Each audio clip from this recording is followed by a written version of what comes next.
and happy Boxing Day.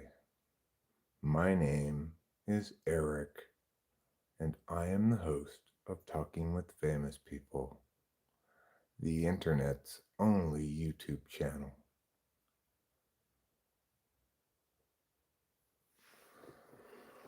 How's it going?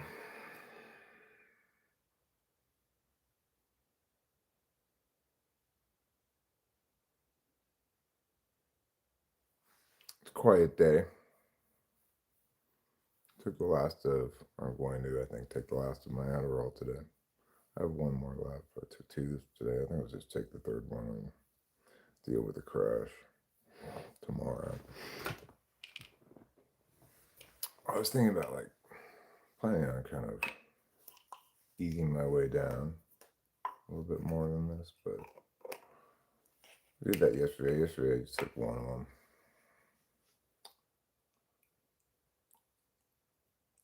I'm just going to take number 3 here.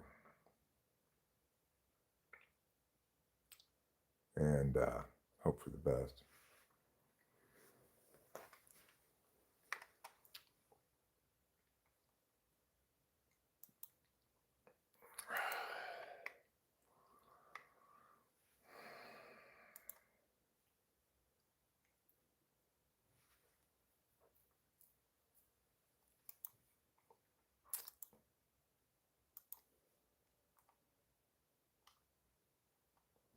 We'll try to increase the size of this here.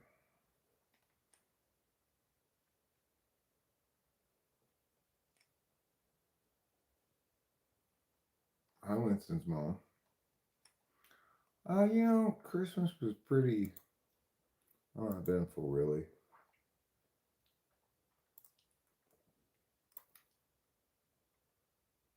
Rachel was kind of crashed out all day. Oh, no problem at all. Winston's mom, I appreciate you sending me a gift at all. Very considerate of you.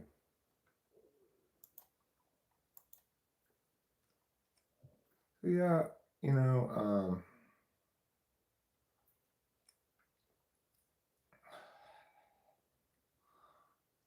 Christmas was a little bit uneventful. Hi, Daniel Berry Sports Highlights. I wouldn't say that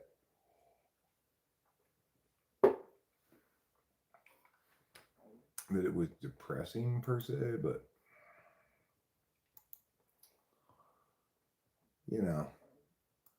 I didn't really have anything going on. Rachel was very apologetic when she got up, like, I'm sorry I left you alone on Christmas, but really I got it. It's like she wanted to sleep. She wanted to sleep.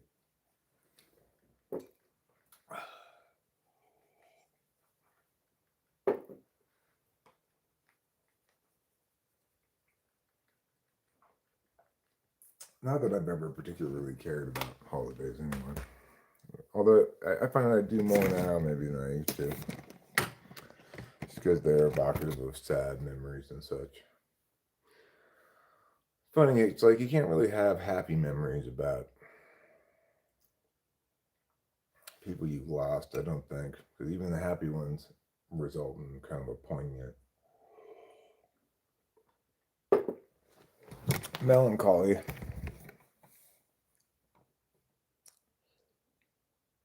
That's how that's like this year. Well, Rachel and I definitely stepped it up for Christmas this year over last year, where we really didn't do anything for Christmas at all. But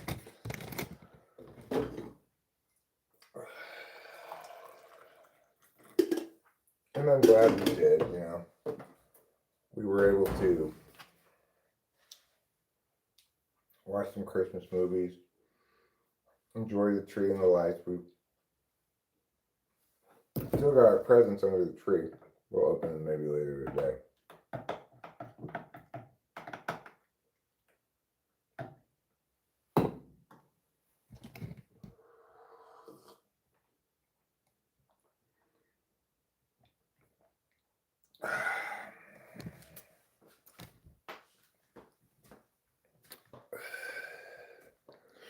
One thing I might conceivably do here today during this live stream, which probably won't be a super long stream, but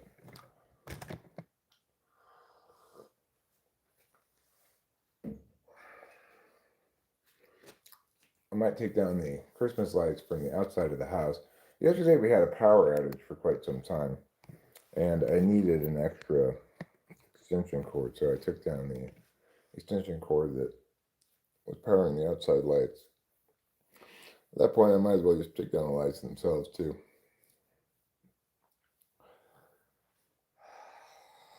That's awful tasting. That's okay.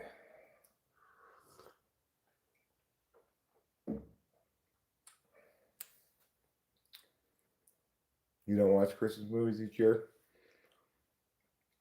I think it's a nice way to get into the holidays. There are a lot of Christmas movies out there now. Many of them horrible Hallmark style Christmas movies, but some of which are better than others, you know. We got to see one or two that we had not seen before that we actually liked a lot this year.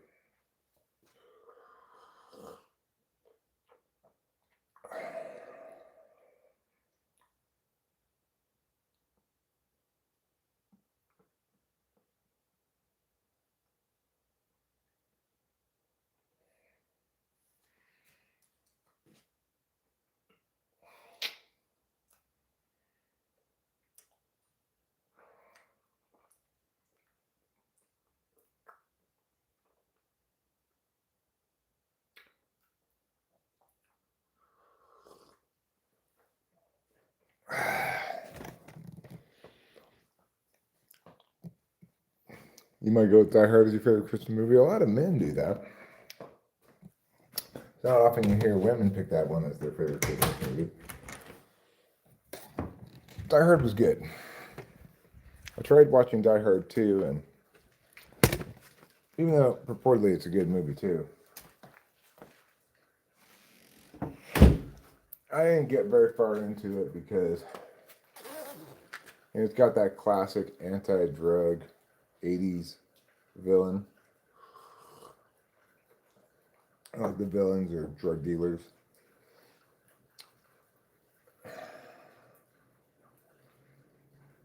Those artifacts of like the age of Red Ribbon Week and so forth, they give me a little bit of PTSD.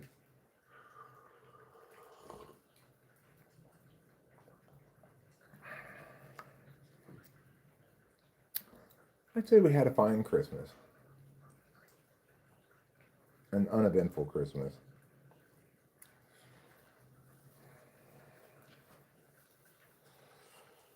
And we didn't get around to opening our presents yesterday, so we'll probably do that today. Rachel got up this morning and had some weed drink, which put her right back to sleep, of course.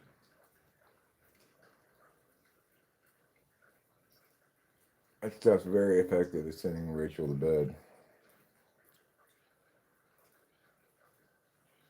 Hope your Christmas was merry, show media.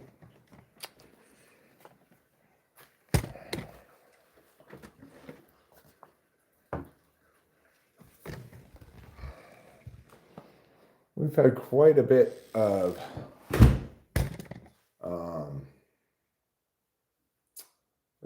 precipitation this Christmas season, but not any snow. Okay, Chris USMC. You can believe that if you want. It's fine.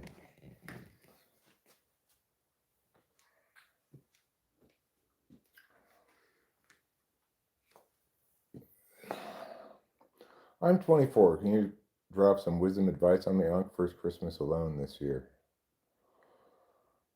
Well, I would say I'm not sure what that means, first Christmas alone this year, but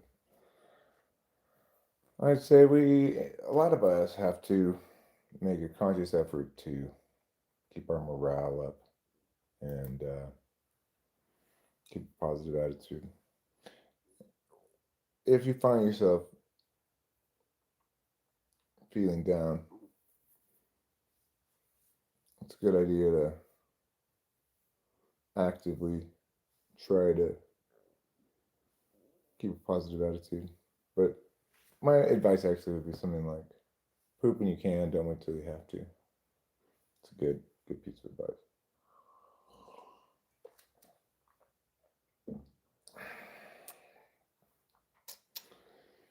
Also, Chris USMC, you're not a witness to anything, you're just a believer of that magical thinking frame of yours, just like anybody else with a magical thinking frame.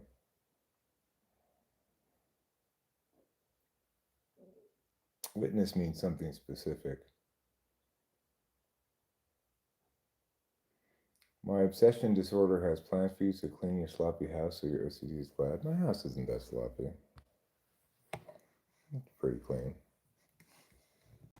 TV, Christmas tree, foyer. It's pretty clean, you know. Got a little bit of mess here and there, but it's pretty tidy. Hi, Popovich.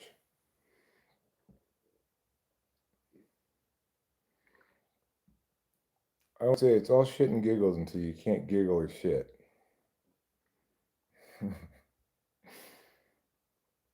That's a good saying, Henry. Maybe that's better advice than any advice I gave you. Keep that in mind. It's all shits and giggles till you can't giggle or shit.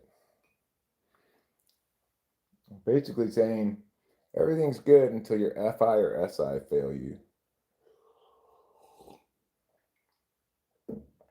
And that surely is true. You need your subjectivities in line.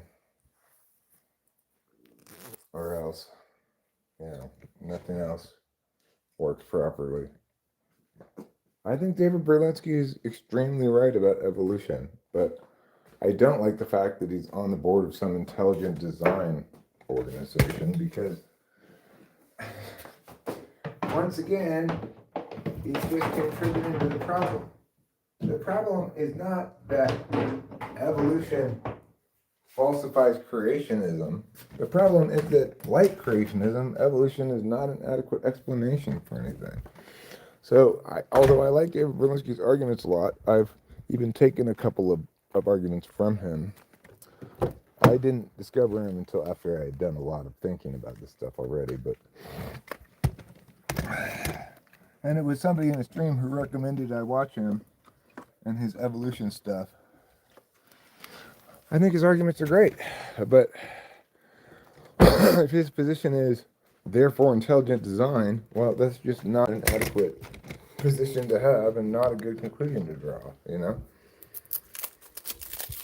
I think Berlinski's Alpha Quadrant and NTP, either I or E,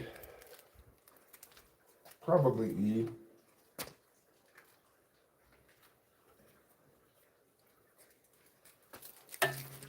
but maybe I don't know about that.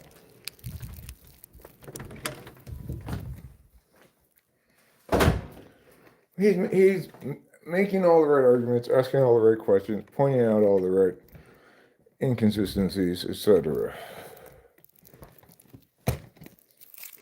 Except for the fact that he's on some sort of intelligent design thing.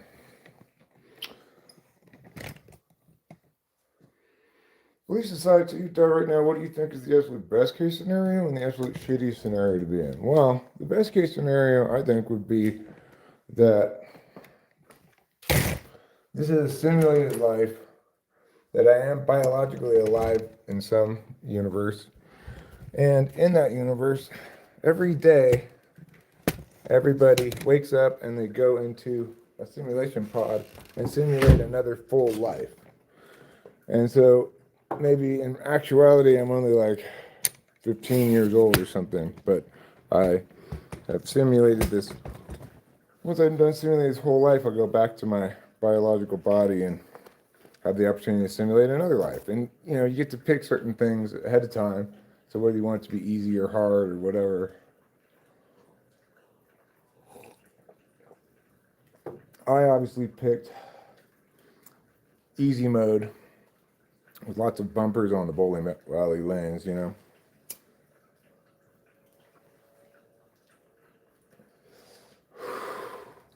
But I gave myself some challenges too.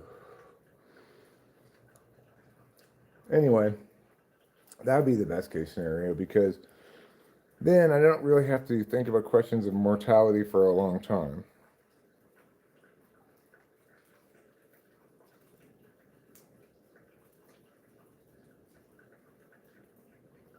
Oh, well, that's a very good quote. The rational alternative to Darwin's theory is intelligent uncertainty, meaning being smart and not knowing. Yeah, I agree.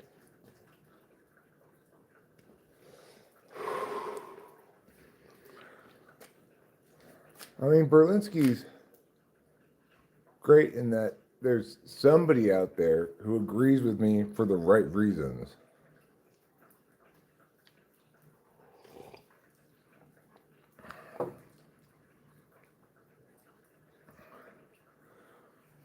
But what about religion generally pisses you off? Well, I mean, it's when people try to say that their religious beliefs are justified by reasons, even though that's implicitly contradictory to the idea of faith.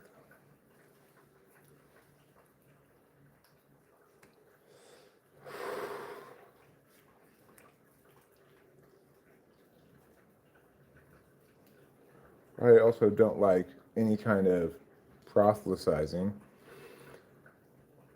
Nor do I like evangelism, and they are slightly different. Evangelism being specific to Christianity, and proselytizing being about anybody trying to convert anybody. I don't like that.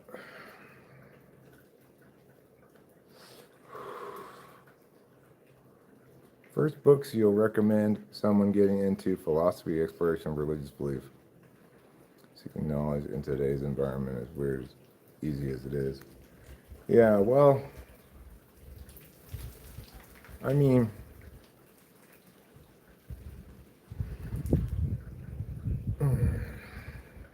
I don't have a book to recommend. I would say you're in the right place because understanding human consciousness, which is basically the goal of philosophy, cannot be adequately done without understanding cognitive functions, which comprise how humans be. Namely, people pay attention in various ways. So, like epistemological questions like what is knowledge, right?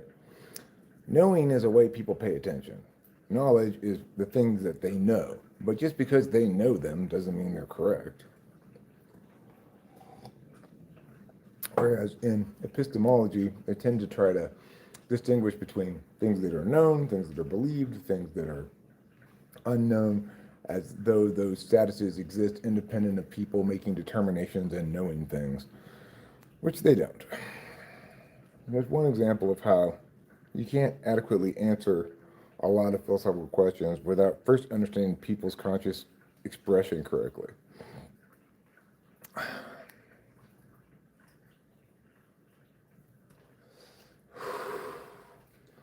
A book I read when I was young, like when I was like 18 or something, was Zen and the Art of Motorcycle Maintenance.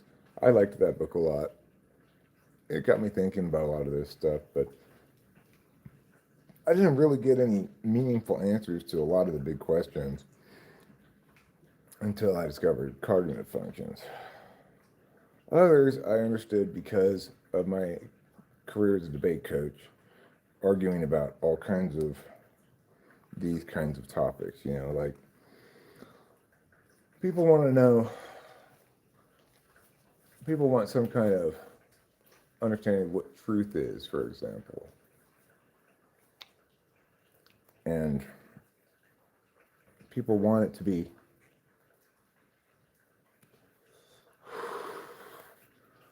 something that is always the same,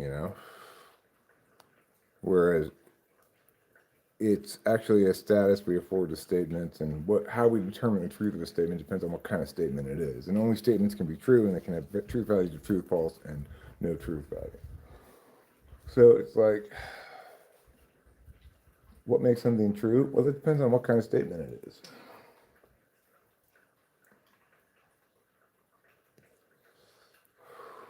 Robert Sapolsky. What could you say about him if you're at least familiar with him? I'm not familiar with him at all.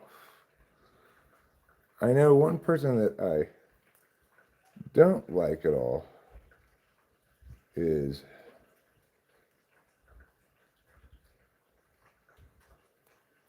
that guy who did his theory of morality. What's his name again? Jonathan Haidt. That guy, I do not like his work at all. He's terrible. He's not a good thinker.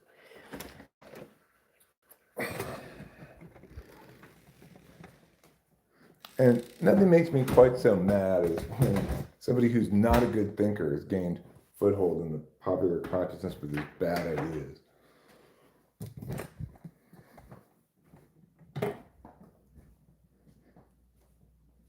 With his metaphor and nonsense.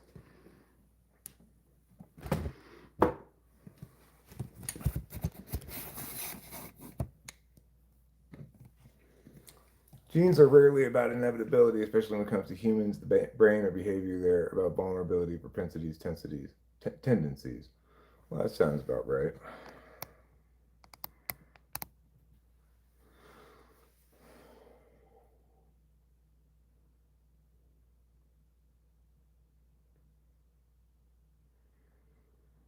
But yeah, I should reference Berlinski more often when talking about evolution stuff and say to people, I'm not the only correct person about this in the world. Have you been something like an incel in your late teenage years? Well, yeah, kind of. I mean, I not like a contemporary incel in that I didn't have any like bitterness, anti-women stuff. I just thought I wasn't reproductively viable, really. The chicks didn't like me, and it's like the human mind is a story processor, not a logic processor. Says the NI DOM, right? Probably he's NI tool, NI DOM, or something, because he doesn't get that whether or not how the human mind processes stuff depends on the kind of personality the person has, right? Like I definitely process things logically first and foremost. Yes, I have the capacity to process things in terms of story, but the idea that his way is the way of everybody is the perfect step one of being a bad thinker. Okay, get down, sweetie.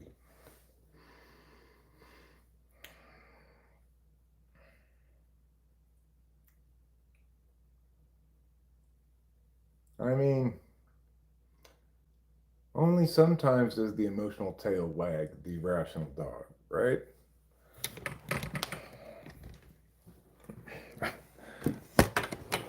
Like with me, emotions may have a significant role in dictating what I do or don't do or whatever, but they have nothing to do with how I do it. I I'm me the way I am. And accordingly, even though like there's little to no emotional payoff for me to once again bang my head against the wall and explain to people who come in here and are wrong about typology, for example, why they're wrong. Because I know the conversation is not going to go anywhere. I'm not going to accomplish anything. Kurt Cobain, INFJ.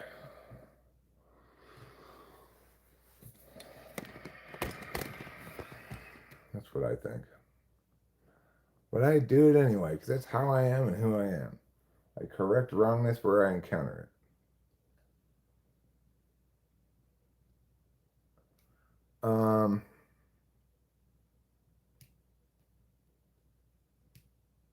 Why INFJ? Well, that's what I think he is. He's too artistically precise to be an INFP.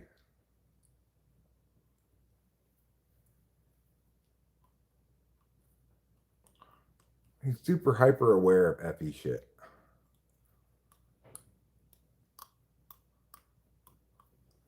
I don't know what type Weird Al Yankovic is. Could be an ENFP.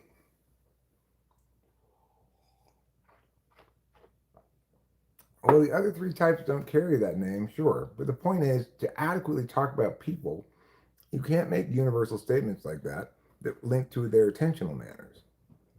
You might say they're all mammals, but you can't say they all process stories first. That kind of mythological kind of approach to personality is unique to NI users, and depending on how high up it is in the stack, or if it's absolute or instrumentally valued, then they may self-identify as that and may project it out onto everybody as a universal, but it's fundamentally wrong.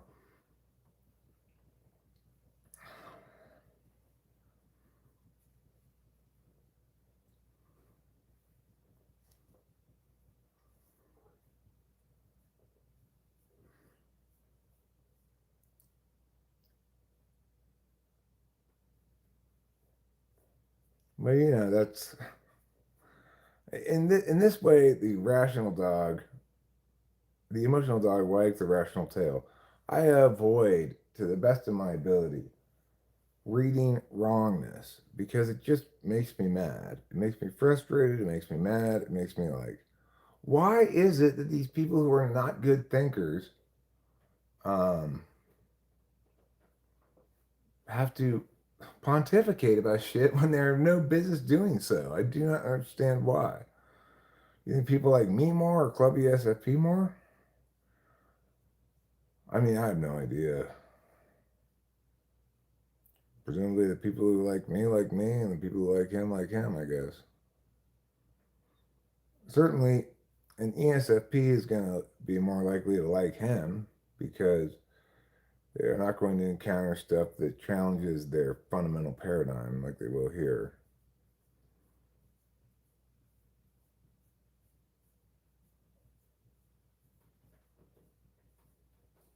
I mean, I'd like to think that I'm somewhat more likable than he is just because I'm not toxic. I'm not a little rage monkey like he is. But assuming he weren't toxic and that he were just some random ESFP deluded about his identity, then there'd be no reason to think that he's not more well liked than I am because his worldview is consistent with a larger percentage of the population's worldview.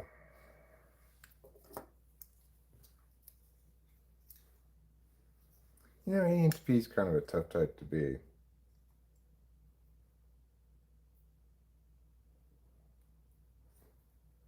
We care a lot about being liked, but we're not necessarily very good at it.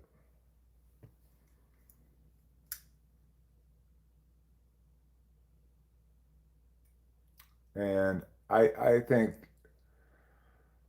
that the like NTPs are very rare. I just I think they're probably among the rarest types. I rarely see them in media and videos or in any other context.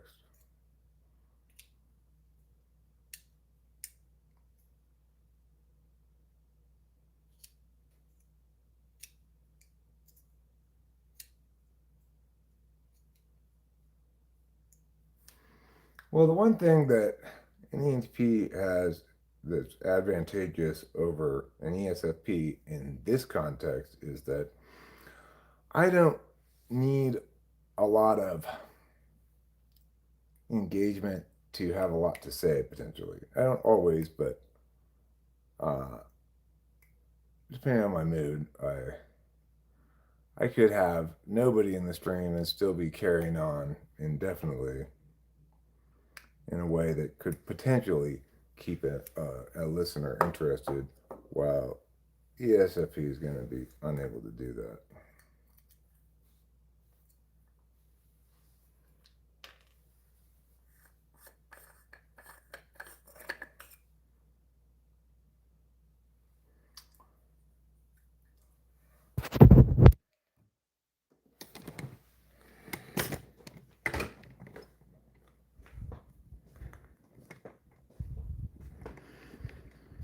Like even fans of this channel, people who come around here a lot, often will find my insistence that I'm correct about things off-putting, as Casey Jones did the other day.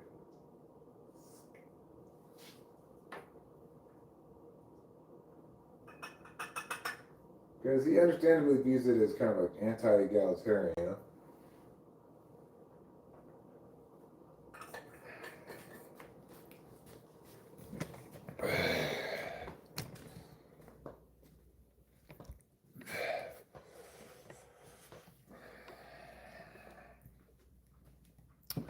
As I've explained before, what do I have to offer in life? Well, if I'm in a humorous mood, I might offer hilariousness. I might offer some music that's worth listening to, you know. I might offer some commiseratable bits of human angst or whatever. But the number one thing I have to offer are explanations. Correct explanations.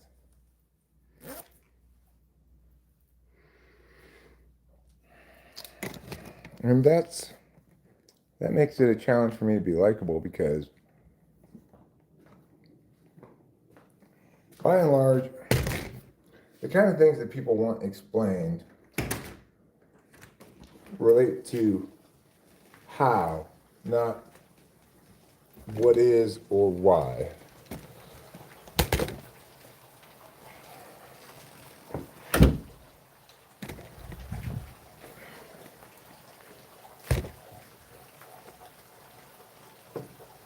I see how people type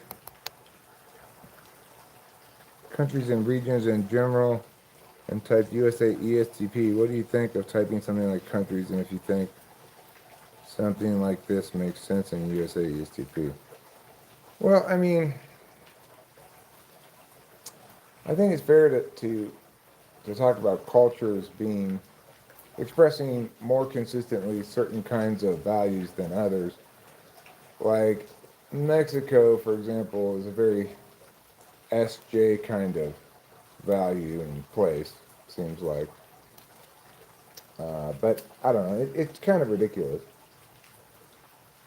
Because obviously, there's every type in every country. And to the extent that a nation or a culture overvalues certain functions at the expense of others, well, that's unfortunate, you know. It's unfortunate we don't live in a world that provides equal like payback for every attentional strength. Some strengths are valued more than others by society.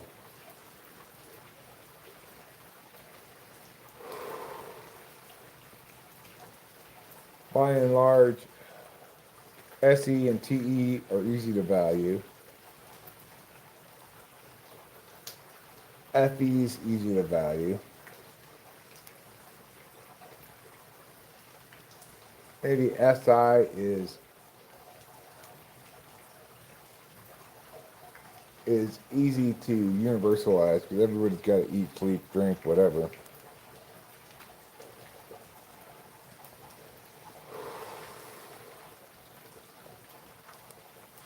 And it's harder for society to value extroverted intuition,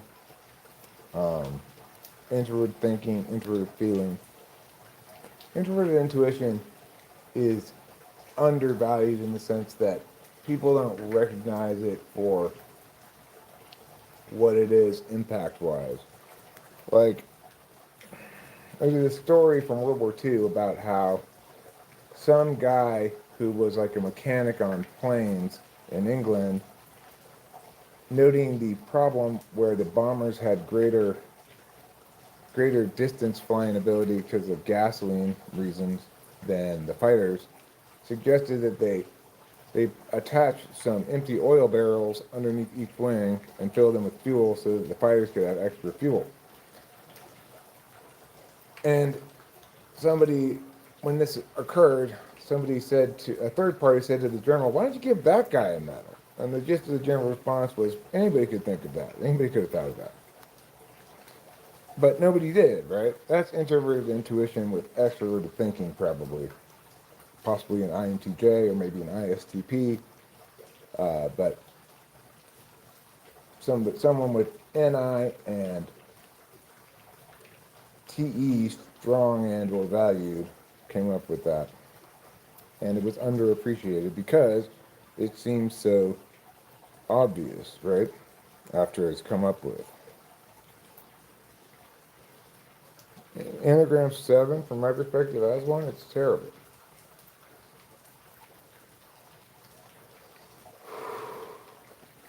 Seems to be like a horrible, complicating, or aggravating factor that I have SE8, you know? It makes it hard for me to do things that need to be done. Easy for me to go, nanny, nanny, nanny, let's pretend that's not happening.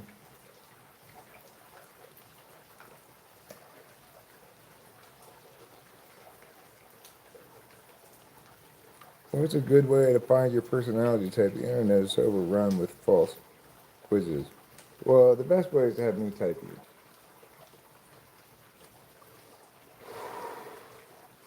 But barring that, you could watch some of my videos explaining the process a bit and try to type yourself. Depending on what type you are, typing yourself is easier or more difficult. It's like, for me, it was easy to type myself, in part because I have both SI conscious, so I can self-report on my own experience adequately, and because I have TI tools, so I'm going to be disinterested in my evaluation of self. But for people who have worse SI, like INFJs, they can have a hard time knowing how to self-report because both their conscious functions are unconscious. I mean, both their subjective functions are unconscious. ESFPs can have a hard time self-reporting because they've got unconscious SI and they've got FI as a tool function, so they know what they want to be, not what they are.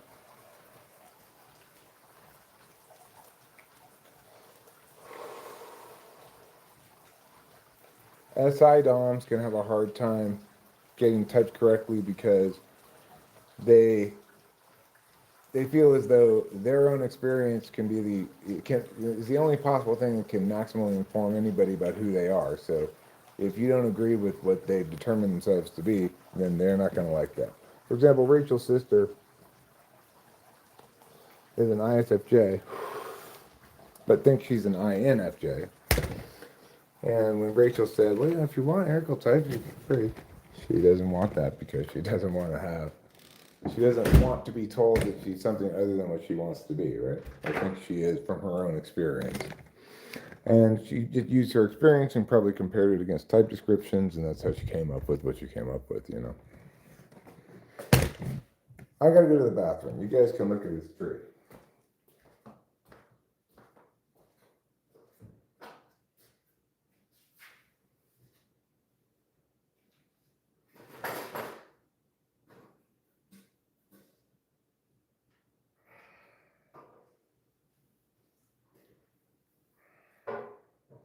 Wow.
I swear, it's like my stomach doesn't digest any of my food.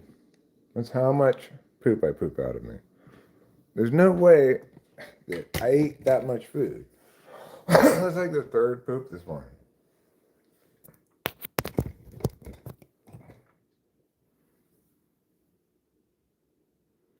Advent of Code, Day 3, Part 2 is making me question your intelligence.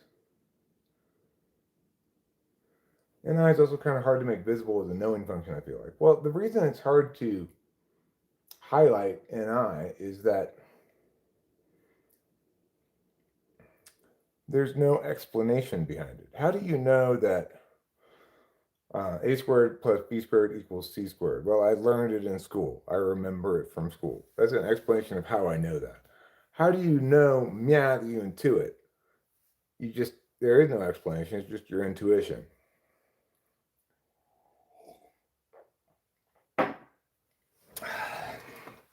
Which makes it hard to explain as a knowing function and hard to identify because, like,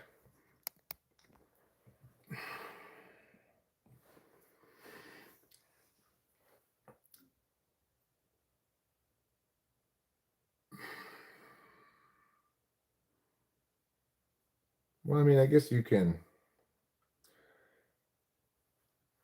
ask people, like, to come up with examples of instances where they knew something but didn't know how they knew it or couldn't explain how they knew it, and instances where they knew something from experience. Depending on where SI is in the stack, they may an NI DOM, for example, is going to have a hell of a lot of trouble answering that second question. But they could probably come up with something. Whereas an SI DOM is going to have trouble answering the first question. The time that I knew something but didn't know how I knew it. And if you've got NISI 4.5, then you can probably do both, no problem.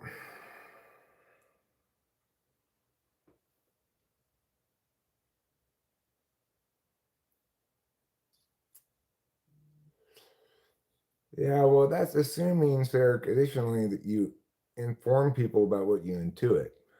It's definitely the case that for a lot of NI DOMs, they don't necessarily want to share what they know because they already know they can't explain how they know it. And that's the first question people are going to ask is, how do you know that?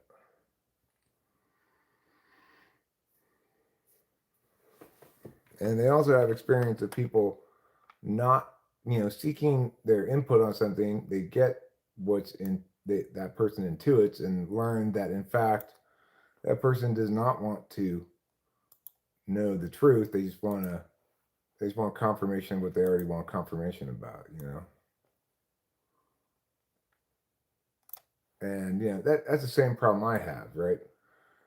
I can explain why this is that way or the other way, but people don't want to. They don't want that which is correct. They want that which they already believe or know. They want confirmation. They want any number of things, but they don't want correction.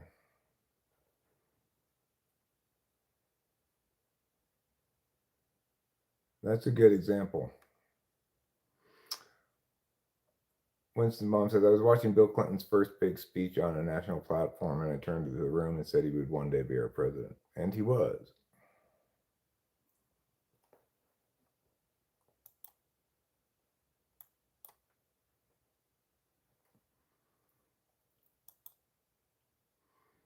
It's interesting that you use visuals to know things.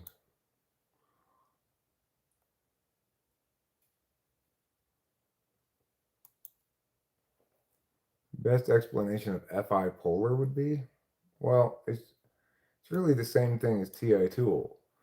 It's a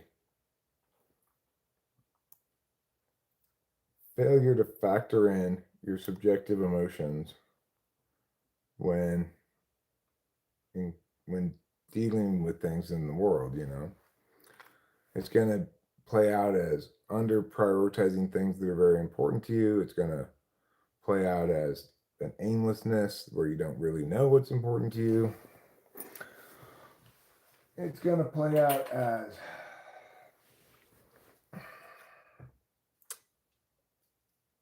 as having a very childlike relationship with your feelings, such that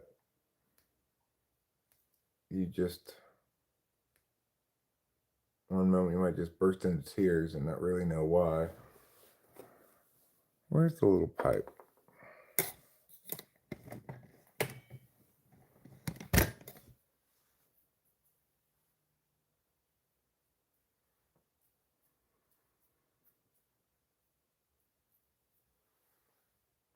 I mean, that was an absolute shock to me. When he was running, I just assumed he would be out of the field lickety split. And turned out to be quite the contrary.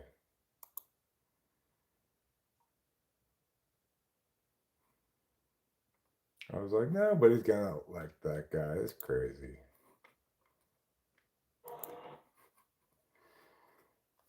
But I was wrong. I guess I'll roll joints. Oh, there's the pipe.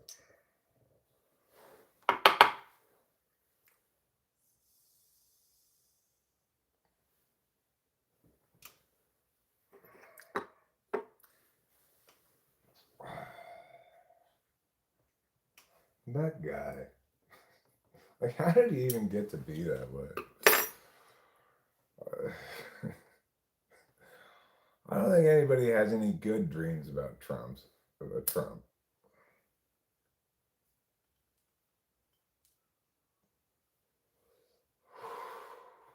Like, there was this huge population of people after Biden won the election who claimed that Trump had the election stolen from him.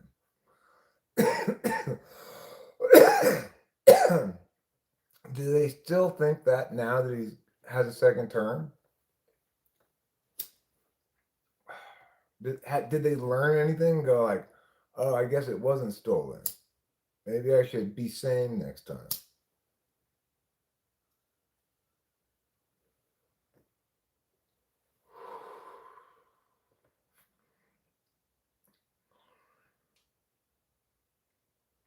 I don't see Trump as especially likely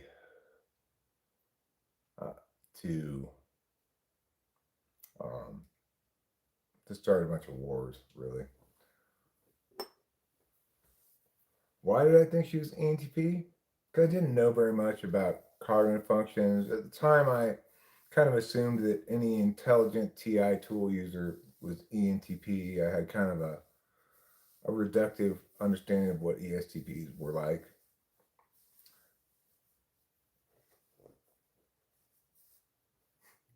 Trump's Christmas message included stolen election claims. This Christmas? Is he still carrying on about the Biden election? It's like Putty Cat's undying interest in Hunter Biden as some sort of condemnation of the left or whatever. Well, saber rattling and warmongering are different things.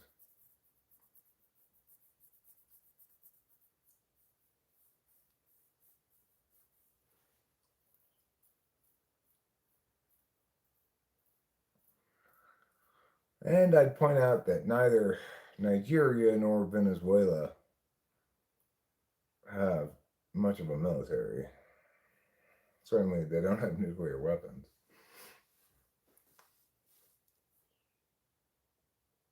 So Utah's coach Kyle Whittingham is going over to the Michigan job, I guess. That's interesting.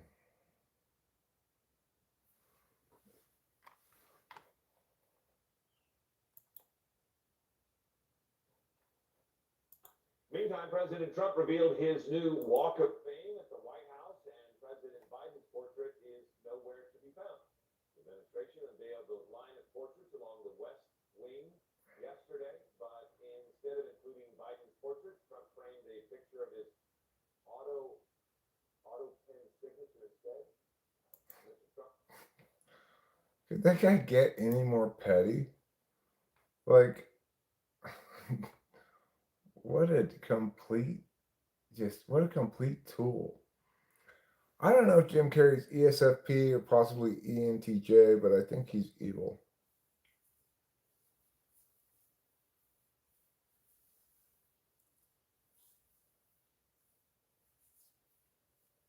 And that has nothing to do with his type. This has to do with him being evil.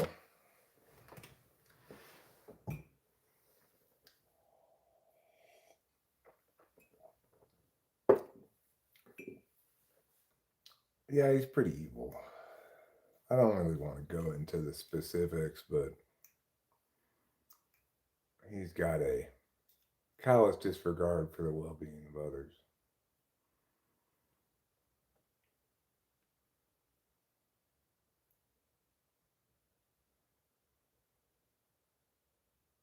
I never liked him as a comedian, let alone as a person. I've seen several of his movies anyway, though, but I never thought he was particularly funny. I guess I enjoyed Dumb and Dumber, or at least I remember enjoying it when I saw it, but I don't have much to say about it really. I don't know. Can't remember a whole bunch about it or anything. Will Smith, what can I say about him?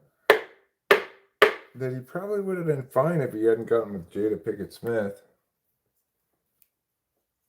You know, when you're with somebody who's toxic and abusive, it really messes you up. So I could point to my friend Corey is a good example.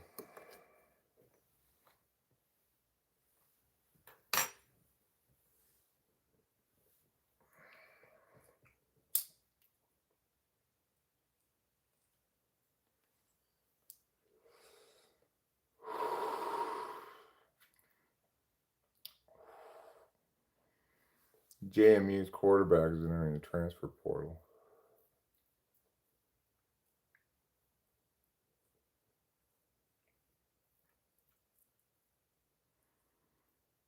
Nine life paths can't help themselves and have a lot of personalities. Talking about Will Smith? Well, regardless of your Chinese astrology stuff or numerology stuff or whatever it is, people are still culpable of their own decisions.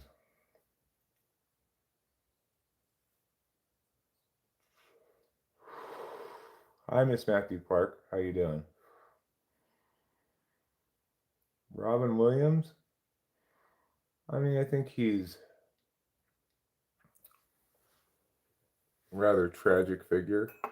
You're asking me what type I think he is? He's probably ENFP, possibly ENFJ. He's tragic artistically in that, you know, he went from this sort of pinnacle of comedy to not being funny at all. And then he unalived himself, I guess because there was some kind of diagnosis he got. You're not doing so great? I'm sorry to hear that. Anything in particular? Want to talk about it? I was doing not so great yesterday. I'm feeling better today. What is Will? Oh, what quadra is Will Smith? I think he's ENFJ.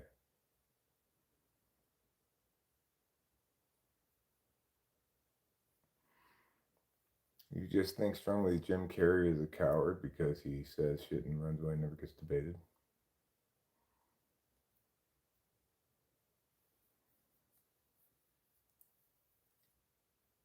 Yeah, well, accountability avoidance syndrome is the number one marker of toxicity.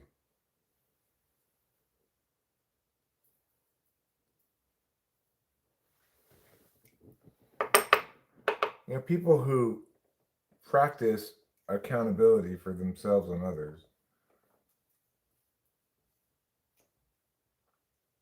are rarely, if ever, toxic. Toxicity requires a person to not be able to hold themselves accountable.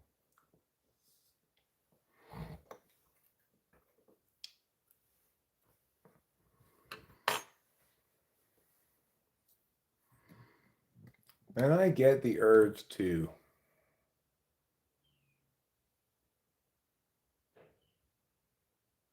my health is slipping and my lifestyle is coming back to bite me. Sorry to hear that. I know that feeling of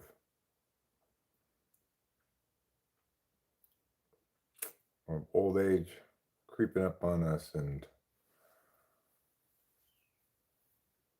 taking away the ability to ignore our body. It's sad. It's unfortunate. It causes existential terror, makes you think of mortality and the future. It's like the LCD sound system guy says.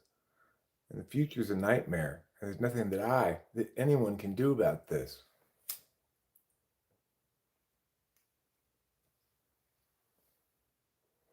Rowan Atkinson, I don't know his work well enough to say. Is that Mr. Bean? Is that who Rowan Atkinson is? Mr. Bean? I don't know what type he is. I hate his work so much, though. I hate Mr. Bean. Like, I've never hated anything.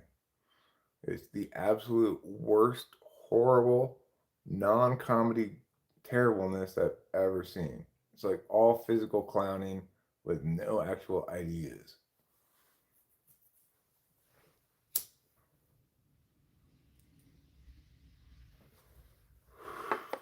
What you might call the worst of the worst.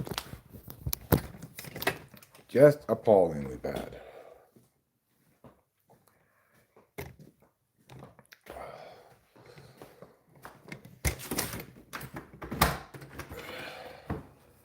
Howdy. Hello. There we are. Thank you. You're welcome. Have a good day. You too.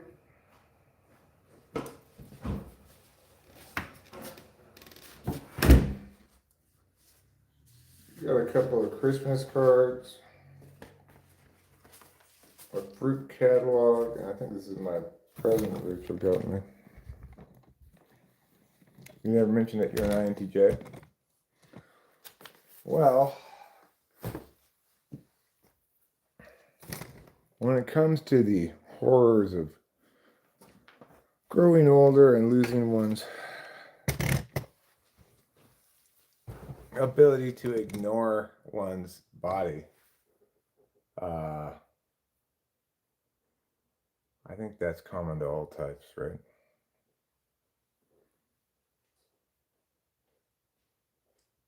It's the universal human experience.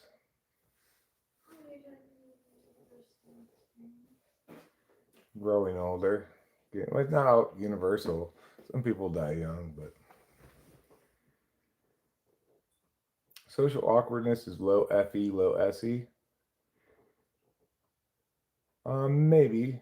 I think you could have SE in various places and still be socially awkward.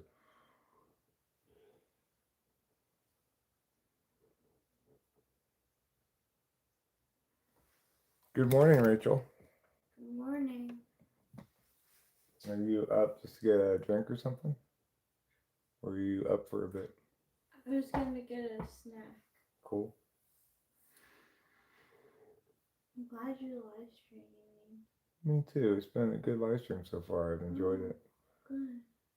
Many people think that Mr. Bean is the archetype of an ENTP. Oh my god. That's not He's good. the furthest thing from an ENTP you can conceivably imagine. I know. He doesn't talk at all, hardly, if at all. It's like a mime. Blessed are those spared from suffering. Yeah, that's true. You know what they say, youth is wasted on the young. It's one of the horrible, like, implicit realities of life that by the time you're old enough to know how to live life properly from the beginning, it's far too late. So I'm ready to go back in theory and live life properly. Right, if I were to go back in time now, knowing what I know now, there are lots of mistakes I wouldn't make as a kid, and I wouldn't be bearing the weight of all my previous failures in life. But of course, you can't go back in time and do things being properly informed before you do them. That's just unfortunately not in the cards. You know, wisdom comes from suffering. Certain kinds of wisdom, for sure, come from suffering. Certainly for me, I think that suffering myself has made me a lot more empathetic to people, and having like depression and anxiety myself has made me respect that the struggles that people go through all the time, because it wasn't the case that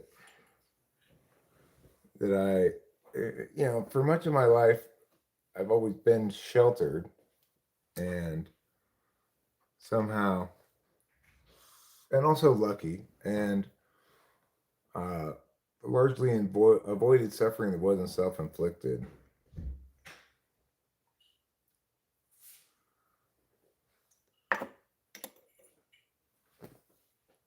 What's the alternative? To suffer a lot in childhood so that you learn that wisdom young or something? Probably not. Depending on the kind of suffering, maybe.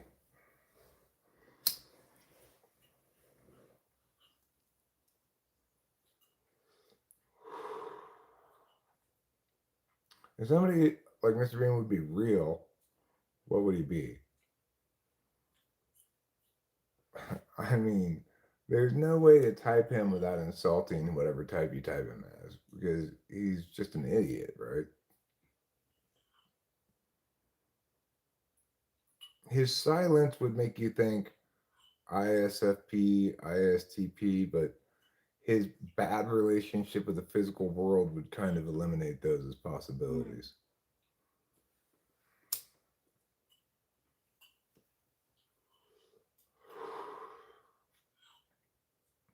Personality database types him as INTP. No way. That's insane.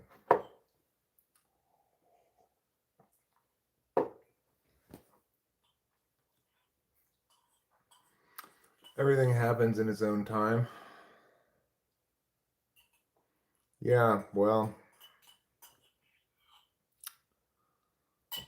that's a frame of reference that is a little dangerous for somebody with SE in the eighth slot, because if I don't make myself do stuff, nothing happens ever.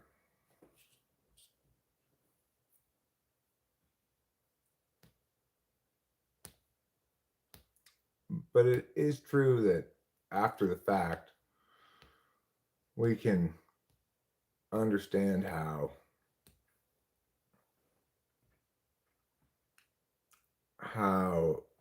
action that did occur emerged from its specific time.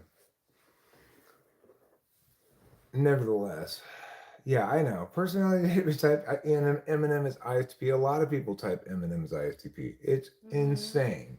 The guy's obviously not an ISTP.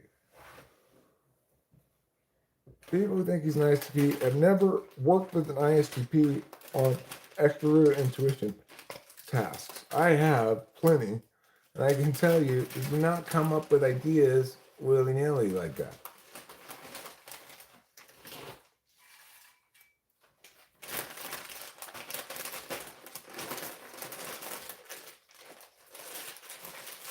He seems very obviously an ENTP to me. And it's because of in part of how many mistakes he makes, and and how much just he can generate endless amounts of content, but not a very good editor. He puts out albums that are way too long, etc. But at his best, he's quite genius,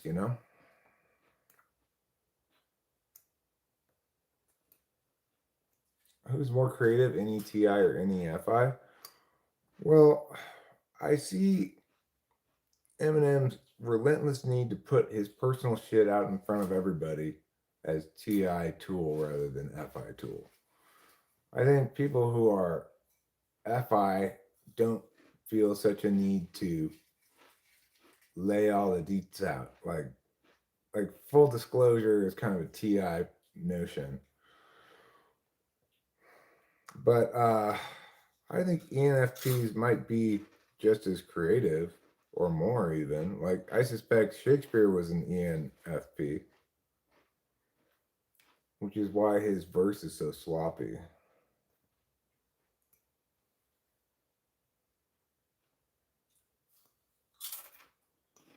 You burb, Winston's mom. You burb.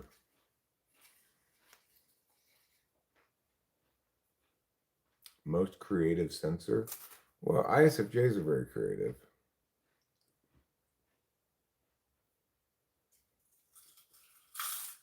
ESTPs can be creative. ESFPs can be quite creative. Whether it's a good idea for them to be creative artistically or not is another question. But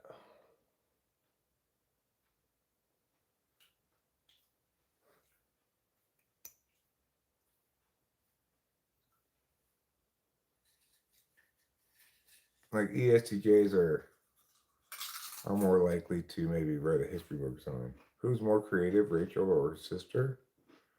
Well, in terms of generating creative output, probably her sister. But Rachel probably has better ideas.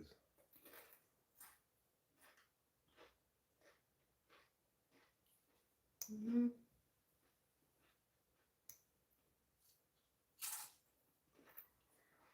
And I'm not very creatively active these days anyway, myself. I've always in my life gone through periods of creative output and creative uh, fallowness. You don't care that I'm not creative, right? No, you often participate in my stuff with me. Yeah, I that's true. appreciate that. I like to. That's not a fumble. Oh, they're ruling that a fumble? I don't think he had possession. See what they say. Yeah, he never had control of that football, is right. Let's see it. He didn't control that.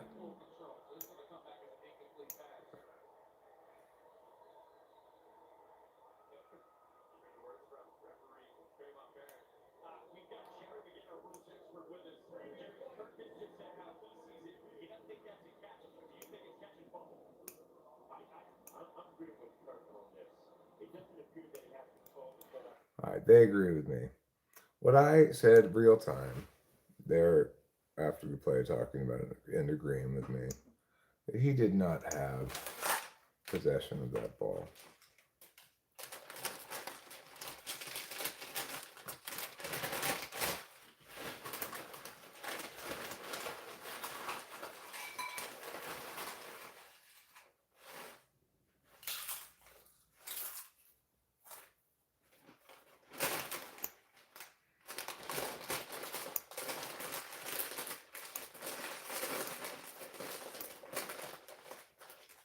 I wonder why it doubles up those hashtags.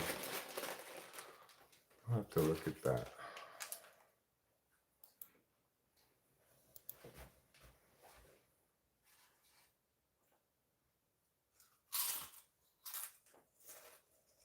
Oh, I see. It does duplicate it. Why? I'll have to fix that. I want to change those hashtags anyway.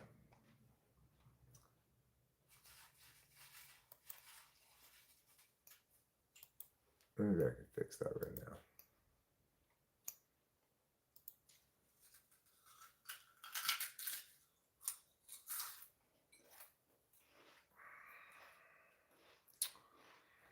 Let's see. Settings, upload defaults.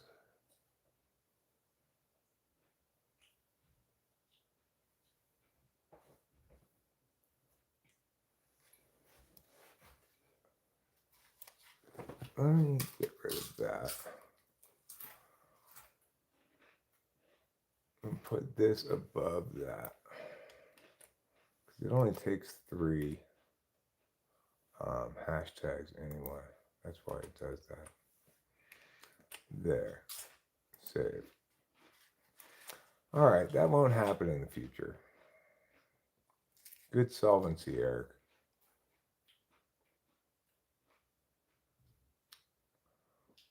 So it's agreeably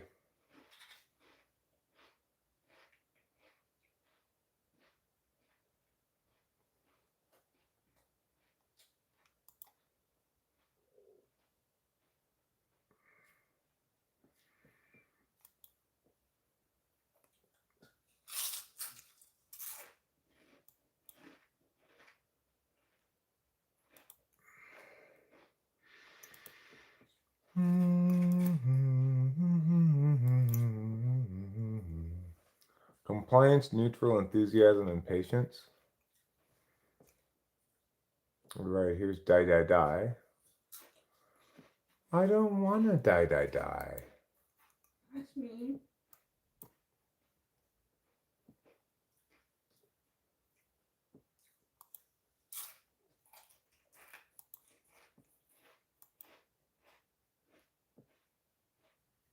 This is more exciting than I thought it was going to be. This didn't do very well. I was surprised. It didn't do badly, but I would have expected it to do better. It was a good idea to cut it. I don't remember who recommended that, but I guess it's back some ways.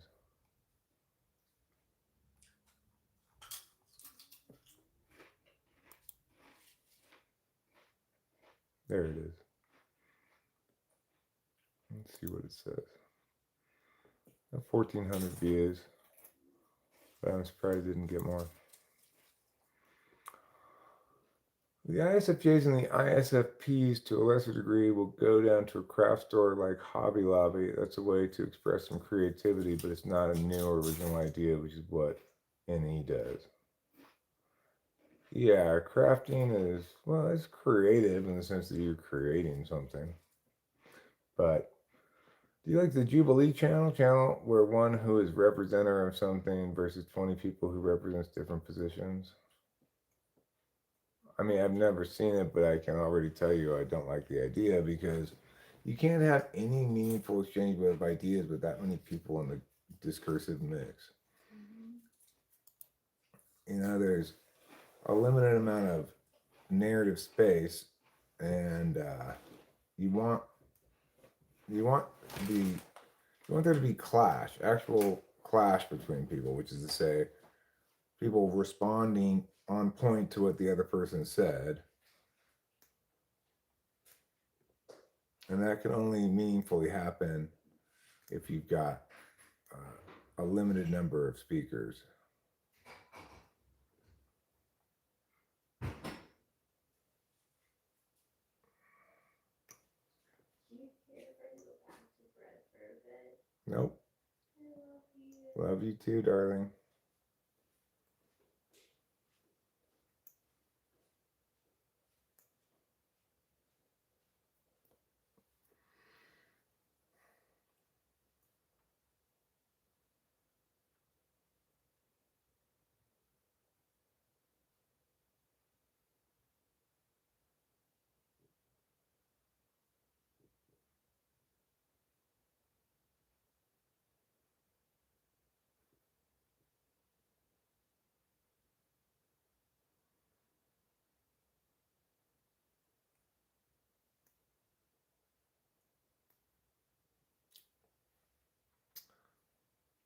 Like, I wouldn't mind debating, like, 2-on-2, me and David Berlinski versus a couple of evolutionary scientists about legitimacy of evolution. That would be a worthwhile debate. That'd be worth having for sure. But I'll debate any evolutionary scientist anywhere, anytime. I much prefer debating somebody who's a purported expert on the subject than some random person who doesn't even know anything about it but nevertheless is affirming it.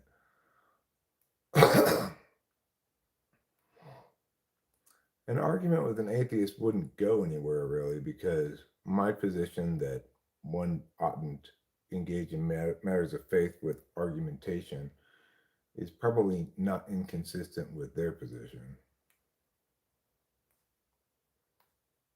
But I mean, my position would also be that it's silly for them to argue atheism on the basis of reason because, after all, faith is already acknowledging that it's not justified by reason. I don't know what type C.S. Joseph is.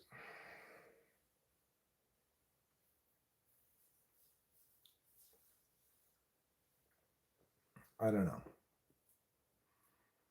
I've never had the chance to type him, and there's indications that he could be one of a number of types.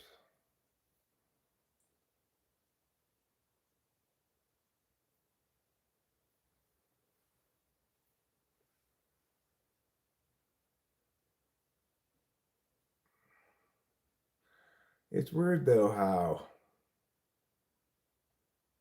how C.S. Joseph and Dave Superpowers, they both have a kind of culty vibe to them, you know?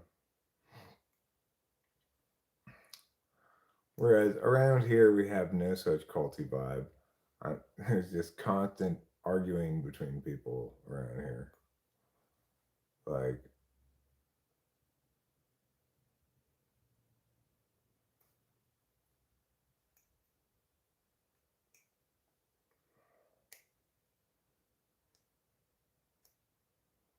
S.B. Carroll on randomness in the course of evolution.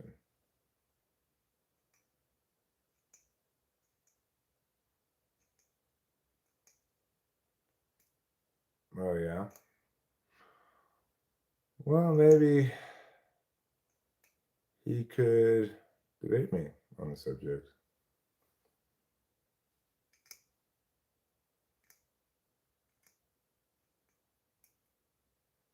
The thing is, the problem with one other problem with any mutation based understanding of things is that no matter how you look at it, if mutation is an agent of change, then we should see more genetic diversity the larger the population. But genetic diversity does not go up proportional to population. That's pretty damning.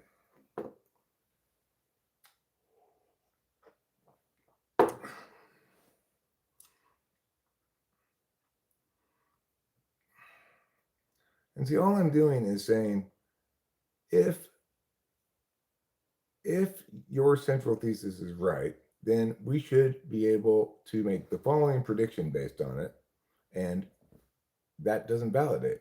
I do that over and over again with evolution.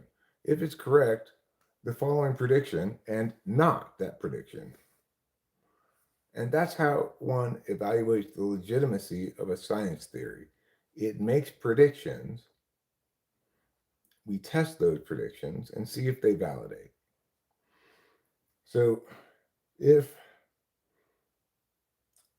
mutation is driving change based on environmental differences, then with pigeons that live all over the world, we should see a great deal of genetic diversity as subpopulations begin to optimize to their environment, right? But we don't see that. We see no more genetic diversity in pigeons than we do in small population things. Okay, well, again, I'm not a creationist, so that's not relevant to what I'm saying.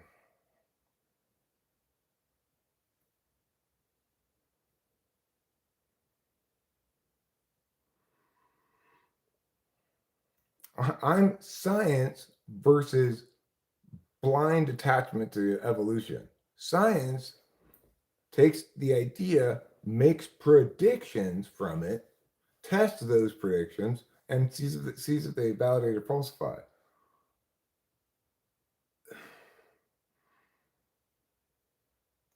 I could call into a show anytime. Okay, well, when's the golden era of TWFP? I don't really think of it as having a golden era. Other people who are around the channel for some stretch of time often frame it like that. They'll talk about the time before when they were here for a while. That was the golden era or whatever. Sorry, I changed my name. Ha ha ha. Now I can antagonize people in your chat to see what I did this. Hi, Crystal. I mean, you could antagonize people in the chat. I don't know if that's something one ought to want to do, but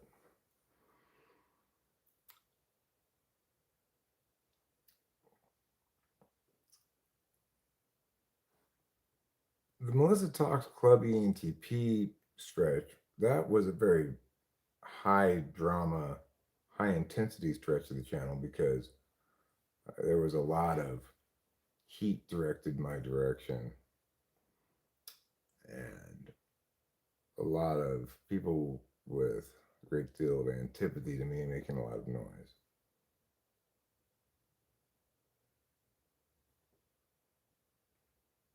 And now you can tell people to hit me. I see. It's not that kind of Boxing Day race lever.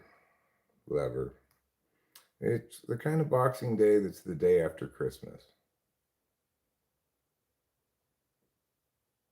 They celebrate it in Canada, I think in England maybe. Oh, I renamed myself the like button so I can tell people to hit me. Yeah, everybody hit the like button. It's a good name. I like it. Reminds me of a name Taylor had for a while. Change this later. Thought that was a clever name.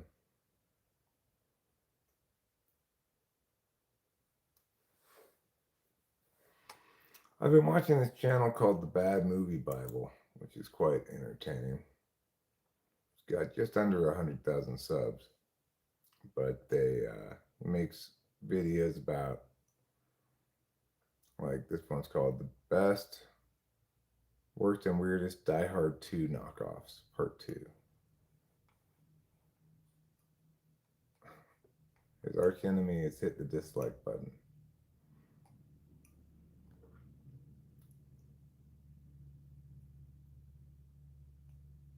Aliens, knockoffs.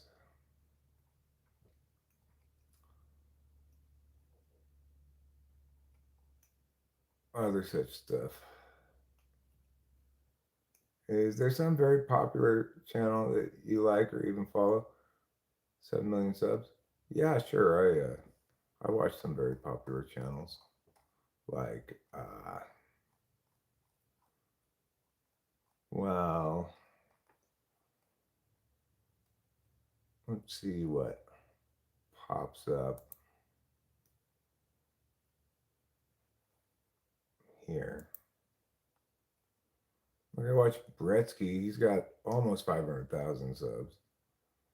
He's a gambling YouTuber. He plays slot machines and other gambling games. Well, I watched John Boy Media. He's got a lot of subs. I'm not sure exactly how many, but it's over a couple million. And he does like sports things you might have missed in the world of sports that are interesting. And I watch Veritasium. That's got a lot of subs. I would say mostly I watch bigger channels, not smaller channels, but yeah, I watch that channel.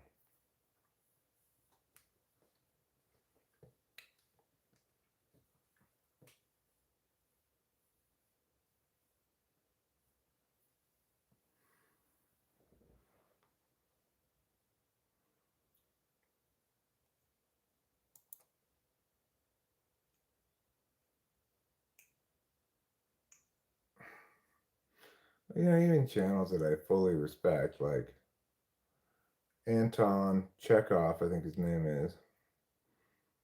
He's some Russian guy, and he makes videos mostly about astrophysics stuff. $100,000,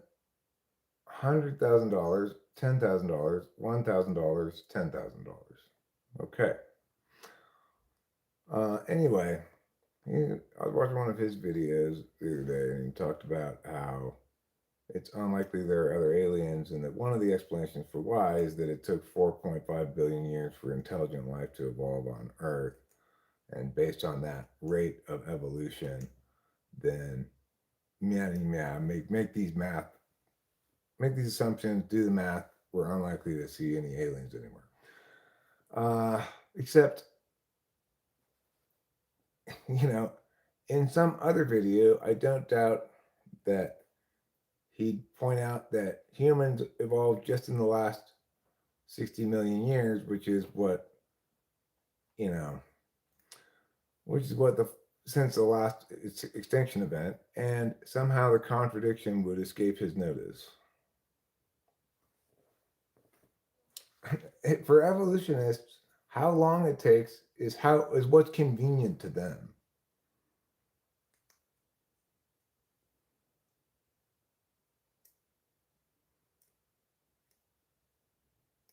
Yeah, he does a good job of explaining things.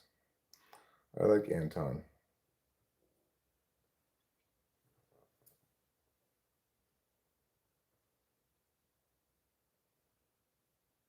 Um,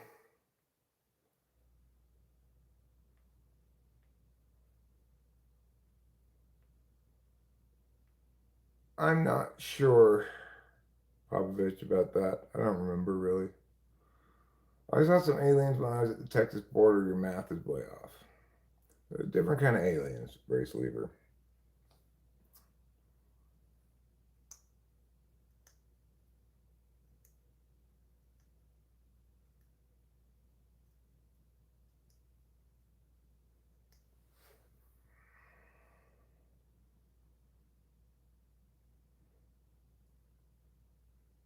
That's what I mean when I talk about, like, just the recklessness of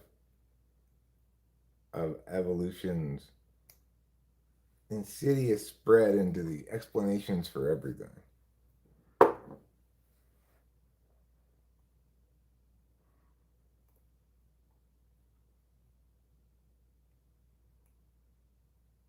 You got this whole kind of psychology called evolutionary psychology,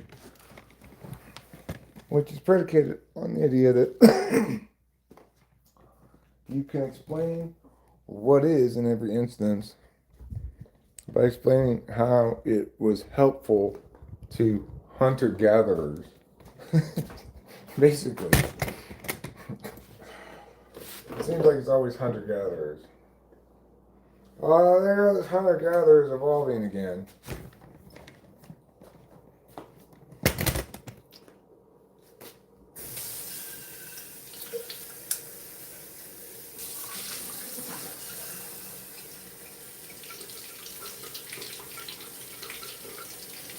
Meanwhile, conveniently, if you point out something that's not optimal about people, like the fact that people's teeth are really not well suited for people's ways of being, like people's teeth have never lasted them very long time. They found this guy frozen, he'd gotten frozen in a glacier. Eventually he thawed out from a long time ago. He was like, your classic hunter-gatherer guy. And what did they determine about him? He had terrible dental problems. He wasn't that old, but he already had terrible dental problems. And it was back in hunter-gatherer days. This is not a feature of the sugar-rich contemporary world. In the Middle Ages, they always served soft food to all the royalty because nobody had any teeth that worked. Obviously, teeth are not well designed, like Well, the evolutionists would say, well, that's just proof that creationism is bullshit because God wouldn't make something so imperfect. Evolution wants to claim both sides of the thing. Like, that things are good because evolution optimized them. Things that aren't good is proof that it's evolution and just random and things are always optimized. What?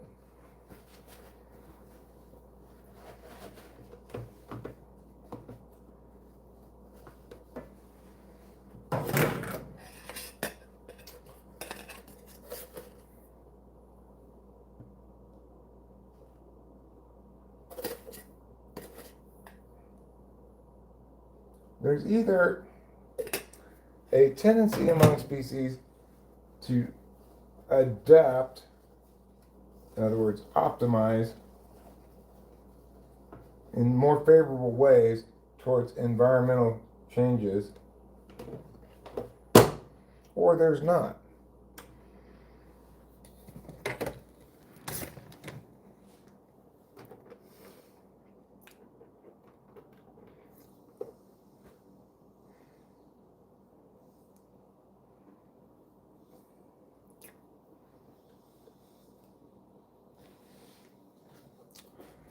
Accordingly, like, if our teeth are an indication of how uh, evolution won't continue once something is no longer reproductively significant, then why aren't we filled with all kinds of aspects that don't really work very well?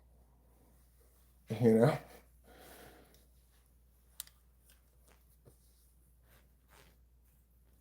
How you would compare them with modern day people?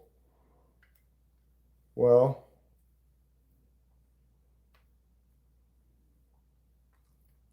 examples where you see things devolve over time, like species devolving.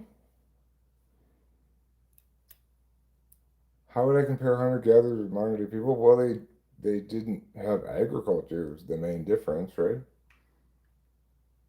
That's why they just hunted and gathered. Okay, but the species doesn't devolve. It fails to evolve and goes extinct. That happens all the time. The species doesn't become genetically simpler in some regard. It doesn't go from like a lizard to a slug.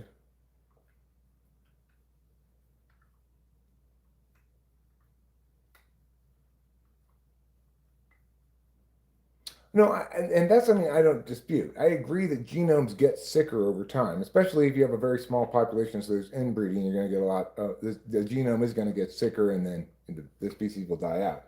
But the reason that the species goes extinct is not because of that, right? It's because their numbers get smaller and smaller and smaller until inbreeding does occur, and that contributes maybe a little bit to their extinction as well.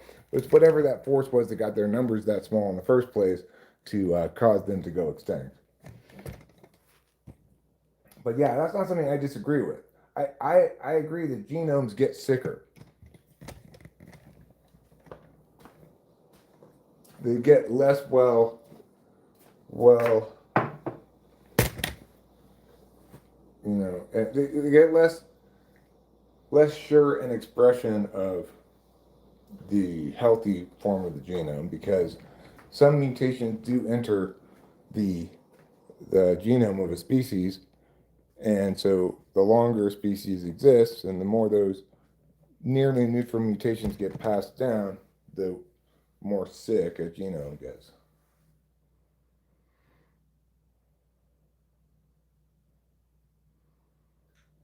But that's not devolution. That's undesirable genetic diversity.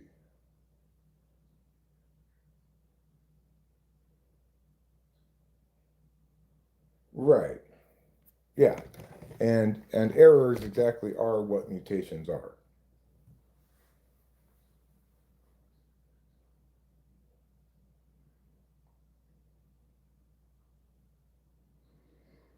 So we can see adaptability in any species within the uh, plasticity of the genome. Every genome has some variation in its individual expressions. Um,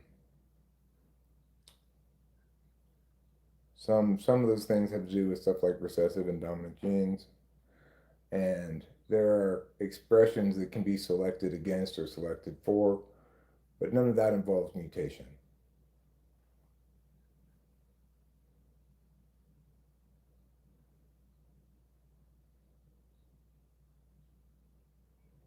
I mean, none of us were descended from apes in any way you can possibly mean the word descended, right?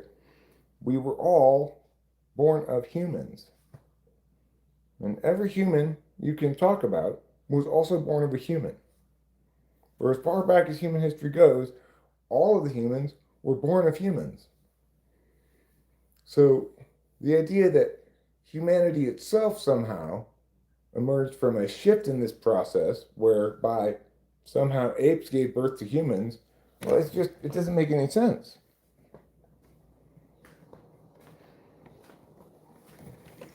We've seen the human genome change over these 10,000 years a minuscule amount by including more sickness into it, right? If we were to extrapolate that amount of change, it would take trillions of years for this speciation to occur, at least.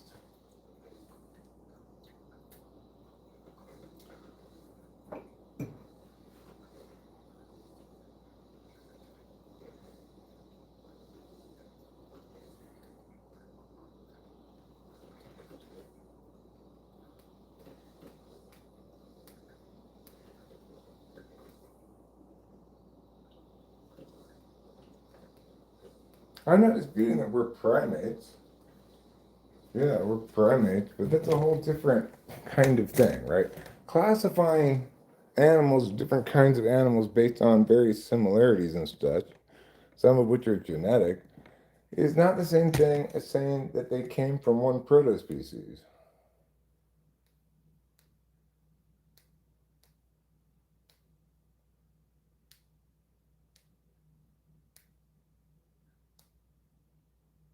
The problem with punctuated equilibrium as an idea is that it is either the case that a species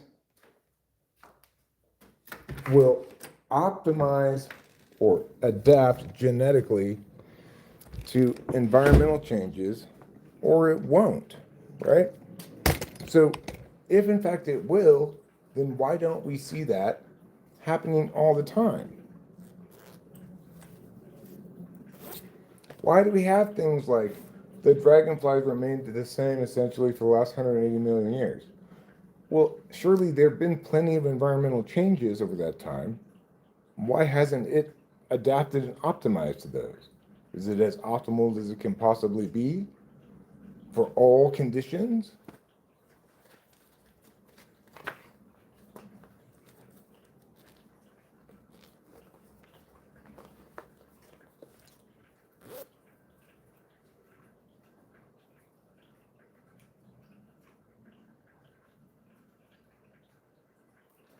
If in fact speciation occurs gradually over time and requires mutation to change the genetic signature of individuals within a species, and then that gets passed down and more mutation, etc., then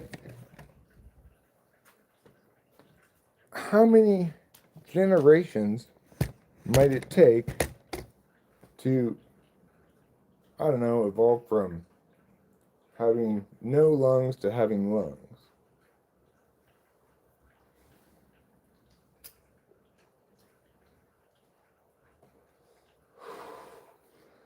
How many random mutations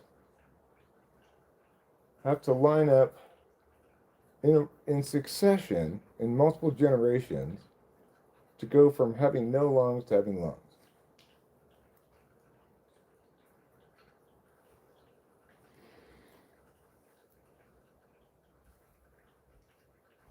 Because remember, that you can't mutate those all at once, right? Presumably, you have to mutate a bunch of totally meaningless, ineffective things that somehow get rewarded, and those in time combine until you get all the mutations you need, and then all of a sudden the thing's got lungs. I mean, it just doesn't make any sense, right? It doesn't make any sense at all.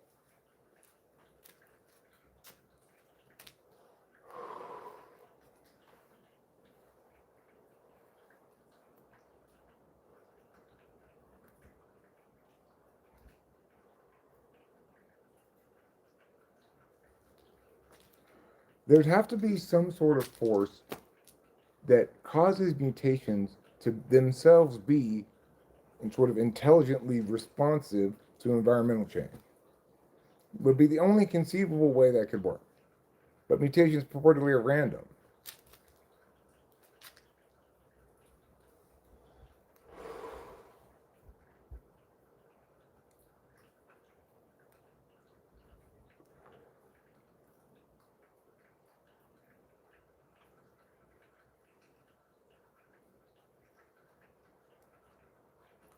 If things are good at adaptively evolving, why do we have so many things go extinct? Why didn't they evolve?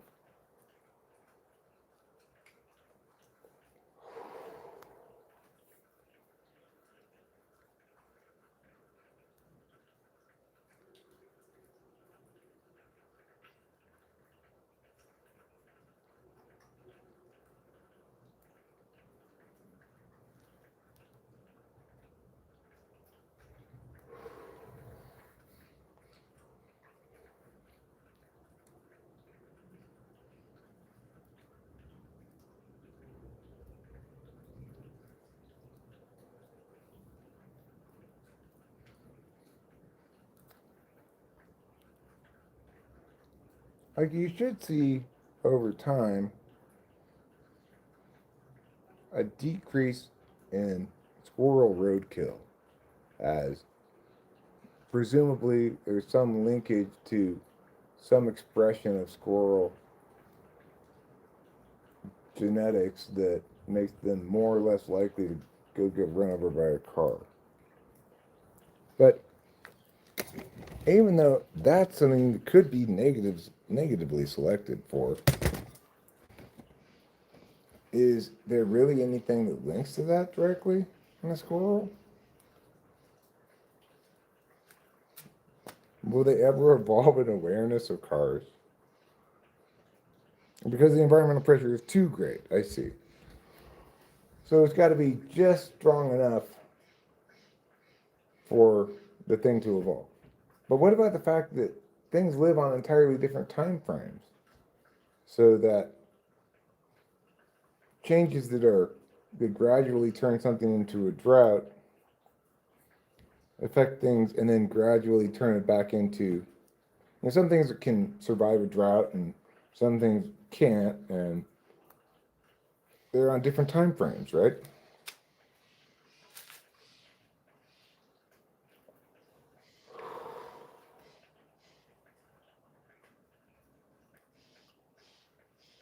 And the environmental pressure is too great, so they go extinct.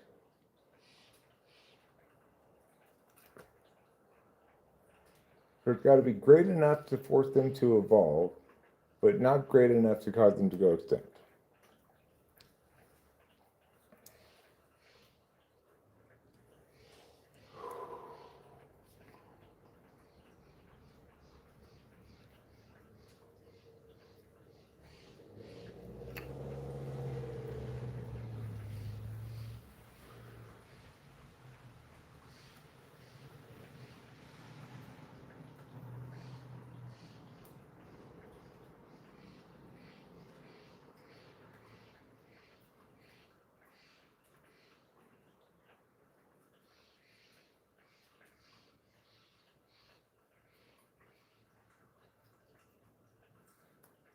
I mean, I get the idea of quote unquote evolving something like penicillin resistance, right?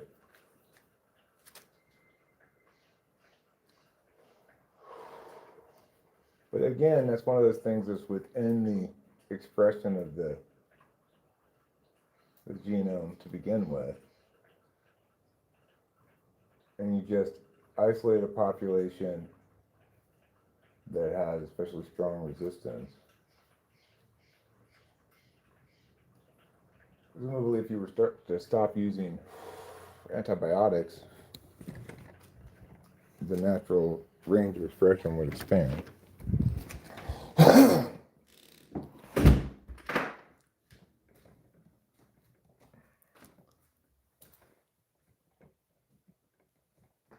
Yeah, I don't know.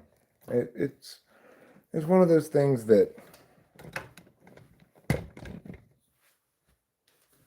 once you're aware of it, it's appalling the way that people switch up what they mean by evolution depending on what they feel like saying, you know?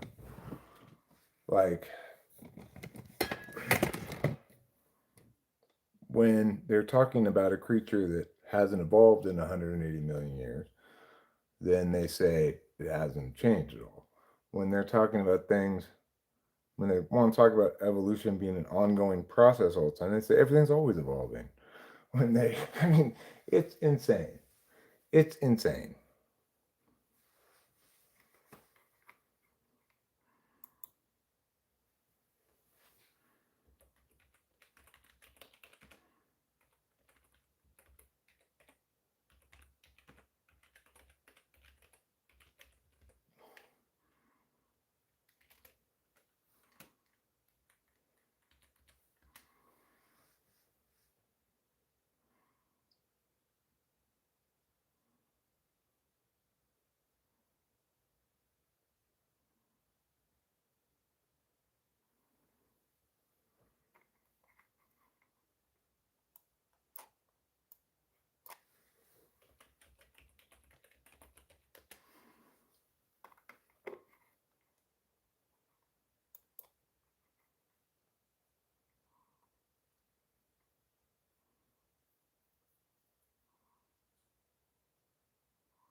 So, what this says here is that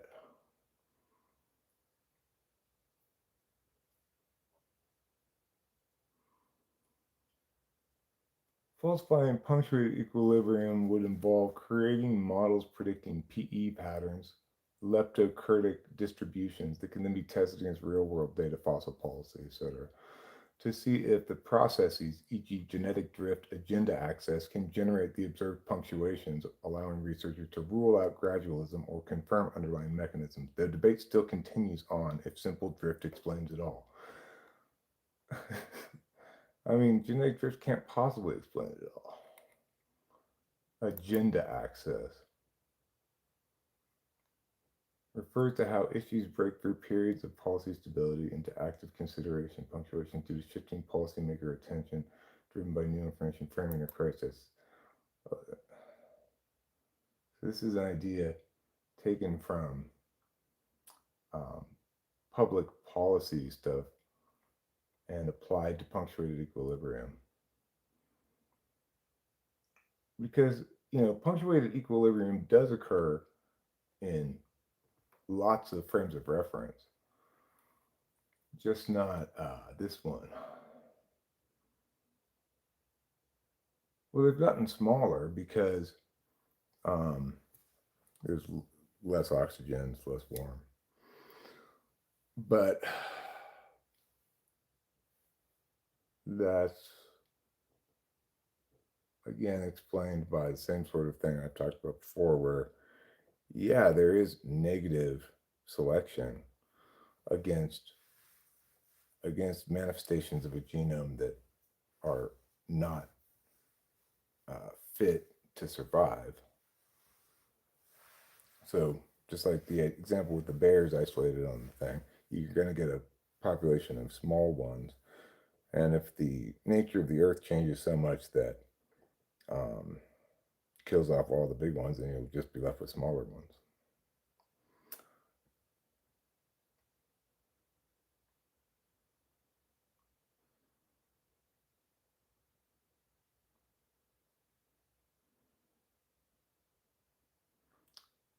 But you know, the fundamental genome doesn't change. It's just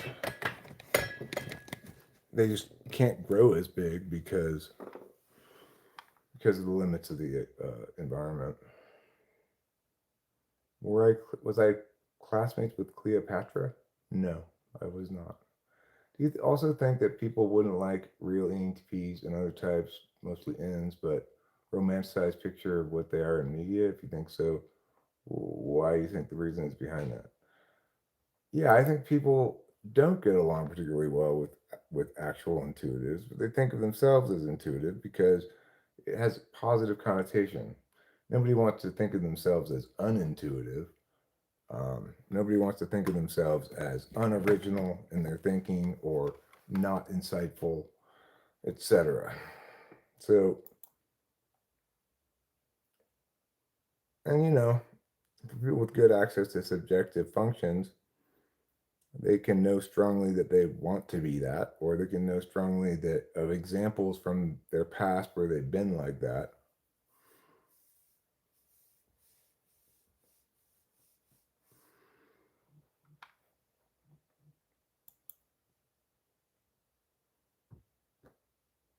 You know,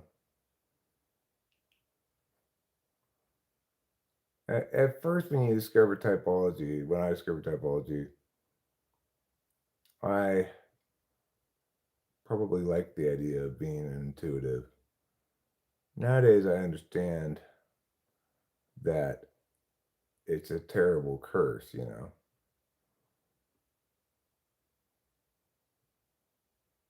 because the world rewards a robust relationship with sensing. It's designed for such. All the stuff that people go do, right? Just going and doing stuff itself is a form of sensing. But then all the things that people go do are tailored to sensing.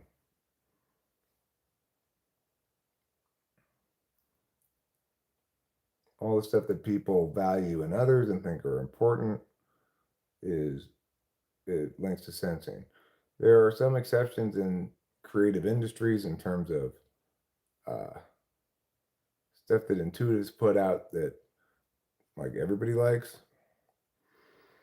But even there, you know, you're going to find plenty of content made by sensors that an intuitive maybe doesn't think is of any particular value that is hugely popular.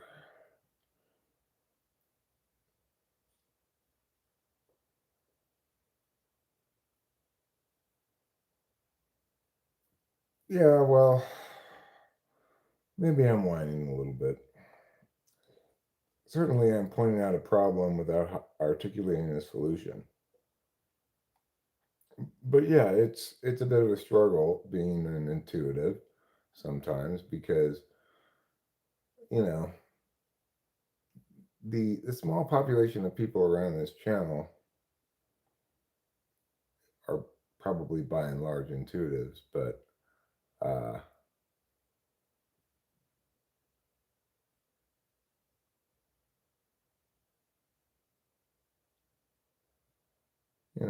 I think about how great a capacity a lot of people have to not hear me or not take seriously stuff I say. And like it makes me think about my dad. It didn't matter how it didn't matter the quality of what I said. He didn't place any value in it. And it's to be expected because I'm doing the kind of work, the kind of action that requires or that seeks to be validated in part by introverted intuition. He was polar. So he couldn't tell when a given thing I said was insightful, actionable, or whatever.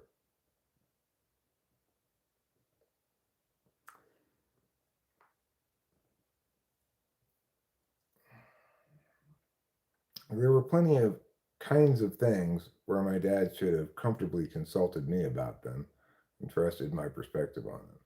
Not everything, but some things for sure. But it didn't matter how well I said something or how correct, insightful, or whatever that thing I said was.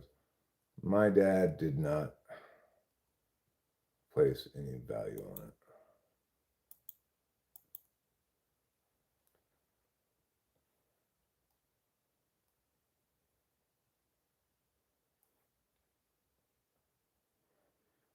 And I guess that's to be expected for a benefactor beneficiary, because I certainly found plenty of value in all kinds of stuff he said. I found him to be somebody I could continue to learn from all the way until his death.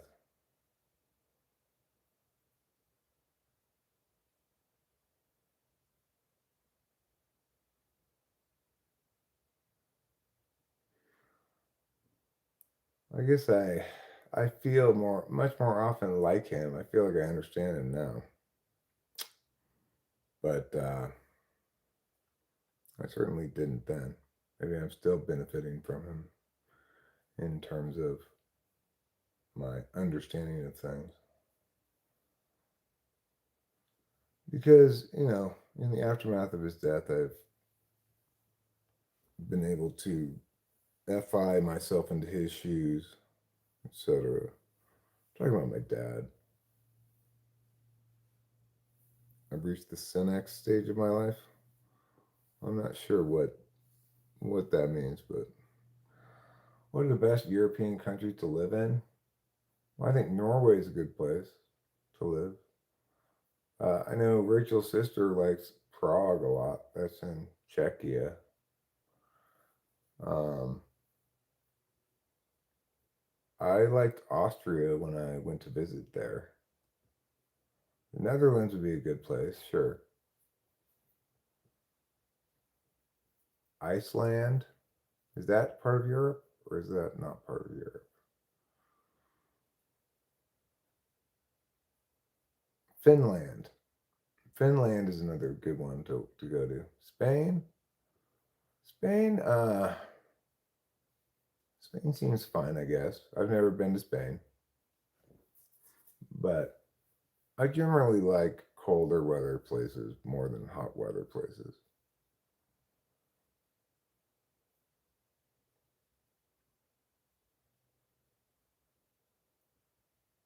Senex means old man. Okay, well, fair enough. Yeah, I've outlived my youth. I mean, I like living here in the U.S. I've been to Canada before. Canada's nice. Nothing wrong with it.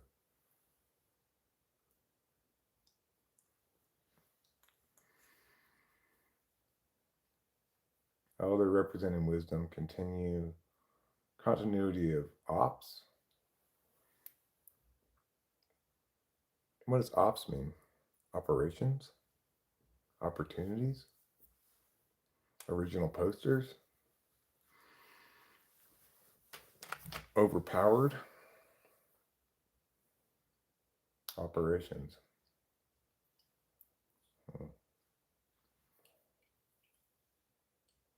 Objective personality system. That would be worst of all. I guess I need a beverage of some kind. What do I do with my cup of coffee?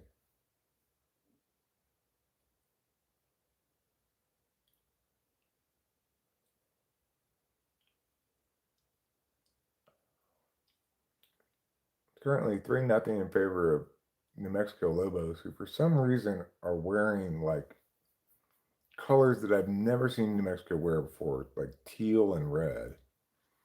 That's not their colors at all.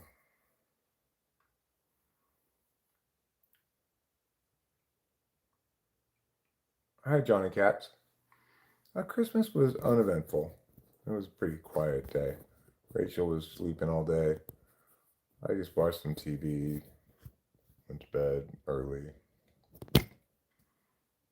and it was maybe a little depressing, but it was fine.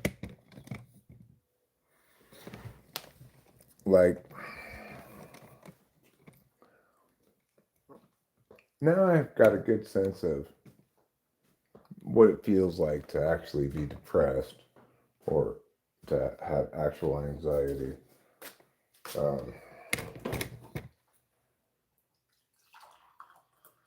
It's easy for me to make a distinction between just feeling a little blue like I was for part of the day yesterday being depressed or feeling a little anxious like I was part of the day yesterday and actually having anxiety or, you know, something like a panic attack, which I do sometimes which I have felt in recent months on occasion, you know. So it makes you appreciate when it's just kind of feeling blue. It's not such a big deal.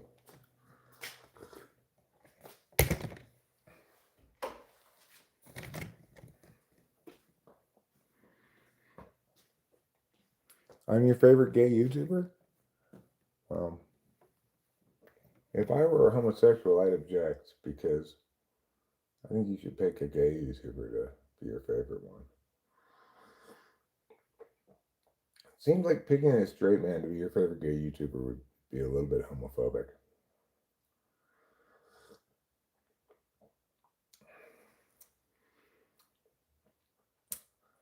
Are you familiar with life in East Asia? No, not at all. I've been to Taiwan and China, but not to Philippines, Indonesia, Thailand, Vietnam, Guam, none of those places. Taiwan was nice. I liked Taipei. China, not so much.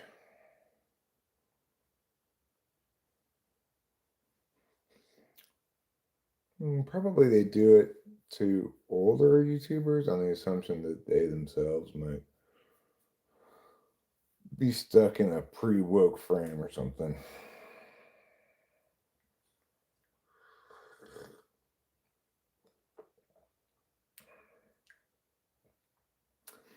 What I'm struck by more than the reality that people do that is the lack of originality that people feel as qualifies as expression, you know.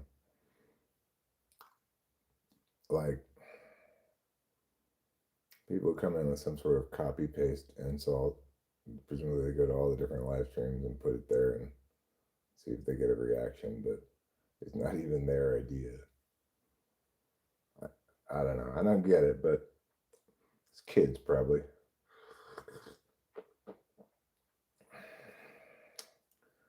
One might imagine.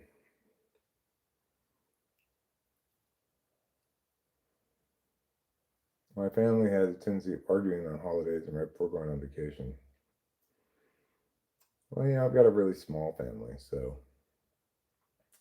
um,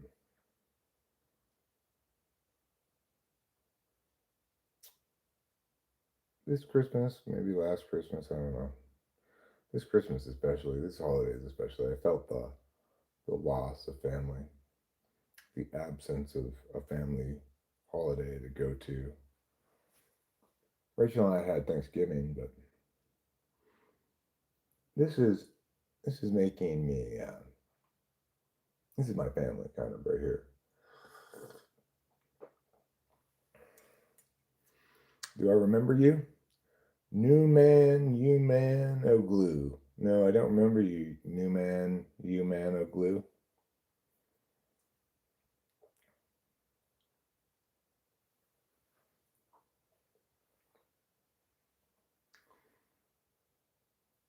High diamonds are expensive. Gay means looking clean and suave, not looking straight and filthy and boring like the rest of them.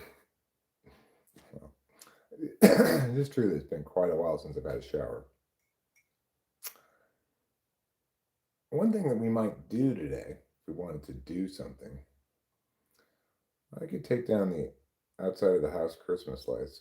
Probably leave the tree and the inside lights up for a few days longer, but I already had to repurpose the extension cord I was using for the lights outside yesterday when the power was off all day. It was off like from middle of the night till all day until like 4 in the afternoon or something. So I ran the generator. Once I got up, would I like to have a mentor like Kakashi?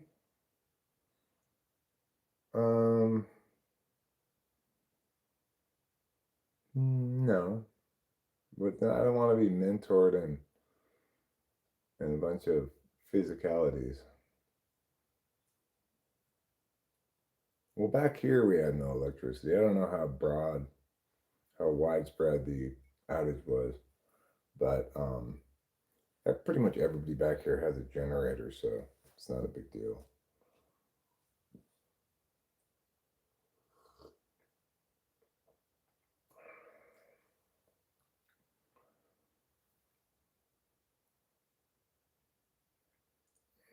I mean,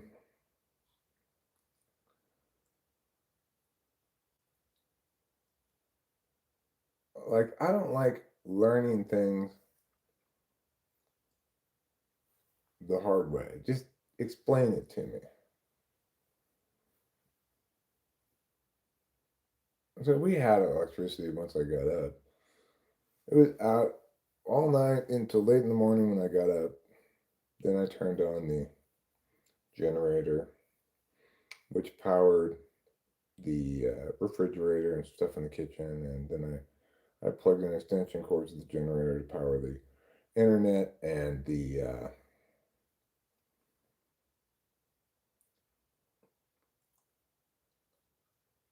powered the internet and TV and stuff like that. Hi, Cameron.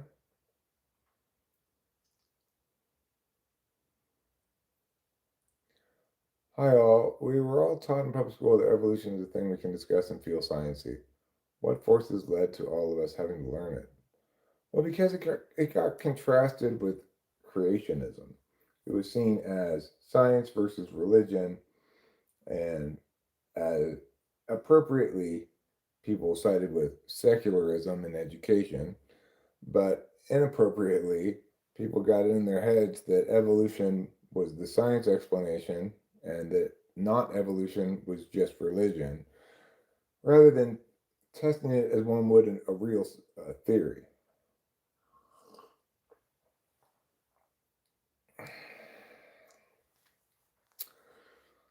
Is Kakashi, Essie, and I probably, I would say, yeah, probably ISTP.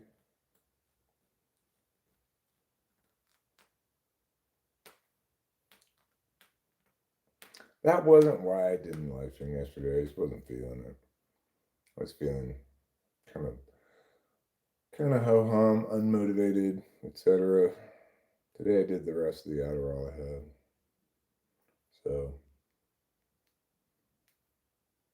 who cares about where we came from when where we're going is so much more concerning. Electricity off on Christmas isn't as bad as trying to tell your girly pop friend who easily gets upset by bringing lollipops to work for a New Year's Eve party is a very bad idea. Why is that a bad idea?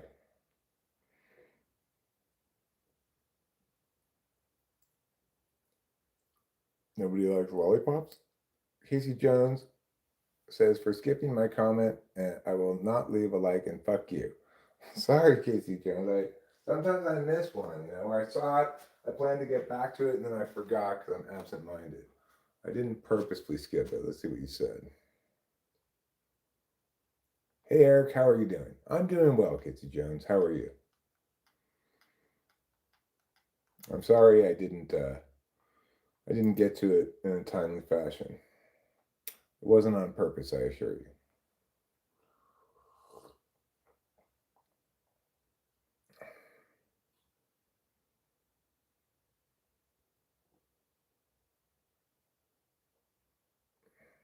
Yeah, Fly Guy and I have the same question.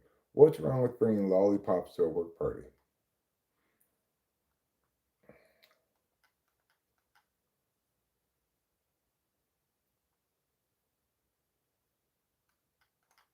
I'll have to wait and see what the answer to that is. She's cutie patootie, but her lollipops will be treated as sexual innuendo, and her colleagues won't drop it, I'm sure. Lollipops will be treated as sexual innuendo? Really? I mean, that seems a bit of a stretch. Like she'll give them to everybody and all the guys. You get a lollipop, you're gonna think she's saying she wants to suck their dick or something. I don't know about that. That seems a little crazy, but people are more hypersexualized than I expect.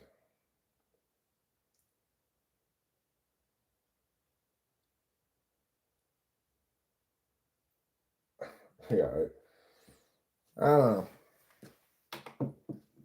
She's gonna. If you work for the bunch of hypersexualized, like people with game, as they say, maybe, but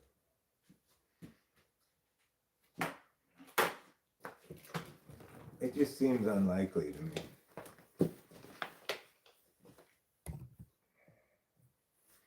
But what do I know? Lots of craziness seems unlikely to me because I'm not crazy in that way. And that's just me projecting my frame of reference.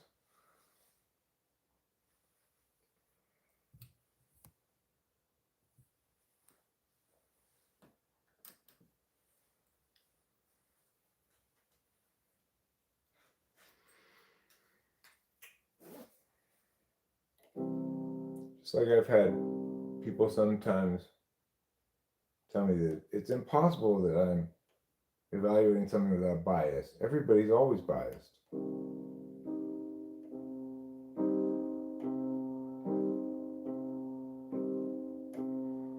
Which is, of course, nonsense.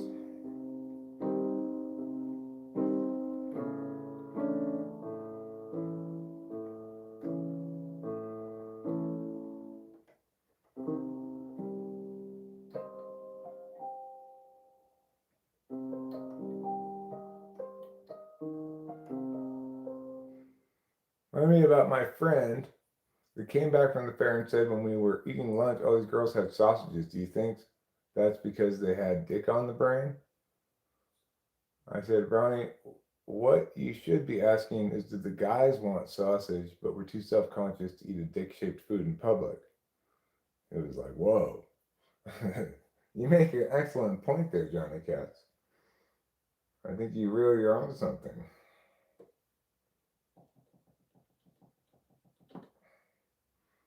Why don't we just go ahead and eat the sausage?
There.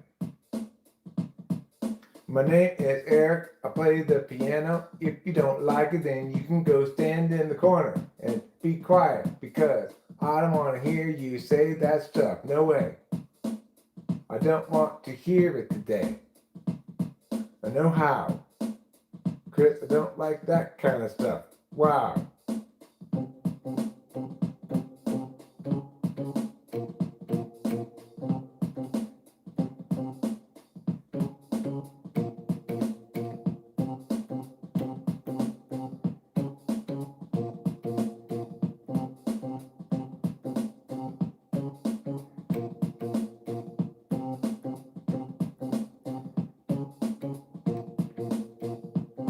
Or just have like a looper, you know? I could record that and loop it. But I can't.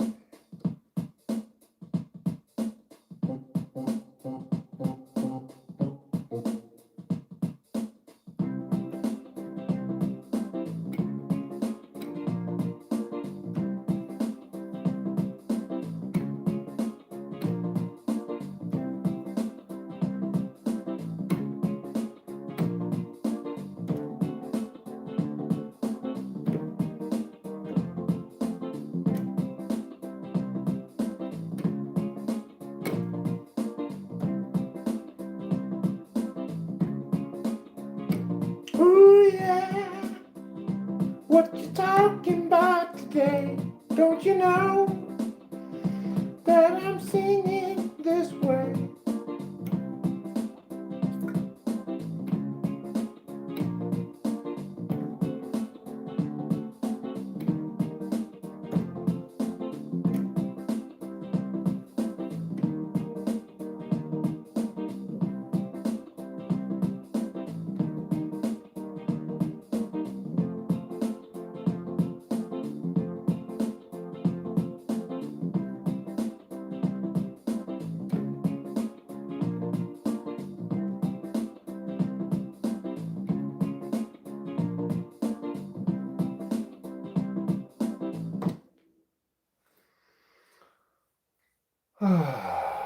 One of the biggest problems with the piano is that I cannot play the piano and sing at the same time.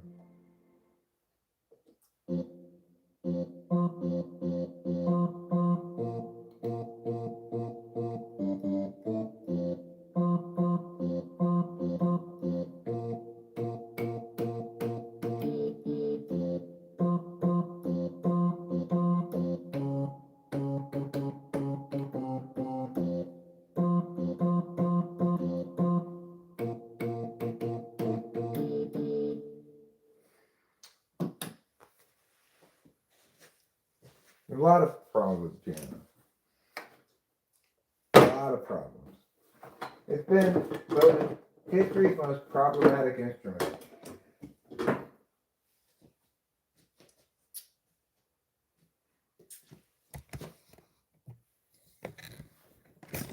Yeah, that's difficult with drums, indeed.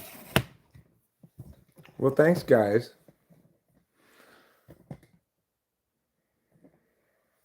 Thanks for your kind regards.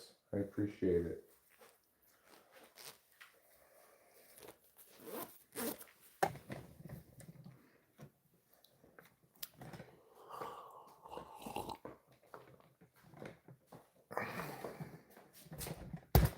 Wish I had gotten a keyboard many years ago and been playing it all along.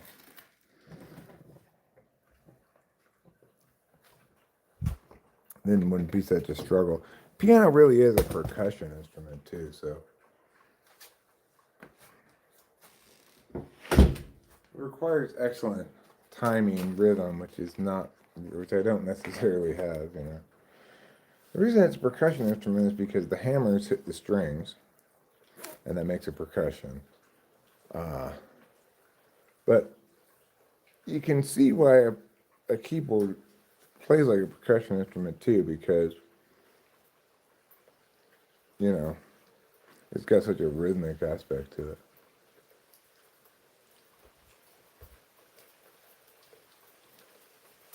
Whereas guitars are stringed instruments. Alright, now this is looking pretty thick, this string. It's almost looking like it might become hail. Oh, it is hail.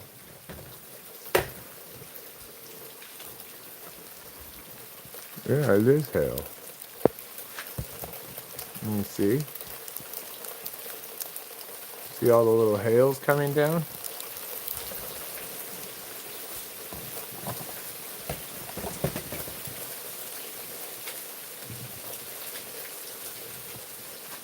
You can really see it bouncing off of here. See it on my arm, maybe. Little hails.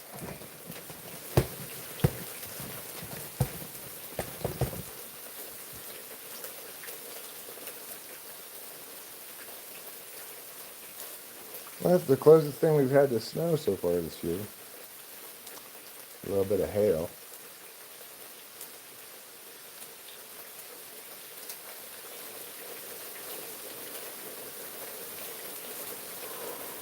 This storm has really dumped a lot of water on us. I don't really have to stress about flooding because we're very well designed to not flood. A lot of drainage and things are thought out carefully in this house.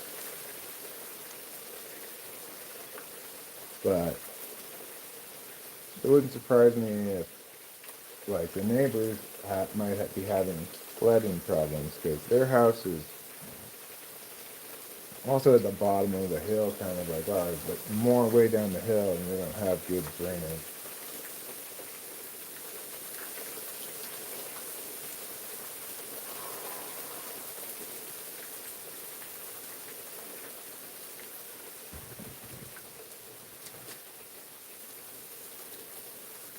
I tried to listen to for our stream this morning, but the forest was too loud with the sound of water dropping from trees and stuff to tell if the stream was going or not. I'm assuming it must be because we had a lot of rain.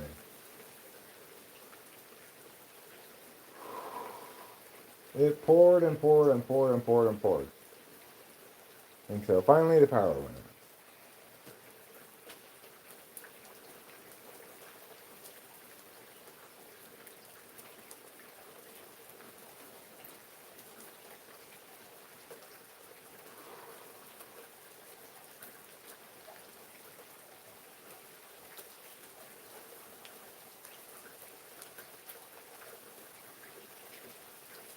When I went into the shed last time and was moving stuff around, a live mouse jumped out of a cardboard box.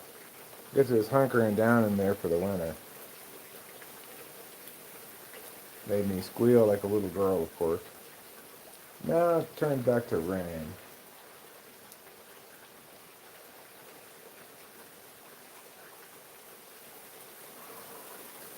But it is pretty chilly. It wouldn't shock me if it's still raining in the middle of the night tonight. If we don't get a little bit of snow, I wouldn't be surprised if we do get a little bit. But according to the weather report last time I looked at it, it wasn't going to get any colder than 40 degrees. If it says like 39, it might fall as snow here because the temperature is probably for a slightly lower elevation in here. And obviously the rain starts up higher than the ground where it's a little bit colder. So you might get snow that doesn't stick, you know.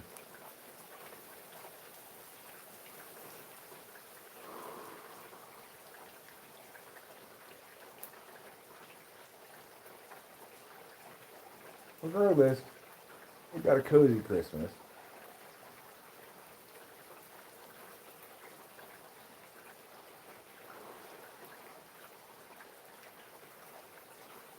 Of course, I've turned into an ESTJ.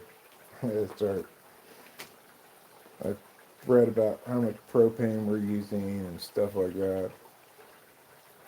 Try to keep the heater off. It's been a mild December. It's been nice for that, actually. But we're getting close to at this point. Probably we're at this point 25%, which is where we should call to get it refilled. And that's expensive.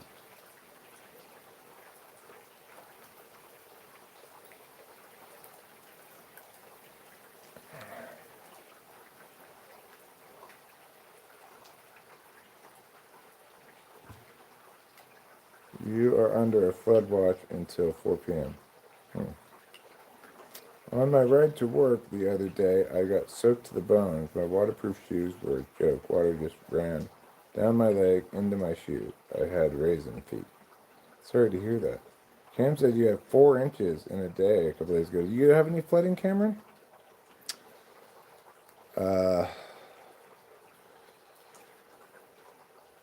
So you think we're going to see more snow and hail frequently because of climate change? It's possible.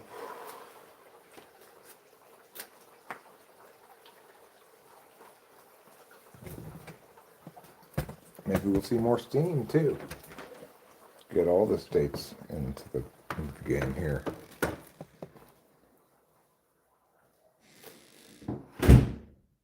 Lytle Creek got messed up. I don't know where Lytle Creek is. Lots of alerts, but no issues. I got to hear boulders rolling down the wash now and then. Wow. Yeah, we didn't have any issues here either, but I can imagine maybe other places, other people around town did. Oh, New Mexico has scored 6 points, Minnesota 7, so we've got a pretty even game here.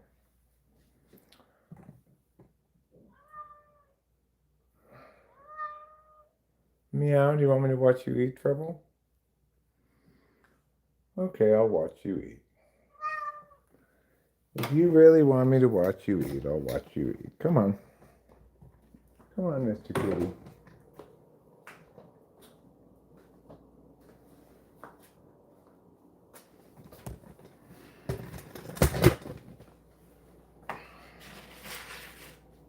Go on.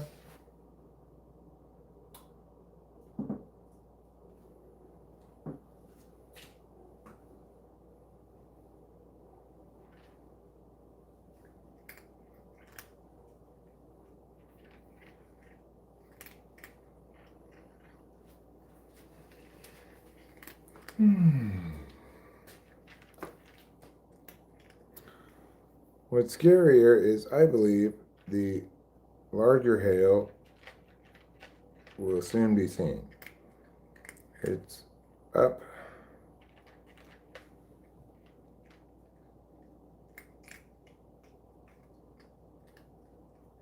It's up there. You passed that exit on your way to Orange County as you were coming out of Cajon Pass. I never went to Orange County that way.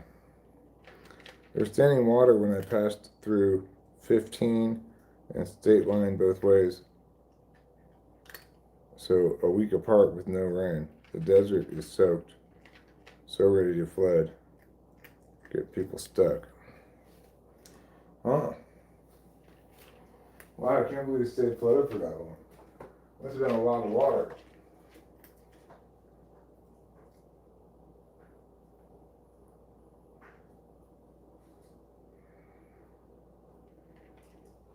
My glasses will make this a little easier for me to read. What the heck? How do you get to Orange County? There must be some back way. Well, I was coming from the San Gabriel Valley, so I'd come out the 210 to the 57 south and then hit the 5 at some point.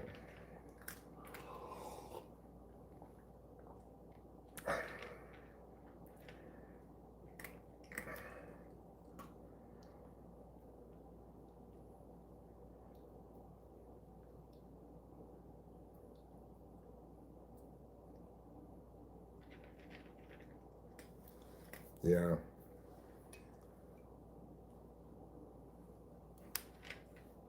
When I lived in Laverne, and I had to go to Irvine, I'd take that toll road.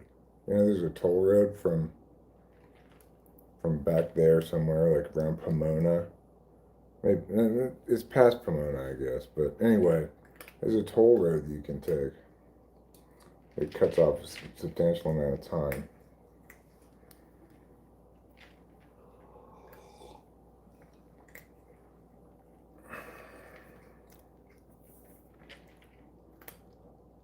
It's kind of weird. Not a lot of toll roads in California.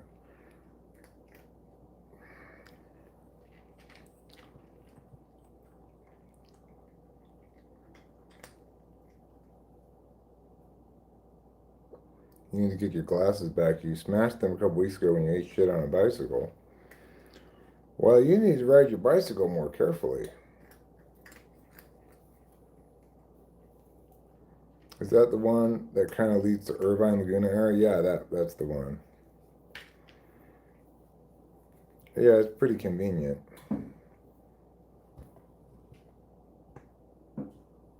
No, I didn't like Liar.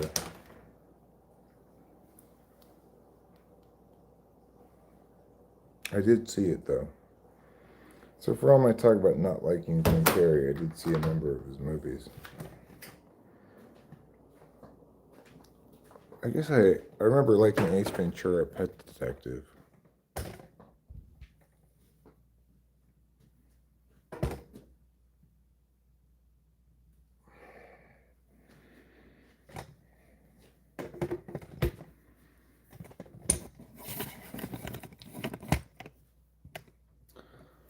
A bicycle has all of the disadvantages of a motorcycle plus some more.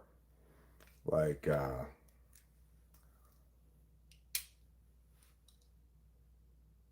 motorcycles, you're subject to weather, cold and wet and stuff. Bicycles, you also get sweaty.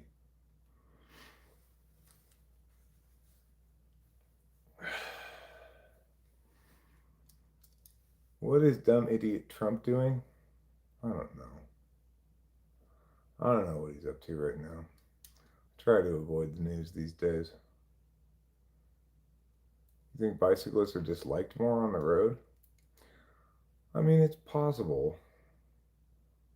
They're more of an obstacle, but I don't personally ever notice bicyclists getting in the way or anything. But there's not a ton of bicyclists around where I live. Bicycle riding used to be safer um, when people weren't on their phones while driving.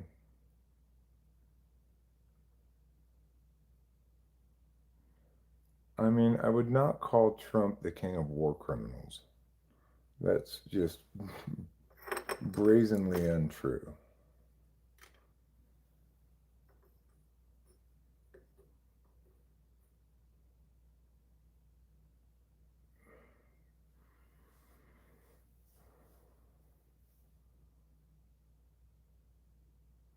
I don't know who Haig Seth is.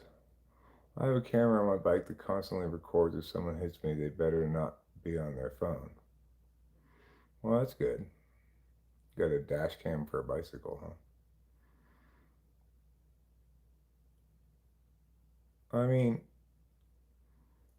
Trump is kind of disgracefully unqualified to be president, but thus far hasn't actually done a ton of damage.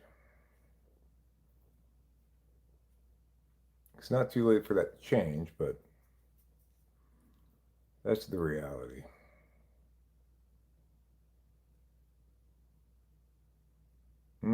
Ass cam, huh?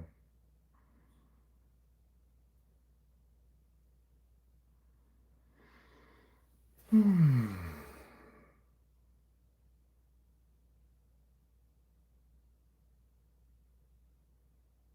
I should probably eat something pretty soon.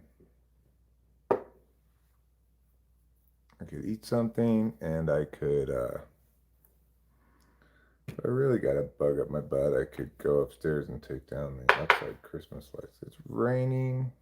It says it's just cloudy right now, but it was raining a second ago. Let's see what the weather forecast says.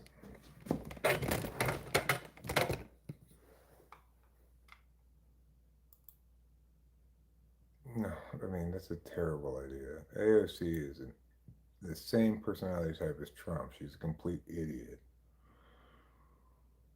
She's a complete fucking moron. Like one of the dumbest people in the American public sphere, just like Trump is. We don't want an idiot who's got ideological idiocy as well.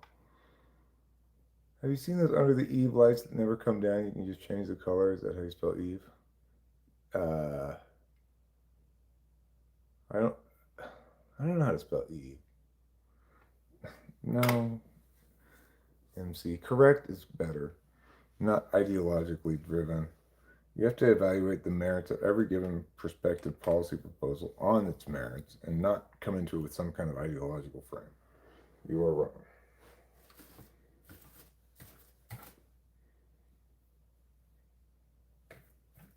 And again, why don't we have somebody smart be president instead of a complete fucking retard?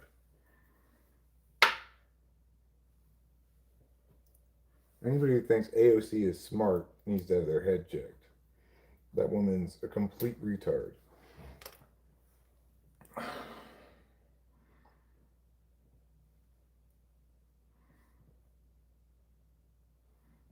Brolagar 6 must be stopped. Who's Brolagar 6?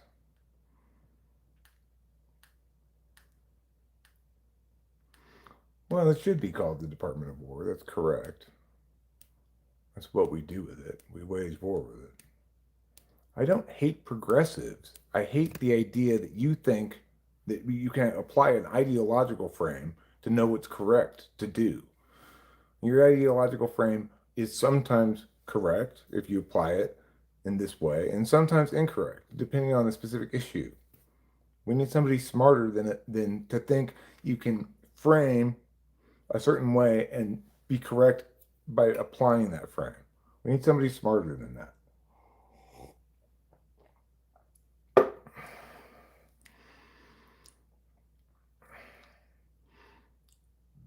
The national problem is not one of oligarchy.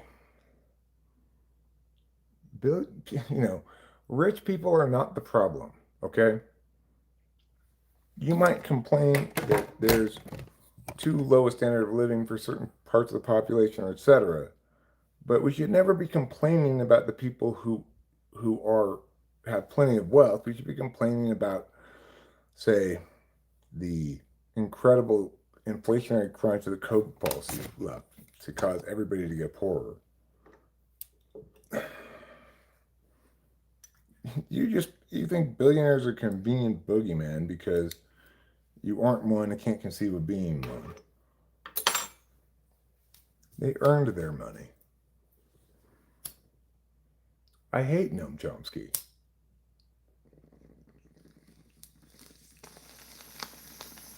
He's another idiot that thinks putting things next to each other is making a case.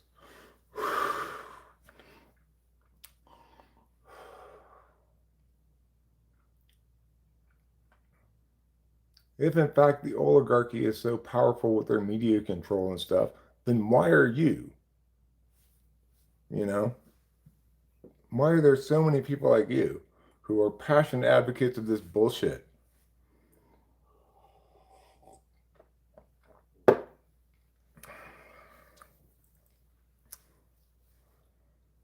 The real problem is this team orientation that says all we have to do is be on the right team and hate the right people and everything will be fine. That's exactly what you're doing. And that's exactly what ought not be done.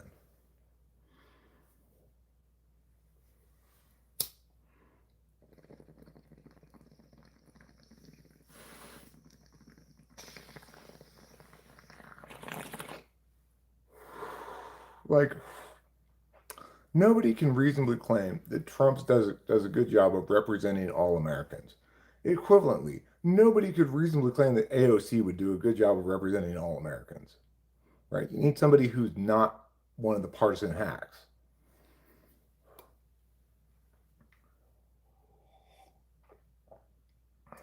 Yeah, I don't like Noam Chomsky because he's full of shit. I don't like him. He's full of shit, right? He makes claims that are not substantiated by anything except examples of, of things coinciding with each other. Like, look here, the New York Times runs all these ads and it has editorial content. Therefore, therefore it's influenced by all these ads or whatever. It's like, will you knock it the fuck off, Noam Chomsky? Acknowledge reality, right? There are myriad independent voices talking about politics and all manner of things thanks to the internet, including here and me, right? I'm being correct about everything. So what's the fucking problem? The problem is people don't want correctness. They want to be on their team. They don't want somebody who understands policy correctly and adjudicates it by a disinterested calculus in a dispassionate fashion, the way it ought to be. The only way that's going to preserve the robust health of a citizen democracy, right, is to have an actual intellectual who actually understands shit, running the country instead of fucking morons like AOC and Trump.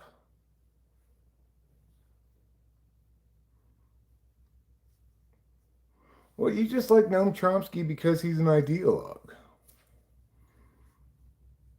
Because he simplifies complexity such that you can have a boogeyman to hate and to blame for everything. But that's not a good way to engage politics at all.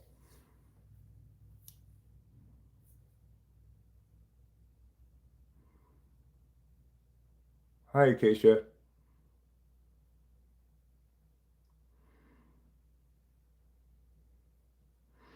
Well, I'm not sure a multi-partate system is a solution either. There's a lot of problems with multi-partate systems. I think the solution lies in the nation growing up and listening to Eric and approaching politics accordingly. To remember that the problem is not your boogeyman, whoever that might be. That the problem is the inability for individuals to engage like adults about politics.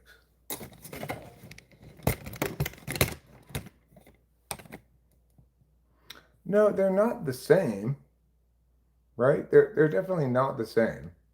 Democrats and Republicans have different agendas that broadly line up with left and right. The problem is neither of them are doing their job of trying to determine what's best for the country. Both of them are instead blaming the other team for being bad. Because if they were actually doing their job of what's best for the country, they'd need to talk about actual public policy things that matter and not wedge issues that aren't even political issues anymore. Like when the Democrats wanted to promote their gerrymandering bill in California, they put up ads that just said things like stand up to Trump, support women's reproductive rights, and various other things without ever even saying what this proposition was about. Without ever even saying that it was a gerrymandering proposition. All they did was talk about wedge issues that aren't even policy considerations. Like the issue of abortion has already been decided by the Supreme Court to belong to the states. So the idea that somehow you can protect reproductive rights at the national level by supporting the Democratic Party in the state of California is just blatantly a lie, right? Stand up to Trump. It's like gerrymandering California to make it even more friendly to the Democrats is not, in any sense of the word, standing up to Trump.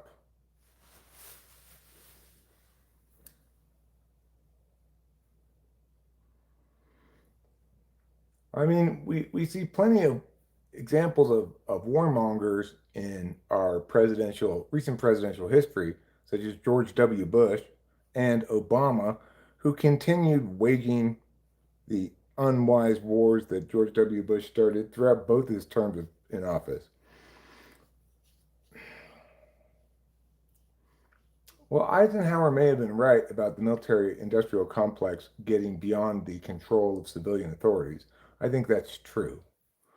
But um, again, no good comes from identifying a boogeyman that we can hate, like military industrial complex, the Democrats, the Republicans, Trump, AOC, whatever. What we need to do is start engaging about politics beyond personality and um, beyond problem admiration. There are particular concrete things we can do to actually benefit the country, and there's a lot of things we ought not do to benefit the country. Like that shit right there, MC 1970, is not useful, right? That's not a useful way of engaging in politics. To the extent that you're right, then that's exactly what they want you to do, is not treat politics like an adult treats politics.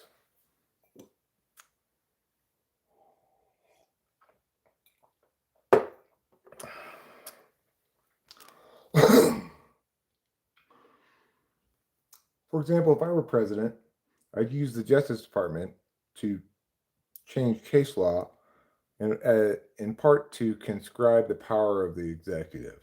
So I would make the kind of presidential decrees that let presidents do all kinds of crazy bullshit. And then I'd have my own Justice Department challenge the legitimacy of those said decrees in the courts, and and do an effective job of creating precedent that will limit the power of the executive rather than continue this ridiculous we've got a king shit that's been going on for it seems like multiple presidents at this point. And and then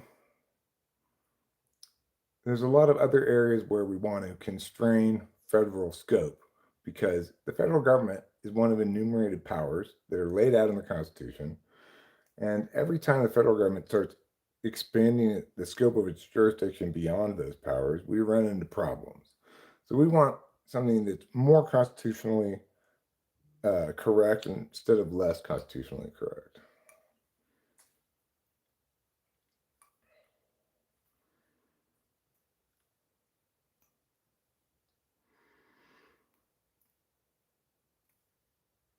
Well, I mean, I agree that the military, the United States probably spends too much on its military, right? I don't think that any objective analysis of things uh, would push back very hard on that. Even if America needs military primacy,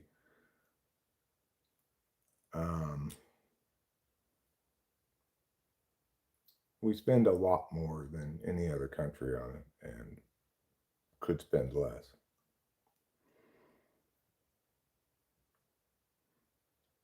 And the best thing we could do with those monies, those taxpayer dollars, is return them to the taxpayers. Because ultimately, we need to remember that the government is the referees. The bulk of the money to be made needs to be made by a lot of different people, the basketball players, for example, the team owners, the stadium owners, whatever. It is not, the bulk of the money should not be spent on the referees. And that's how it is with government. Government has its place, absolutely. We need it to do certain kinds of things. But the idea that the economy is somehow best served by taking more money away from people and letting the government spend it is absolutely false. And we all categorically reject that notion.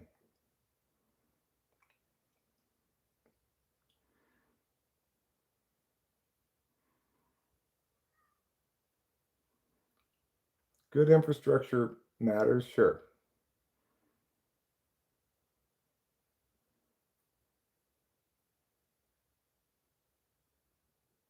No, that's a bad idea, MC. That's a terrible idea. You don't want to punish people who have capital gains, okay? Absolutely not. And we already have way too many taxes. The government already gets something like $4 trillion a year. And it's insane to make any sort of claim that they need more money when they're already wasting what they get. As you said, they're already spending too much on the military, right? So before you even dare dream of increasing taxes, let's cut spending on the military. Remember, this is our money you're trying to take away from us. It does not belong to the government or the people as a whole. It belongs to the people who earn that money, who make it.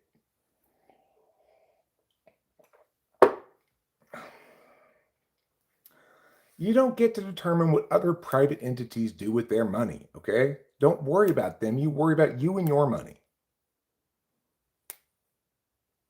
There's nothing wrong with corporations. They're a way that individuals don't have full liability for their businesses. It's like if we don't respect the corporate entity, then you're saying anytime somebody's business goes under, they should lose their home and everything else. And that's not a good idea. That's why they have limited liability, you know? And the idea that corporations should get taxed more is insane. It's insane because the thing is, all the people who make money directly from the corporation as income all of that money gets taxed. The corporation makes profit, sure, retains some of that money for long-term solvency and investments and other sorts of things, and then that additionally gets taxed before it ever gets paid out to any individuals, before any individual can spend it. It's insane. A capital gains tax is insane. That money I earned, it's already been taxed as income. Now, if I choose to spend it on garbage, then it doesn't get taxed anymore, right? Or maybe just get sales tax.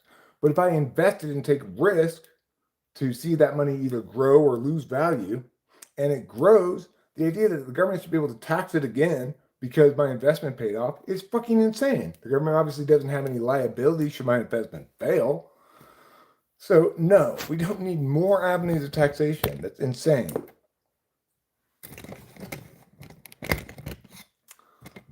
And this is exactly the sort of insanity that rational people need to fight against, right? No, socialism is a terrible idea. No, centralized decision making is not better than decentralized decision making. No, taking autonomy away from the individual and giving it to the group is not a good idea. These things are fundamentally un-American. Shame on you for advocating them.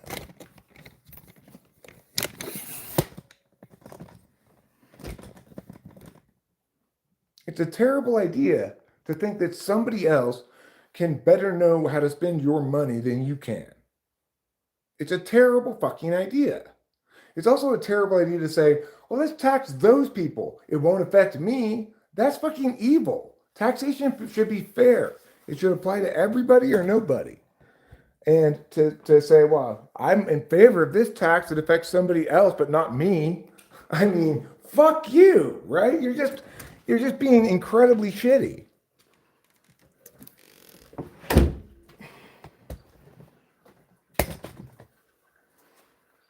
It's like that is the absolute worst kind of populist garbage I can conceive of. Tax those people. I'm not one of those people. Like people who want to tax cigarettes more. Well, I'm not a smoker, and I don't like smoking. So let's tax it more. Because you're not a smoker, you should not be in favor of taxing this other group of people who's not you more. It's like taxation is part of the law, right? And we should have equality under the law. A real citizen democracy taxes everybody equally, fairly. Rich people will still pay more because 10% of a lot is more than 10% of a little, you know?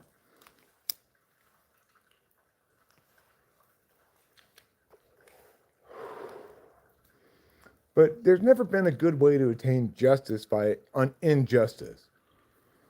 It's like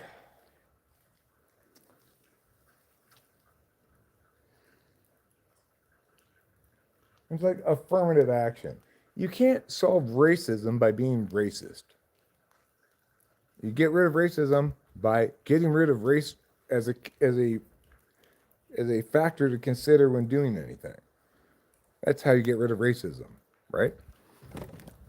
And when you try to say, well, my injustice is fine because it's on my team's stupid agenda, then that's where fucking disaster comes in, and why people of neither team should win. That's why I should win. But before I do that, I'd have to run. I'd be America's scolder in chief. I'd scold the country into correctness.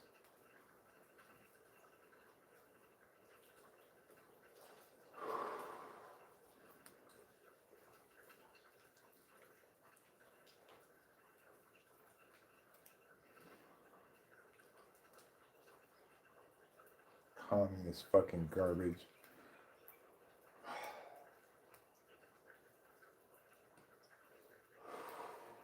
The engine of all of our prosperity is the decentralization of economic decision making. That's the engine of all of our prosperity. And we ought never forget that. It's not the government who made America great, right? It's individual Americans working hard at individual enterprises as determined by their own agency. Should those people keep more of what belongs to them, what they earn? Yes. Is it a good idea to have more of those people's money given to the government so that they can spend it because they do such a great job of spending it? You've already pointed out they spend way too much on the military. So why in the world should we trust them to spend money wisely?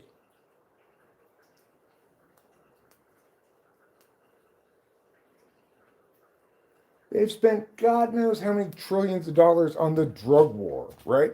Was that a good expenditure? Were we wise to give them all that money to do that bullshit for God knows how many decades?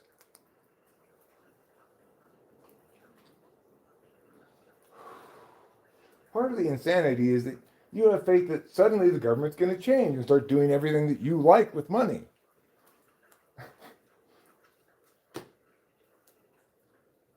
I bet you don't like the deportations, right?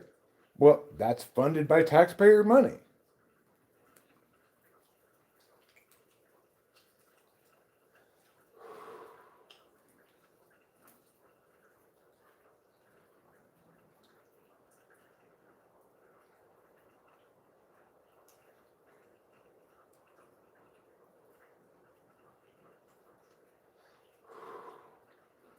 So, no, the government does not need more money to spend on the military and the war on drugs and deporting people and a bunch of other garbage that they spend it on.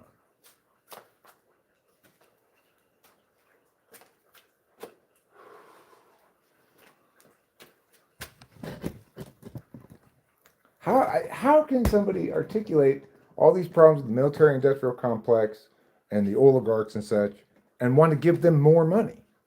If in fact that's what's going on in the government, why would you want to give them more money? Because your president's going to remain president forever? Why do you trust the next president to spend that money more wisely or the next legislature? Why? It's insanity, right? We already know that the government will do plenty of things that we don't like. Whereas rarely do we say to ourselves, God damn it, I wish I would stop spending so much money on anti-smoking campaigns.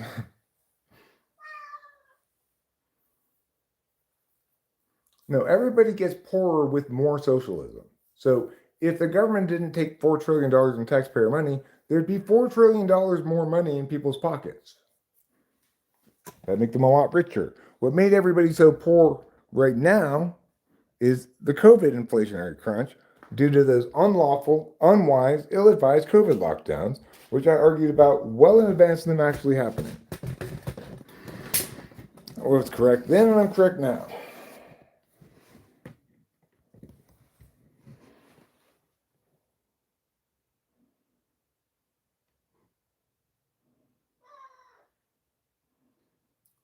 So socialists just need to get the fuck out of political discussions entirely, right?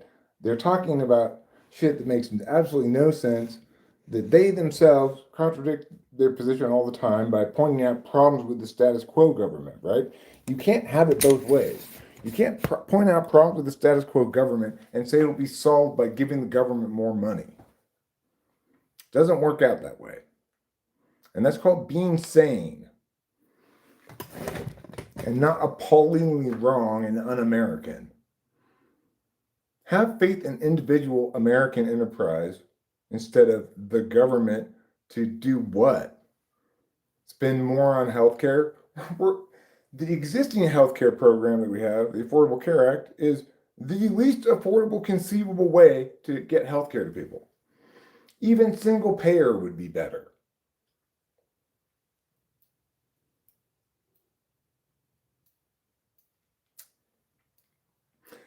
It's not that the individual mandate doesn't make economic sense. It's that it only makes economic sense if it mandates catastrophic liability healthcare with high deductibles and low premiums. That's the only kind of mandated healthcare that makes any sense because we want to reduce the amount of people who get healthcare unnecessarily, not increase it. What do I think about Trump? I think he's a fucking retard. I think he's entirely an idiot beyond all scope of imagination. He's a disgrace to the presidency. He's so self-involved, I can't even believe it.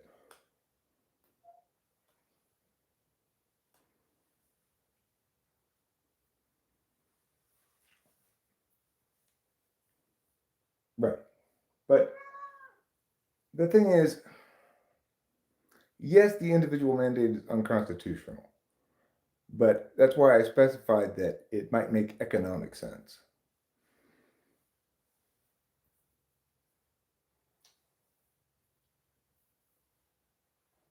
Right. It's fine to acknowledge that our existing leaders are inadequate and that they are inadequate whether they are Republicans or Democrats because AOC and Trump are two sides of exactly the same coin, except AOC is more ideological. It's fine to acknowledge that those kinds of people we don't need as president. What we do need is somebody who understands all this, everything I've been saying, and is correct about all of it, and is epistemologically robust. So he has a good relationship with knowledge, determination, justification, etc.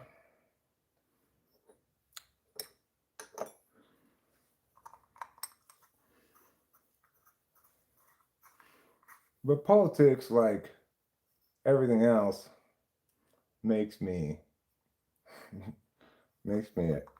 frustrated because it doesn't matter how correct I am about stuff. People prefer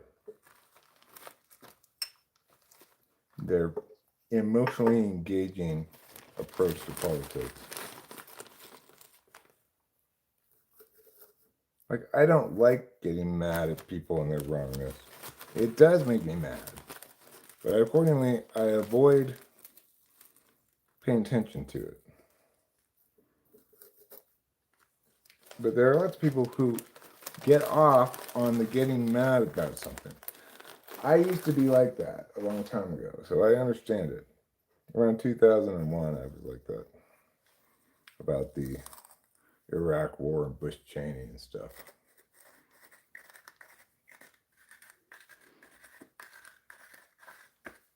Yeah. I love how the socialists are typing into the chat on their iPhone 17. Everything that we all enjoy is the product of not socialism. Remember, capitalism is just the absence of use of force interfering with private parties engaging in mutually beneficial commerce. Sometimes we do need the public to interfere, ensure a level playing field and whatnot. I think laws against monopolies and anti-competitive practices are good.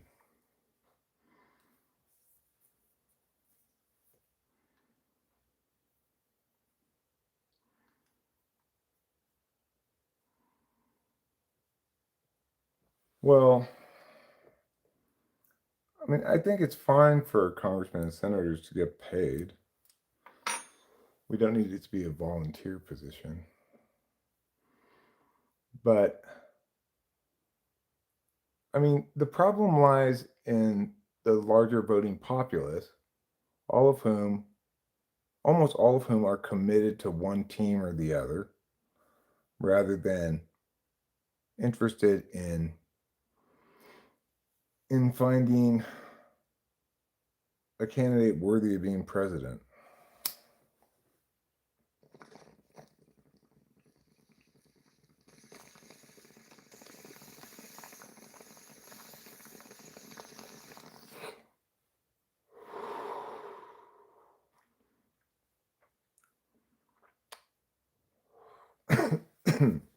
Well, yeah, I mean,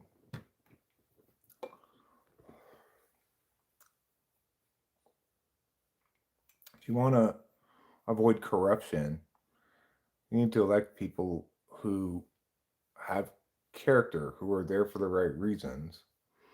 And we as a population to need to be able to identify as such, you know?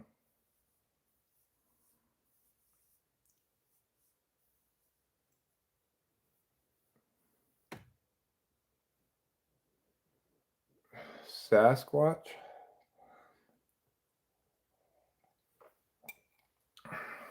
Like, I don't think just Googling Sasquatch is going to be very enlightening.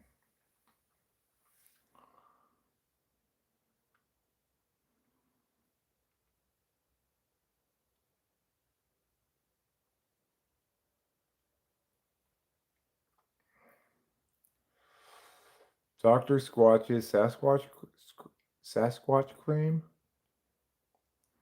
Who was Jimmy Carter? I believe that he had to sell his peanut farm because he worried about the optics of owning a business and running the country.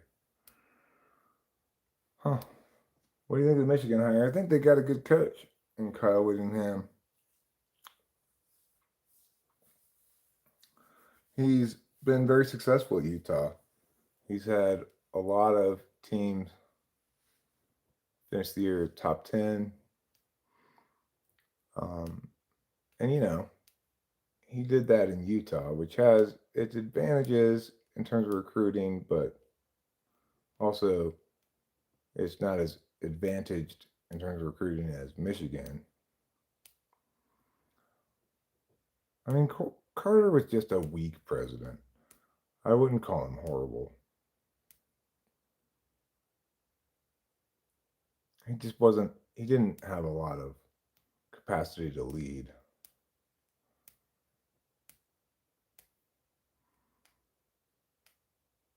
I mean, I don't think Trump has that much money. I don't know why people seem to think he does.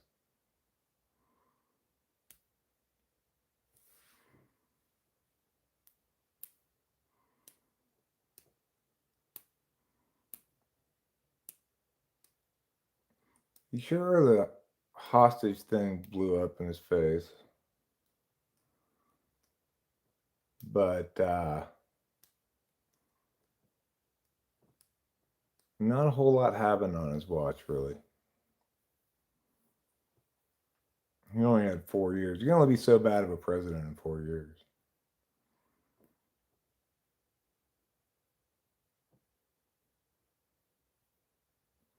I mean, I think everybody would agree that Carter's been a good ex-president.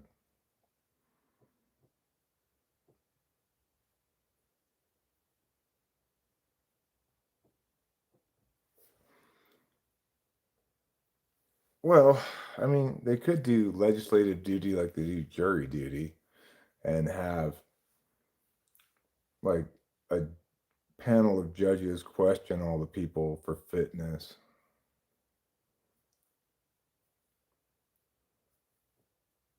That's not a terrible idea, really. Treat legislator or executive duty as like jury duty and call random people in and then have judges question them for like competency.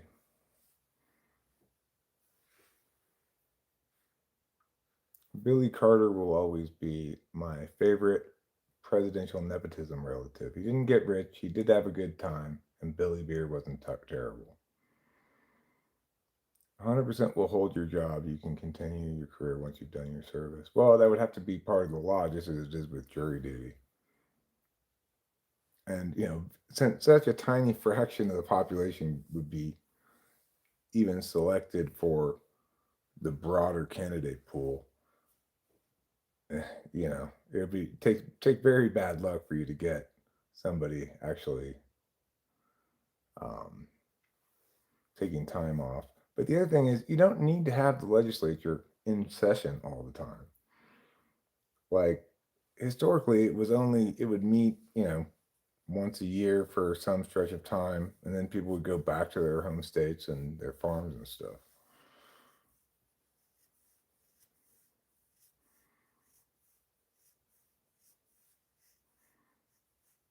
I mean, the thing is, one thing that this president and the last president demonstrated is that you pick some random person at random, they're more qualified than either of these two people were. Biden had dementia, Trump is Trump, and more qualified than Hillary Clinton or fucking Kamala Harris either.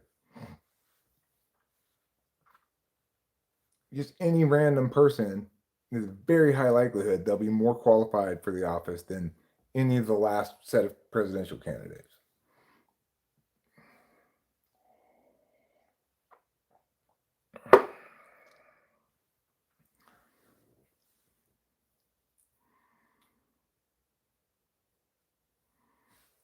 Well,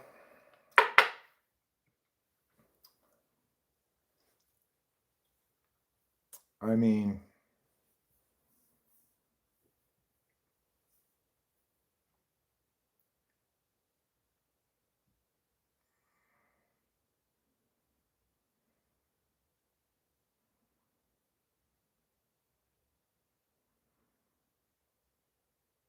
I think in some sense the biggest problem is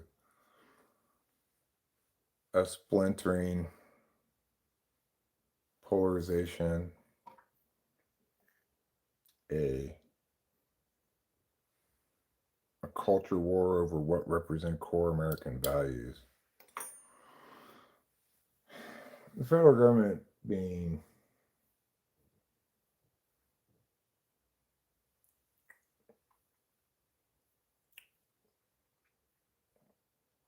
as big as it is, it's a problem. It's true that the number one check on prosperity is taxation. But reality is a little more complicated than that, you know. It's not the case that we should necessarily peel back the federal government's scope and jurisdictional stuff across the board. You know, we have to look at reality too. We can't be ideologues about it. So there are certain things that may seem to be beyond the scope of federal authority. Some of them are more well, some of them are more subject to, well, for example, people never, maybe should never have thrown a bunch of trash down at the bottom of the ocean here. But now a coral reef has grown up on it. And so you don't necessarily want to remove the trash either. There are some things in government that are like that. Maybe it should never have started, but you can't just rip it away all at once, right? You got to make good, practical, pragmatic decisions as well. I think it's more like 4 trillion, Putty Cat, and they're not stealing it; they're acquiring it by a taxation, which is among the federal government's constitutional powers. I didn't say there's no need for that everything's like that, okay? But there are things like that, which is why we can't be too categorical in our approach. We have to take things on a case by case basis. Does there need to be a Department of Education? Absolutely not. In no way, shape, or form does further decentralization of education decision making produce better education. It's already the case that you've got myriad levels of decision making from teacher to administrator to district administrator to state level education shit. The idea that we need federal level education shit as well is absolutely insane.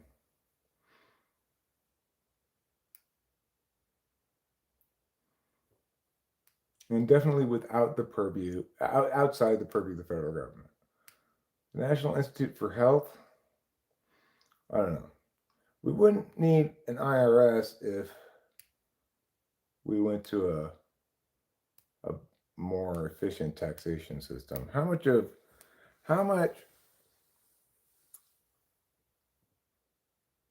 how much economic activity is going to like tax people to help people prepare their taxes? That's insane. Taxation shouldn't be a matter of weeding through the labyrinth of 14,000 plus pages of tax code.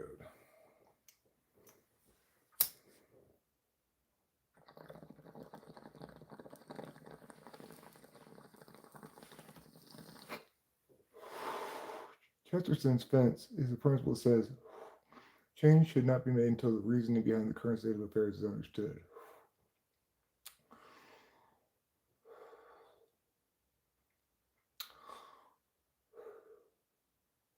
I mean,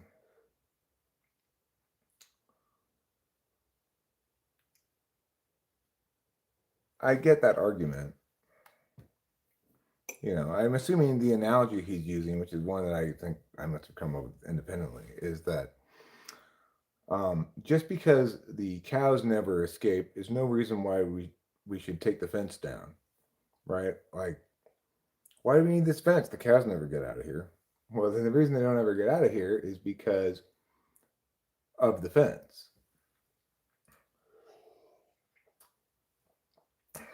But the thing is, what I'm saying is we should, often with existing government programs, the reasoning under which it was originally determined, is not really relevant at all to anything we need to do about it now. So it's like the reasoning for the war on drugs, you could you could express what that was in a myriad of different ways, right? But it's always the same thing. It was utilitarianism. So accordingly, we can just look at its abject failure as a public policy, um, and that's adequate for us to negate it, right? Because regardless of its reasoning when it started, we have its track record of failure to point to as a reason to negate it. Additionally, the DEA is something we should get rid of. The feds do not need to be involved in drug enforcement. If the states want to enforce drug laws, then let them enforce drug laws, and that can be right. And the other thing is, we need to evaluate like how much stuff is going to be disrupted if we pull out in this area, right? And what population of people is going to be disrupted and how much, and is there a better way to sunset that causes fewer and less immediate harms and gradually induces those instead?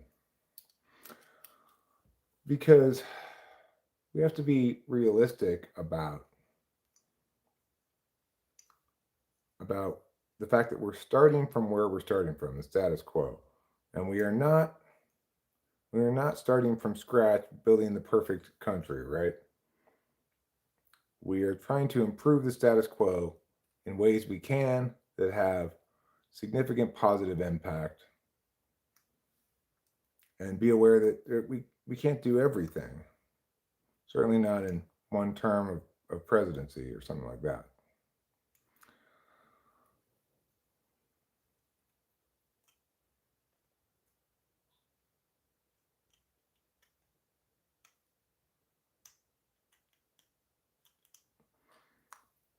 Yeah, well,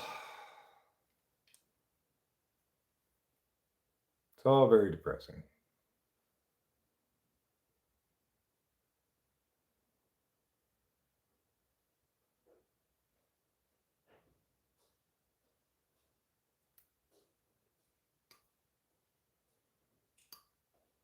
Yes, it's all very depressing. I love you. I love you too, darling.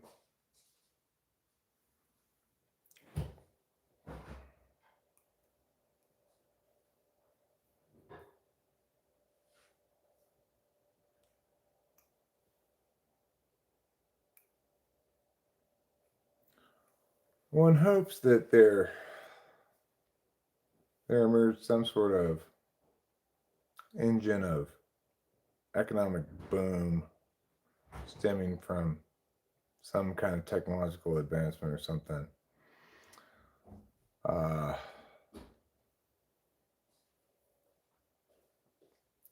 that can return country to a state of better economic health. Because right now is about as bad as the economic health of the country's been in a long time, thanks to the COVID stuff.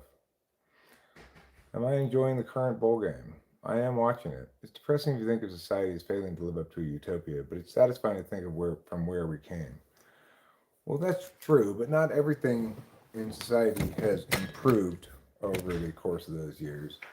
In some ways, it can be depressing to think of how it used to be versus how much more shitty it's become now.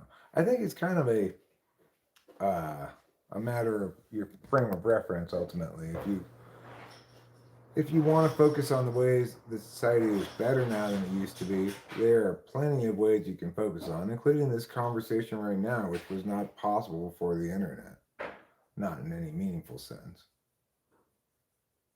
Um, and the fact that I can concurrently watch via the internet in a place where otherwise I would not be able to get TV reception or anything. This bowl game, concurrent to doing this, had them both up on one screen, the chat on the left, the game on the right, like this. These are all wonderful things about the present.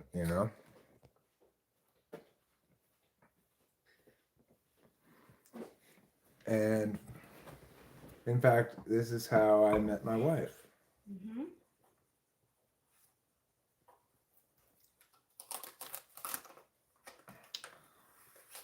I agree, we can thank capitalism.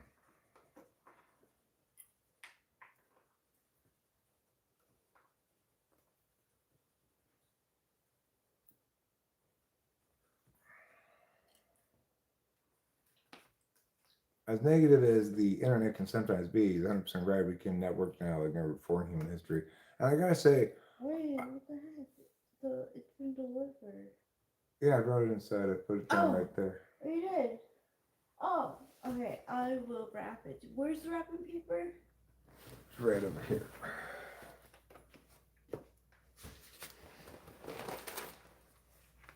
Okay. Mm-hmm. And then maybe we can live stream our present opening. Yeah.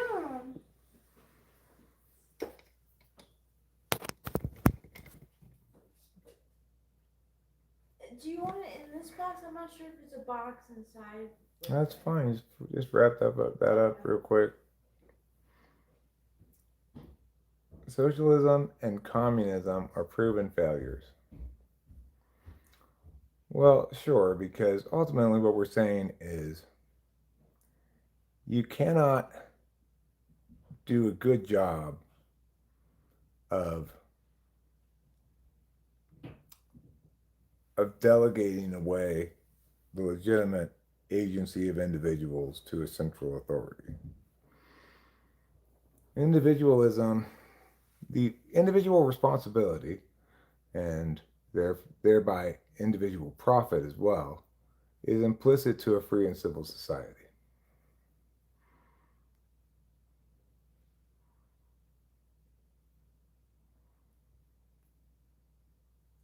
I mean, Pussycat, I have no problem with pharmaceutical companies and the drugs they make. They're the real heroes in the whole story. You got to remember that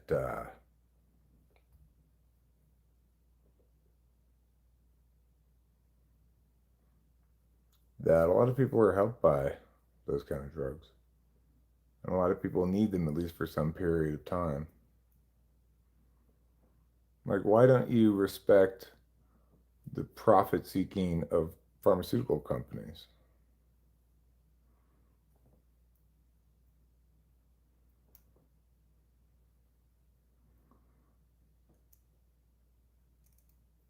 I mean, It doesn't really matter whether doctors want you to be sick, quote unquote. People go to doctors when they have something wrong with them, when they're seeking a solution to something. Fly Guy's doctor seems to want him to be healthy. Yeah, I think Rachel and my doctor does as well. But I do think that, you know, there's a bit of a problem in having this specialized group of people being a barrier to people and the drugs that are the actual solutions to things. Almost everything meaningful a doctor does is prescribe drugs. If there's some injury or something, then they might set a bone. Um,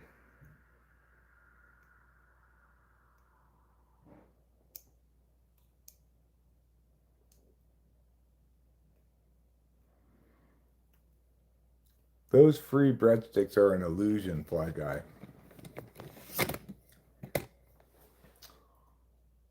They're an illusion because you can't just go in there and just get free breadsticks. You have to order other food.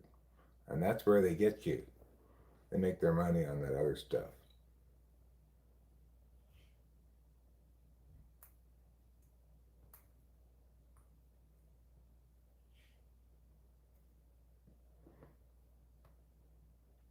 In this day and age, for the average person to be unhealthy with all the information and resources, by and large, is your fault. It's not necessarily your fault at all. It's ridiculous. People have medical problems all the time. And usually it's not their fault.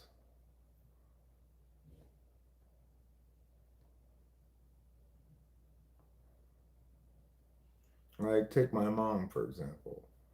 She had dementia. It was not her fault. Nothing she did to give herself dementia.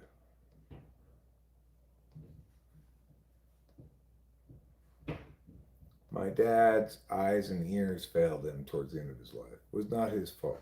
Talking about the average healthy person. Well, I mean, what does that mean?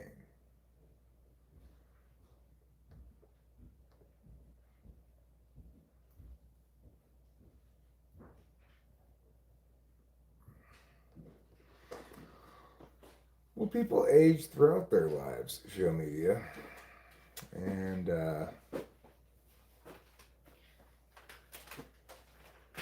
like,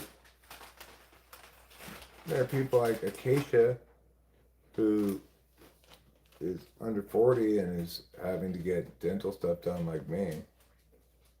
Now, maybe that's her fault. I don't know. Yeah, well, there are plenty of self-inflicted wounds. That's true. But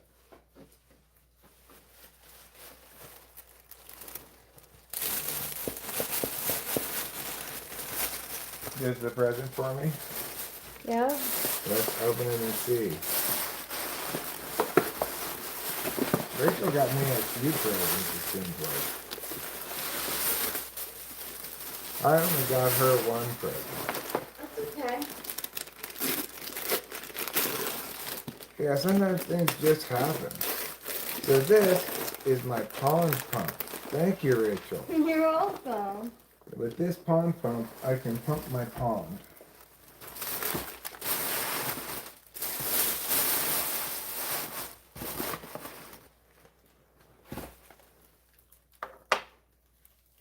See what else we got here.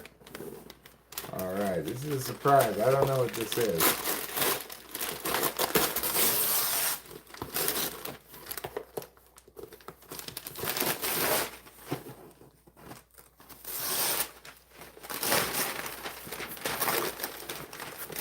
Okay. Yeah, you're gonna have to open that. Open her up. With the old knife-a-roo.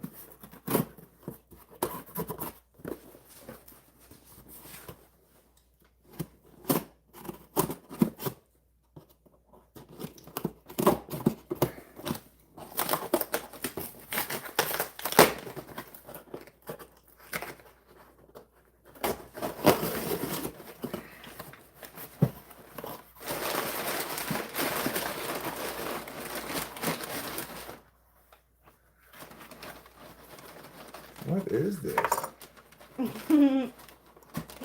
It's not as exciting as it looks, but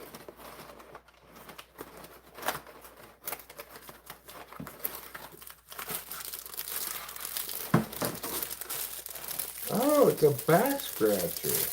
Wow, thanks. you're welcome. That's excellent. I can definitely use this.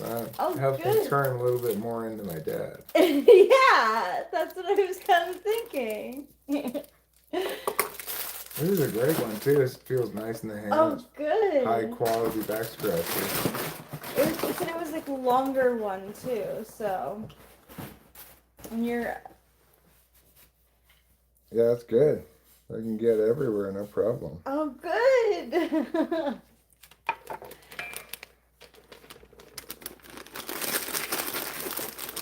Let's see what this is.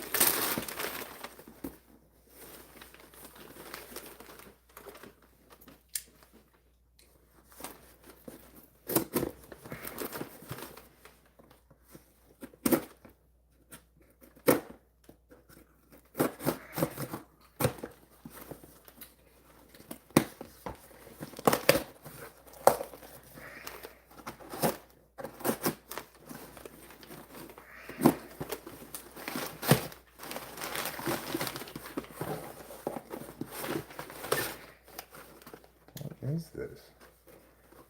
Is this what I think it is? I think it's a watch. Yeah, it is a watch. You've heard me complain about this watch so often. Mhm.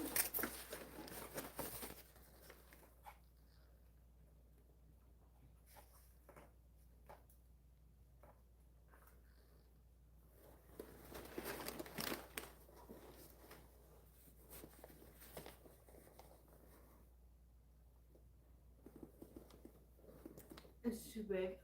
No, I'm just trying to see if it's going to be more visible than the existing one. Oh. Thank you, regardless, Rachel. I Oh. appreciate it. But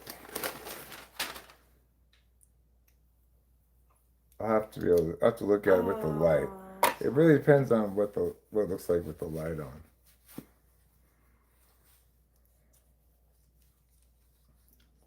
Let's see. The problem with this one is I can't see it when it's in the dark with the light on. Then the way the hands look makes it so you can't really see. This one should be more visible, yeah, I think so. So you can see that with the light on, with it off. And with this one,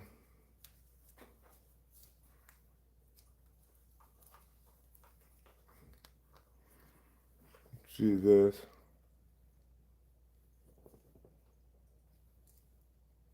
Well, you can't really tell because it's not dark. But in the dark, you can't see this one when you push the light on. This one, I should be able to see no problem because it's black hands. The reason you can't see this in the dark is the silver hands don't show up against the blue background. So thank you very much, Rachel. It's very considerate of you. You're welcome. That's really like knowing what to get somebody. Oh, I'm glad you think so. Yeah.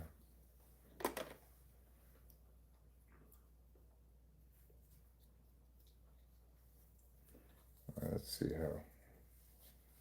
how she fits.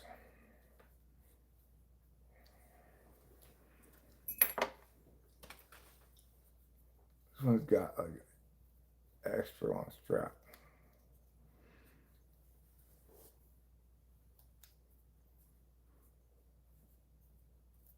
That sounds like a big hassle, Fly Guy. How did I get it open even? 12:30. It's not 12:30. Mm-hmm. It is 4:07.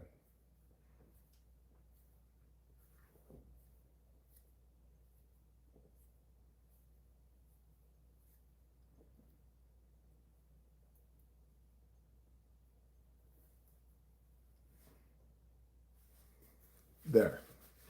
Thank you, Rachel. You're Would you like to welcome. open your gift now? Yes.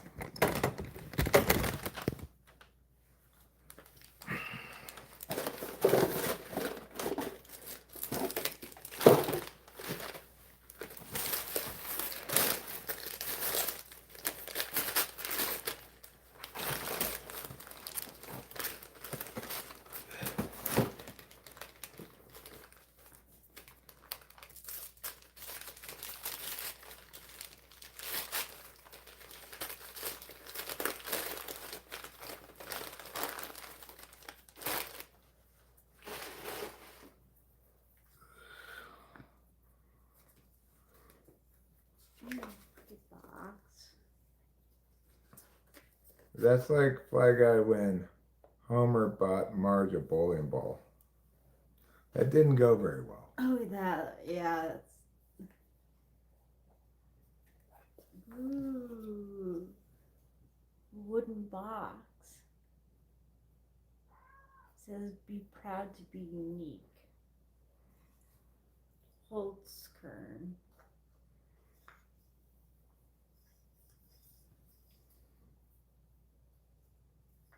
Got a little magnetic lid on it. Oh, that's cool. I really, yeah.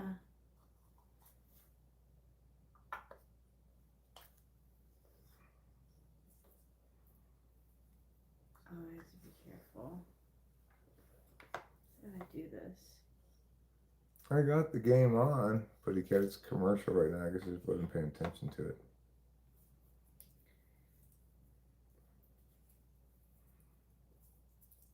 Um, I don't know. I think he. I don't remember the deets of the episode.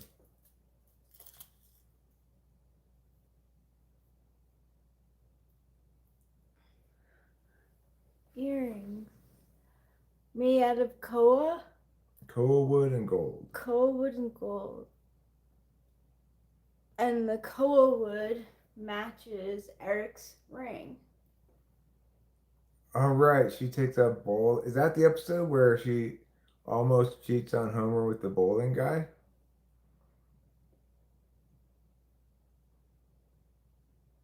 Is it funny how when you're a kid you're like, oh, it sucks, and then when you're an adult you're like, oh, it sucks.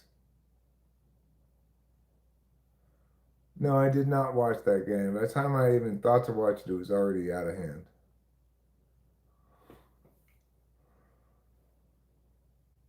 Mr. Dietz, very, very sneaky, sir. Thank you, Eric. They're beautiful. You're welcome, my darling. I'm glad you like them.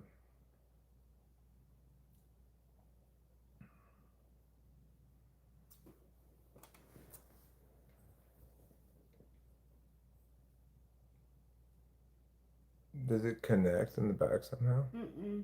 Just hangs down in the It back just like hangs that? down, yeah. Or you can pull it like, I can make it so that it doesn't. So it's like that. Oh. Well, that's cool. I've never really seen earrings that hang down in the back like that. Yeah, they're feathers.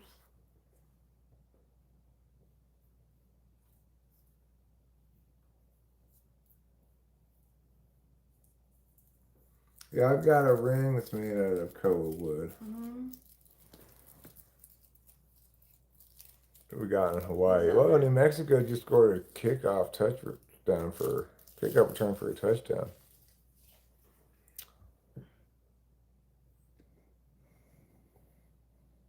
No, actually, I went to this jewelry store that was advertised on Noel Phillips' YouTube channel. I was like, well, I am looking for a gift. Oh, thanks. But yeah, it's for Christmas, I believe. Yeah, it's for Christmas. You've got a heart that's made of wood? Well, that just means it's flammable.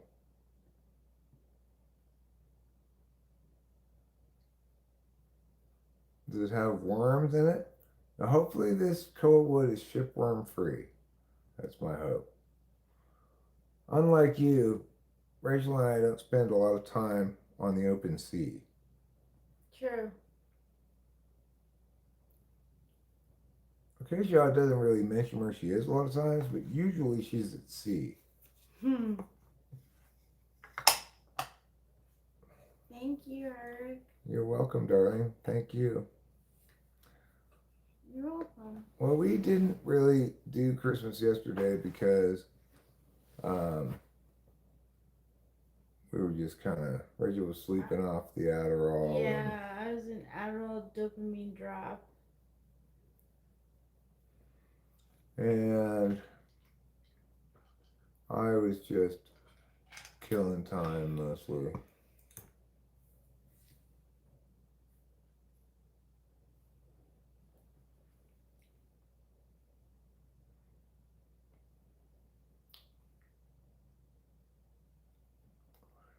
Well, yes, Putty Cat. Yesterday was Jesus' birthday, but you can celebrate it on a different day if you want. He'll forgive you. And Eric's watch didn't come till today. I wanted to open gifts like with all of them.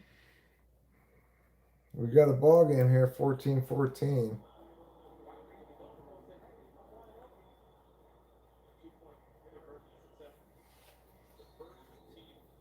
Fourth quarter, tie game. What more can you want in a bowl game?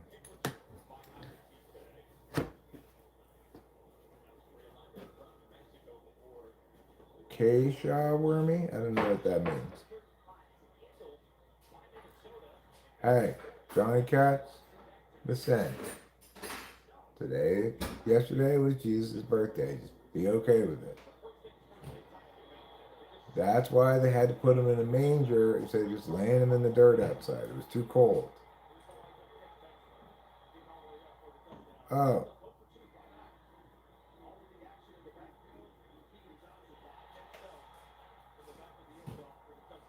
It's a good hire. I think they got a great hire. Kyle Whittingham. The wood is acacia. I see.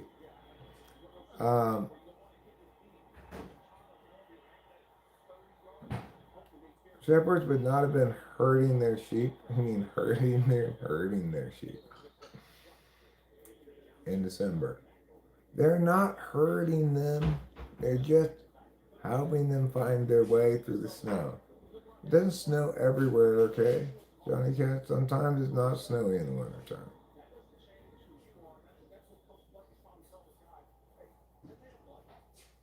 We know that the little town of Bethlehem was snowy. But was that really where Jesus was born? Maybe he was born farther south.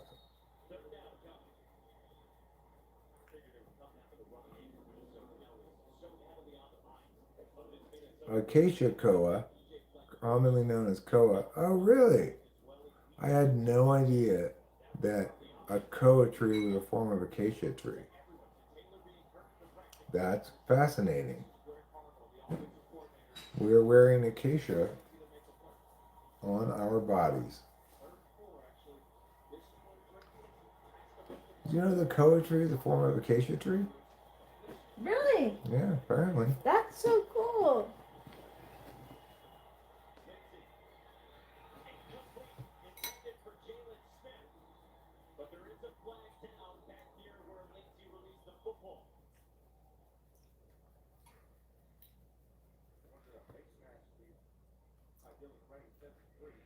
Well, for Hawaiians, koa is like their magical wood.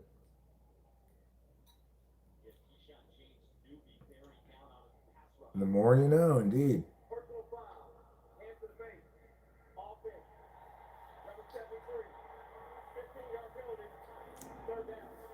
Hands to the face is a good name for a penalty. Hands to the face? Yeah. Maliki lama.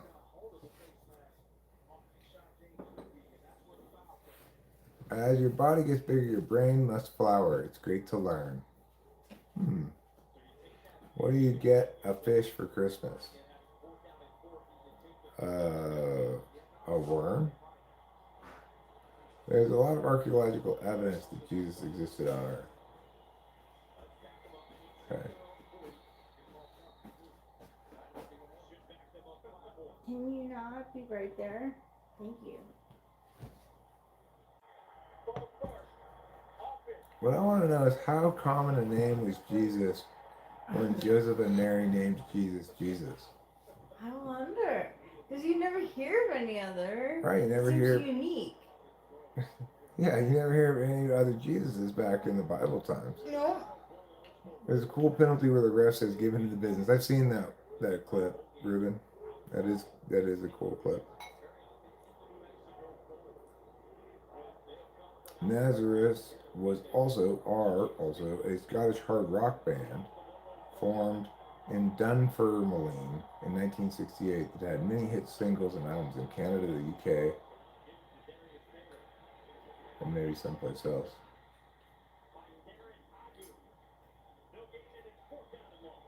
Jesus' real name is Yeshua, not Jesus. Joshua, then why is he called Jesus? Was Jesus a common nickname for Joshua back then? Like Dick is a nickname for Richard?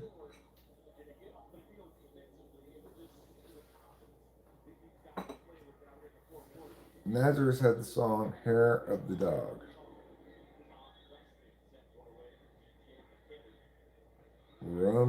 Romanication. Maybe Romanication. But isn't there somebody else in the Bible named Joshua? If they wouldn't they have Romanized both of them?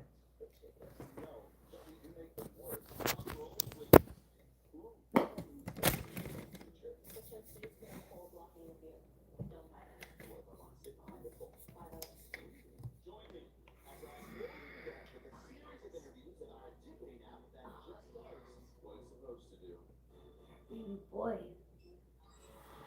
Yeshua. I don't see a lot of yes. You never hear Yeshua's in the Bible either. True. You don't hear of any Yeshuas either. So I don't know.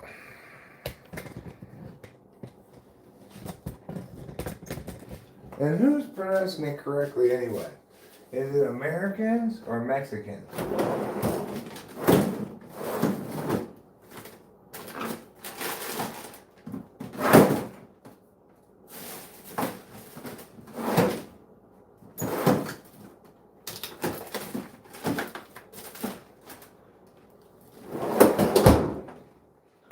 I guess I'll have a chicken pot pie.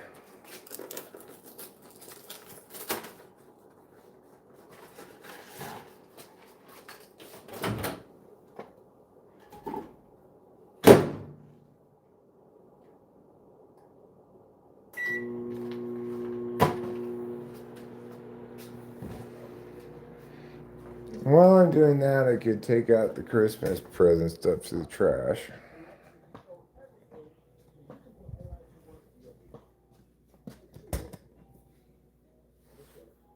You like them? I love them. I'm glad to hear it.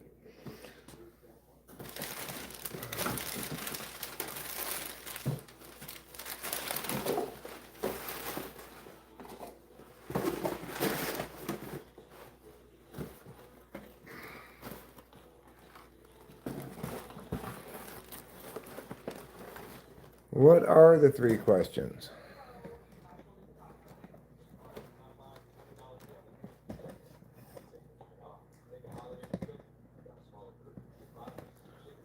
Wouldn't it be ironic? We went back to Bible times and they were all calling him Jesus. We'd be like, oh my God, the Mexicans had it right this whole time?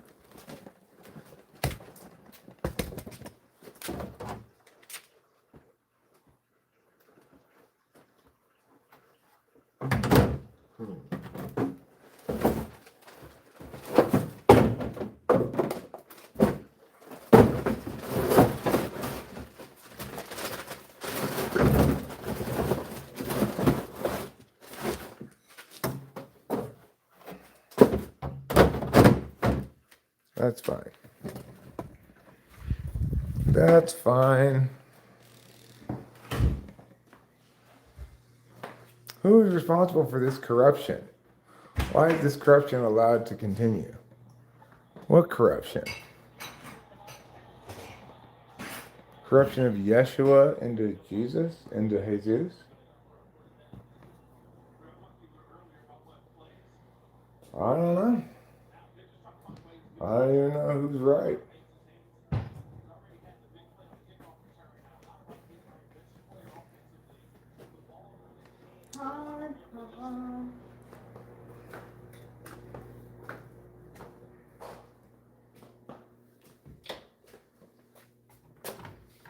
Oh my God, that conception was absolutely immaculate. They did such a good job of conceiving that baby.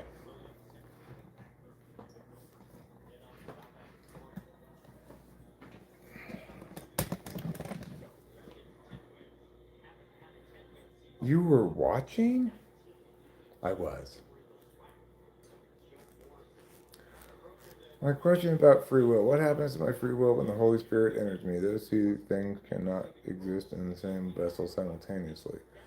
Well, you can freely give yourself over to something else, whether it be like drunkenness or engagement with the, the the will of the divine.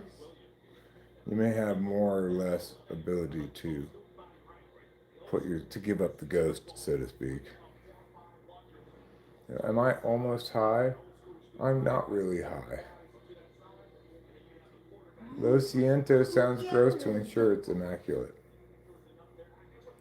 There wasn't a drop or a speck of dirt or any bodily fluids anywhere.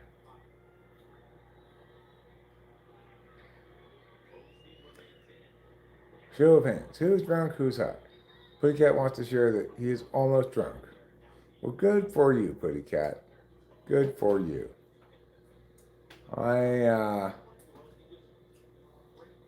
I'm not particularly high. I'm certainly not drunk. I could conceive of myself having half of a weed drink tonight. But I'm sorry that it knocks me out. it's fine. It's a desire, not an actual disabling of free will. Right. It's something that you decide to make happen, right?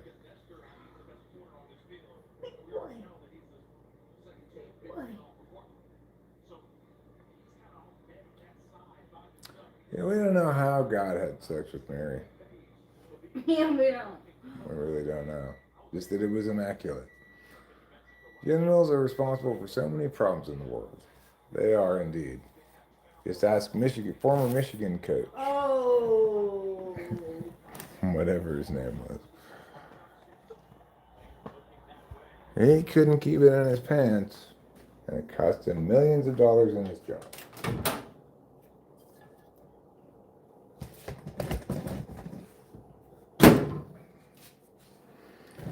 I'm sure he'll be able to find some kind of other job somewhere. But, it's not a good look when you get fired for cause by your previous job.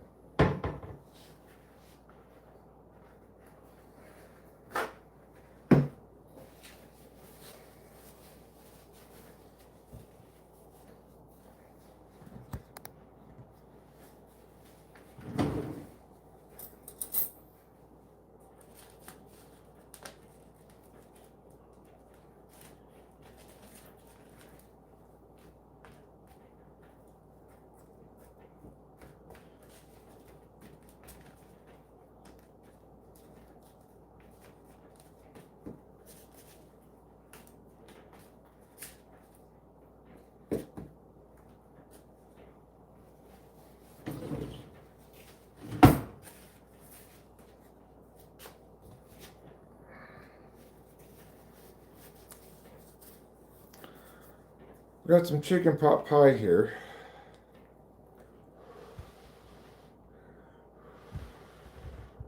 Which hopefully will nourish my hungering body.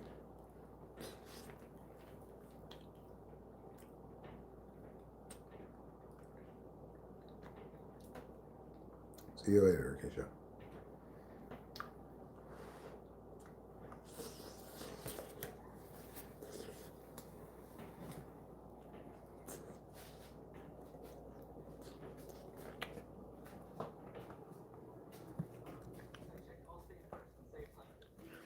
Yeah, I strongly prefer chicken pot pie over either turkey or beef.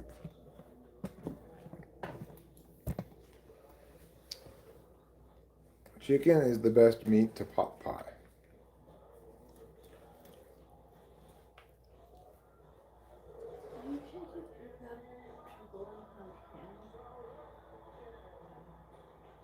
Oh, damn it, I missed 1620. What's 1620?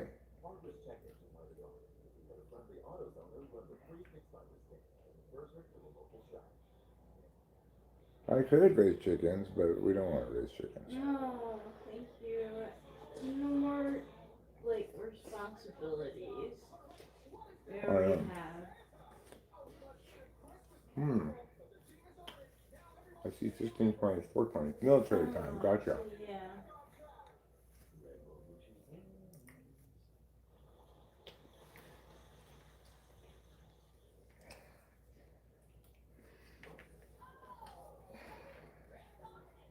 Wow, that was like just a commercial for not doing whippets. Oh, really? Yeah. What did it say?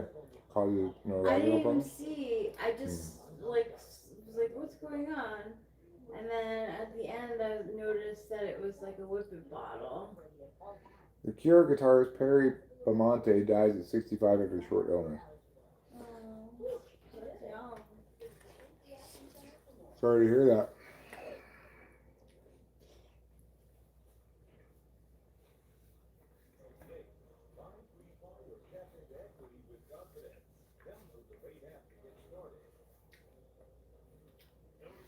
I mean, we don't use that many eggs. No, every time we think we're going to, we don't use them. Yeah, anything in the wrong qualities can be harmful.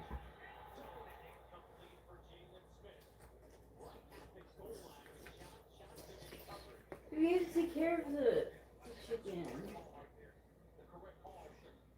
Farm fresh eggs. We really don't have that many eggs. Don't use them. We don't have any grazing land to raise sheep on.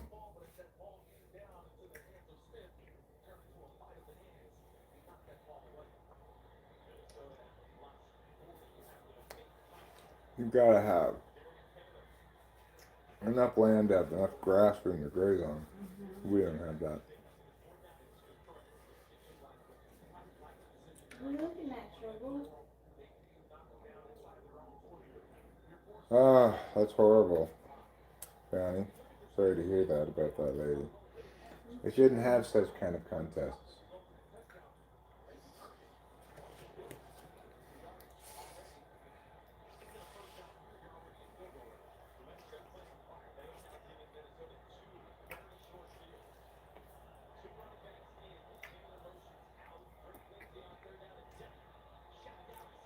Usually seems to take a death or some serious injury to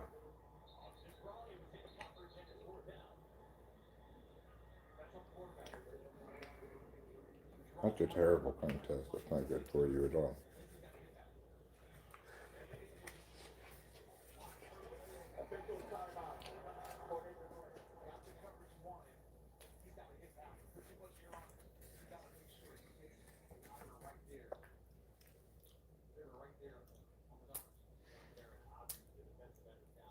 Speaking of making the pee-pee, I have to go pee.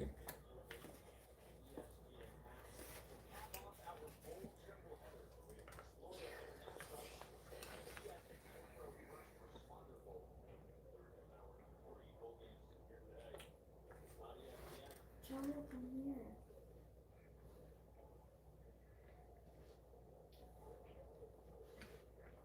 Yeah, this is a good ball game so far. I'm not paying that much attention to it, but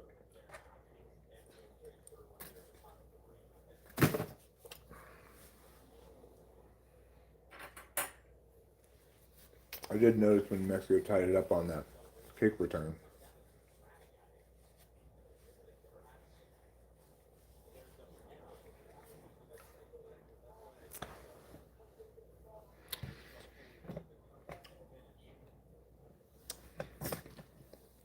Well, instead of going pee in my pants, I'm gonna go in the bathroom. Pee in there. Do you want to take over for a minute or two?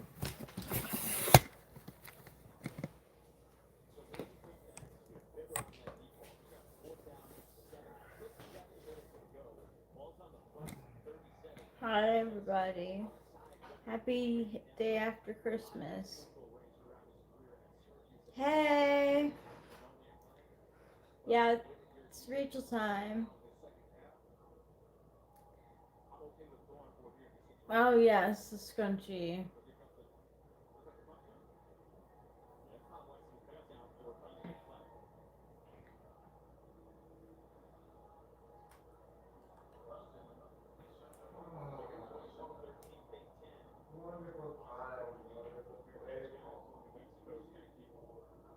Frilly collar?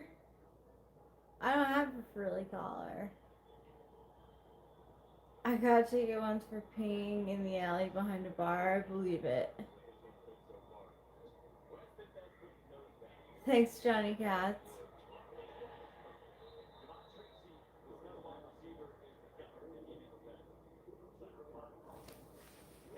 I use scrunchies to go to sleep. Like, so when I sleep with my hair in a scrunchie.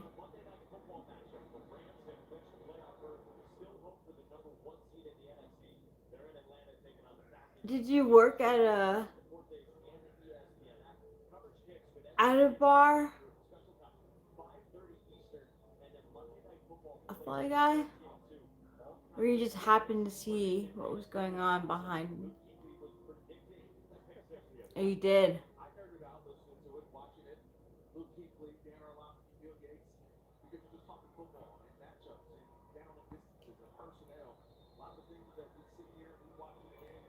I can only imagine what you saw. How did the people get behind there?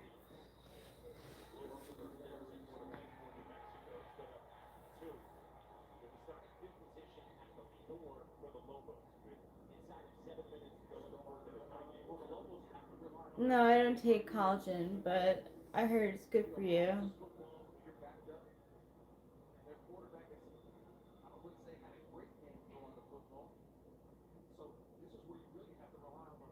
It's an alley?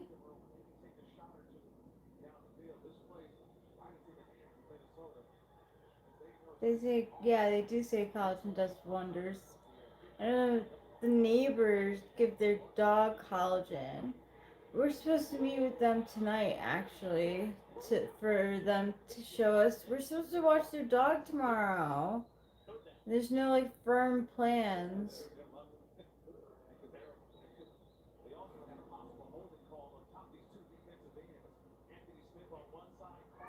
I can smell the urine already just hearing about it.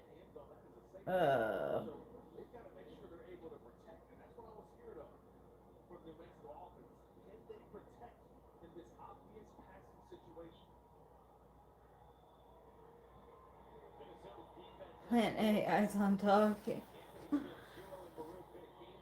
Yes, they will be afraid of the dog. The cats will not be happy that the dog is there. We would only be house sitting for one day. It's just like, I don't know, like the signal that Lulu gives when she has to go to the bathroom. And It's a black lab. yeah. And she's an older dog too. Yeah, so like I don't know how to tell when she has to go to the bathroom. I don't know what kind of food she eats and when she eats. You know, will she take to sleeping in her bed? I don't really want her in the bed. I mean, if she were in the bed, but yeah, the cats are not gonna be happy. That's a pretty good punt. Yeah, she's an older black lab Yeah. too. The real question I have is whether the dog is going to be trying to get out and go back to her house the whole time. That's true. If that happens, I might just have to go watch her over there. How long are they going to be gone for? A day. They're just gone one day. Yes, it's not a real big job. It's just I want to know how if she lets us know when she has to the bathroom, and then we have to follow her, right? Or maybe walk her and pick up the poops. Yeah, maybe. I don't. I don't think they really pick up the dog's poop. Probably. Really? I've never seen them walking around with a bag or anything. That's true. No, I mean, we will let the dog out when it wants to go outside. It's used to having a lot of free reign around here, and it'd probably just go right back to its house. And no, she's a good dog. She's not a problem, She is. I'm and she's happy to old. help. Yeah. She's an older dog, so she's Yeah. pretty chill. And We might have to throw balls, you know. yeah, the only we might take her out for a walk or something, but it might be raining, so Yeah, that's true.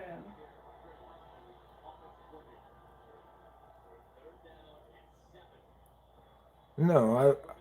If the dog wants to go outside, then I'll go with her when she goes outside. And but it's like I've never seen her really on a leash, so I don't think she even really has a leash. She's a harness.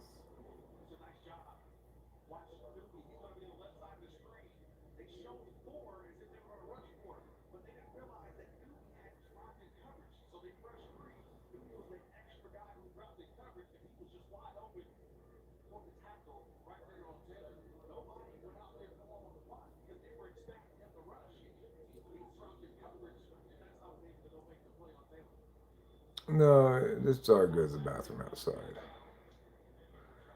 Yeah, she's visited our house plenty of times, both on her own and with her parents.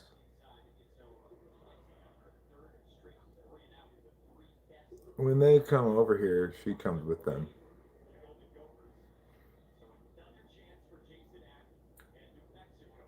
I'm not worried about the dog going to the bathroom inside.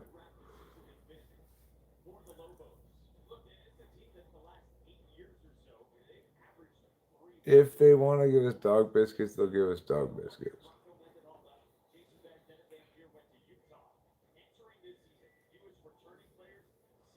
Coyote mating season is coming up fast. I'm always wary of that time and unsupervised pets. Well, neither Rachel or I even dreams about supervising the cats outside. And like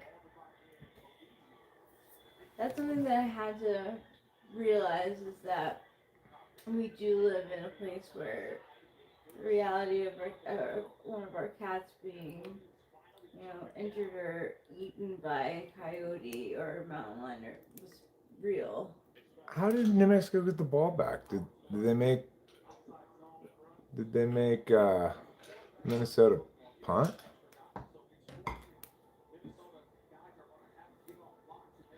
Yeah, I don't think Coyote would eat a black lab. They're too much the same size. And I'd obviously hear if there was some sort of thing going on like that.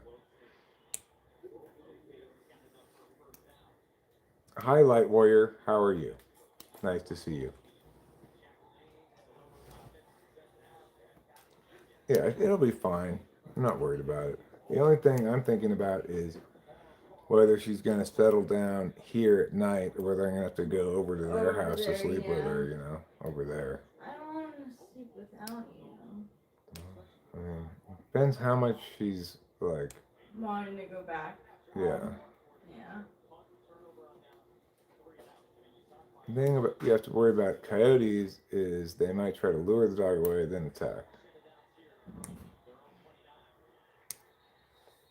Yeah, you said that. You mentioned you had bad news, Light Warrior.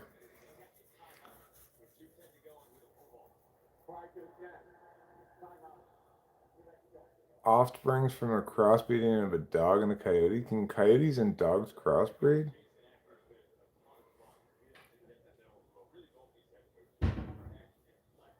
Yeah, I think there are coyotes up here. I I may have seen dead ones on the highway, or it may have been fox. Not really sure, but dogs and coyotes can make hybrids. Huh? It's interesting.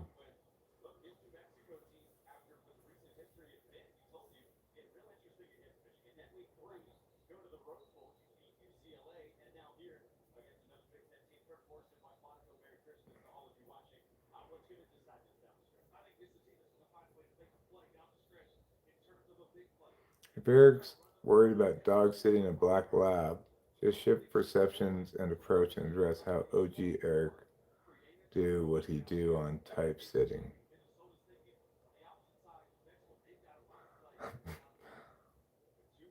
I don't know what that means.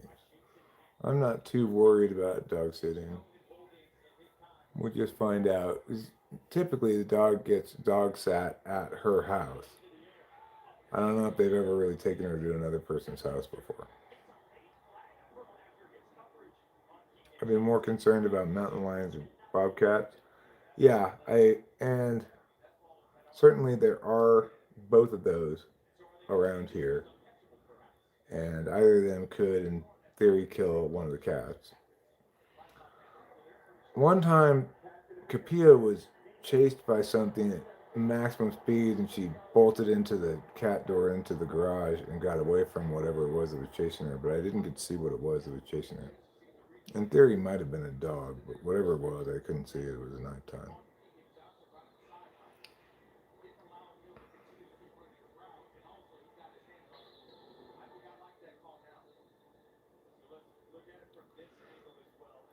Well, the cats are just gonna have to be aware enough that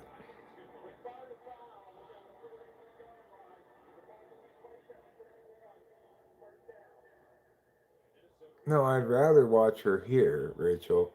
I'm just saying that it we'll have to find out how much or if at all she's willing to settle down here at night. We'll have to talk to them about that when they get here.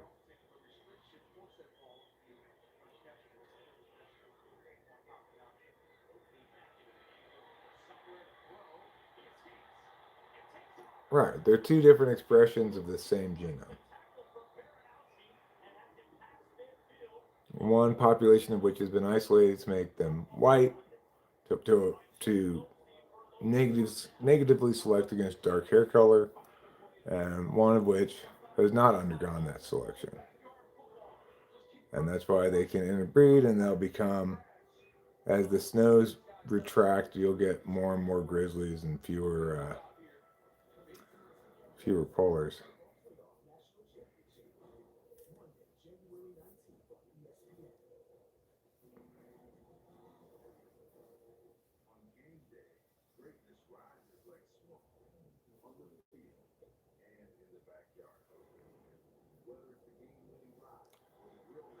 Well, it's easy for humans to be fooled like that, right? To see a population of species X that has a different phenotypic expression and assume they're a different species is certainly something humans are susceptible to.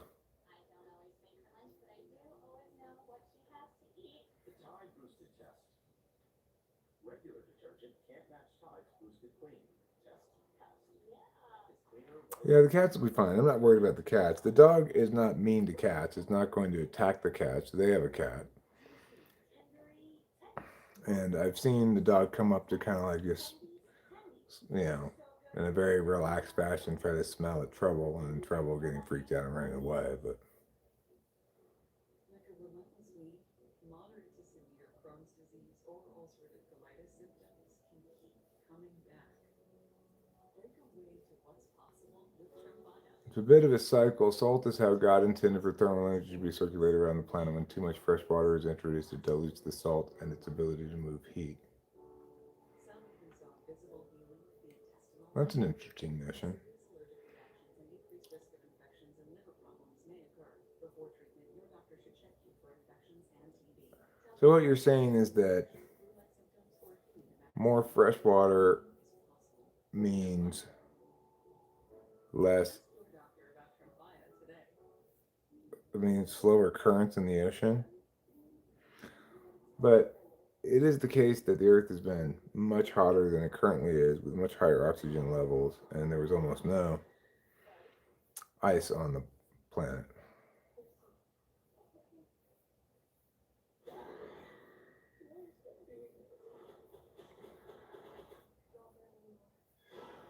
So it's certainly not the only factor, Johnny Cats, because we can point to periods in the past where you had a much hotter Earth, where the median temperature was like 70 degrees.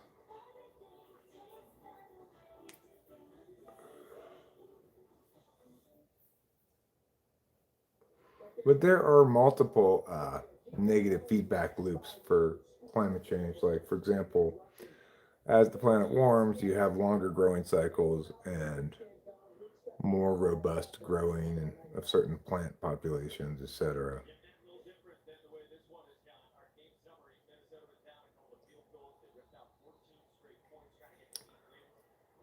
I don't think that's true either, Johnny Cats. I think we've had periods in the past where oxygen levels have been lower than they are now as well. I don't know if that means higher carbon levels, but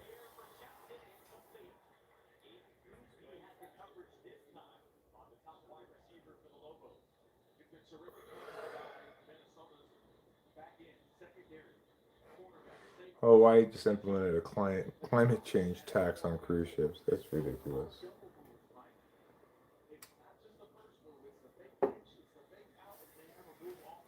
That's ridiculous.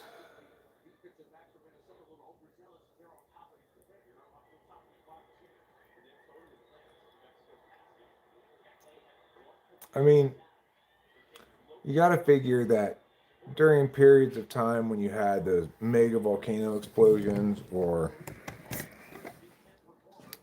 a highly volcanic period where you had a lot of volcano explosions, that in those instances you had more carbon in the atmosphere for at least some stretch of time because it was being emitted by volcanoes.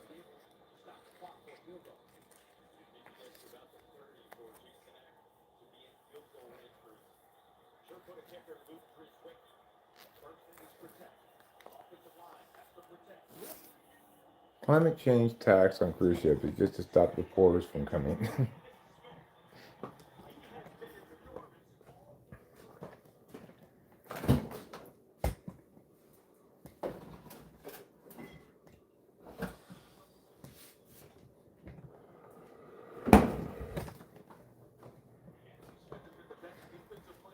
Well, according to Sabine Hofstetter, um, the next big sea change is going to come from the actualization of fusion power. I agree that taxes on carbon are particularly terrible because they directly negatively impact engine of human prosperity, namely the capacity to use energy to do things. No, there's not a gold rush because nobody wants carbon. That's not why they're capturing it. The seas are rising. There's no doubt about that, pretty cat. The the ice sheets are retreating every year a little bit more. The glaciers are melting. All that stuff is true.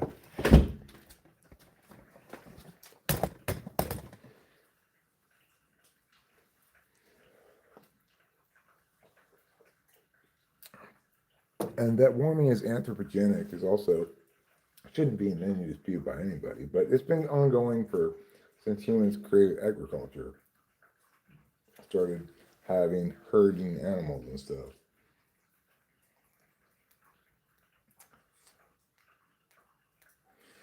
The correct position on it is yes, the climate is warming, and it might be the case that we should do something about that in terms of solving, but it's not the case that we should mitigate, which is to say, change our existing behavior to prevent carbon from getting into the atmosphere.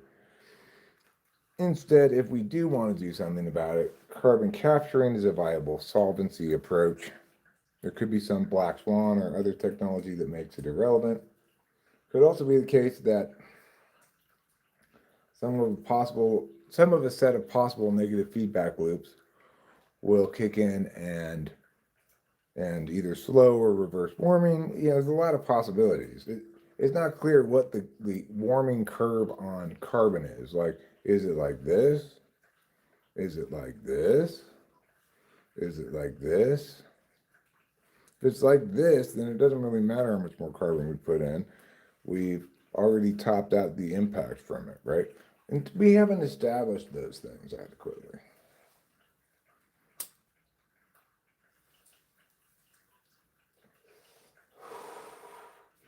Of course, the number one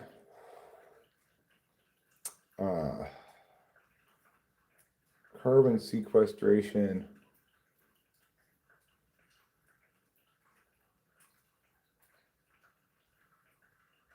thing in the world is plants and the oceans, right? There's a lot of carbon gets compressed in the deep oceans and it's at the bottom of the ocean.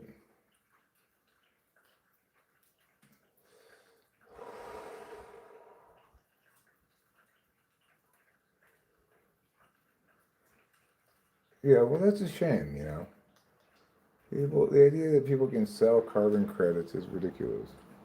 It's how is that helpful? Isn't it the case that the same total amount of stuff gets produced?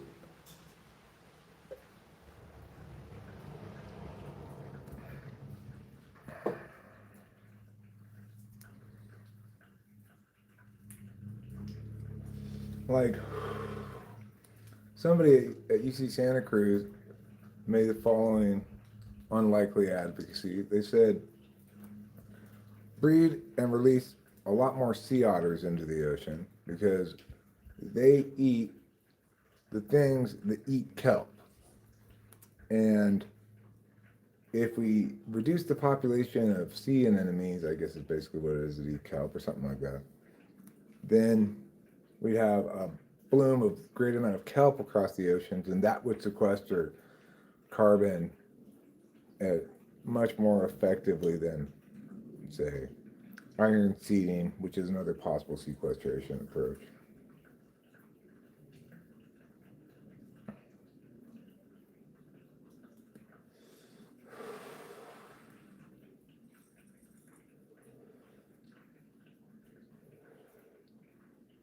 It was from UC Santa Cruz, actually. I don't think that's a bunch of nonsense. I mean, thinking outside the box and coming up with cheap and easy carbon sequestration solutions is not a terrible thing to do.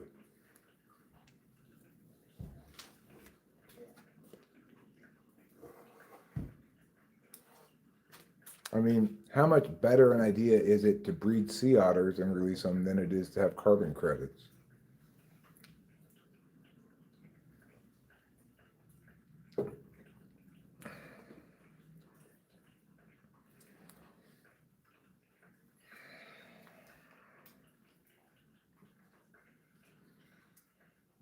Climate change is real. The problem is that people frame it as necessarily bad, right? Like, it is what it is. It's a warming planet. We're not anywhere close to the warmest the planet's ever been. Certainly, a warmer planet is not less conducive to supporting life. It just, it just, it's just changing existing ecosystems. Sea otters hold hands while sleeping. Really? How adorable. Yes, that's true, Putty Cat. It's also true that human activity has, you know, dramatically hastened the rate of climate change and has impacted the climate in ways that are not exactly like anything that's happened before. Um, and that's all well and good, though. It's like that doesn't necessarily mean it's bad.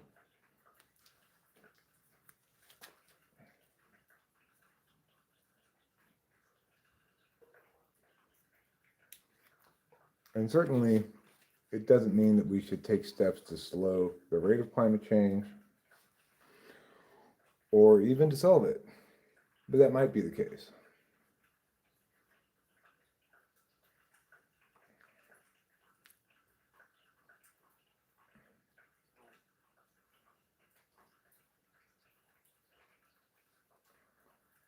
Well, climate change and warming are the same.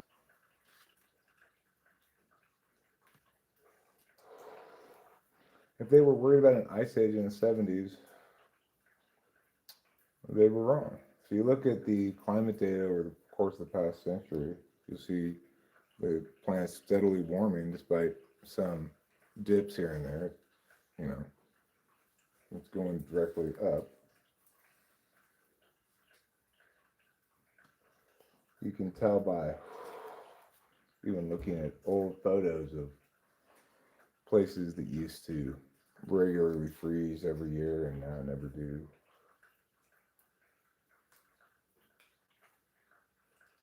It's also the case that the weather's become a little more volatile. You get a little bit more hurricane activity and stuff like that.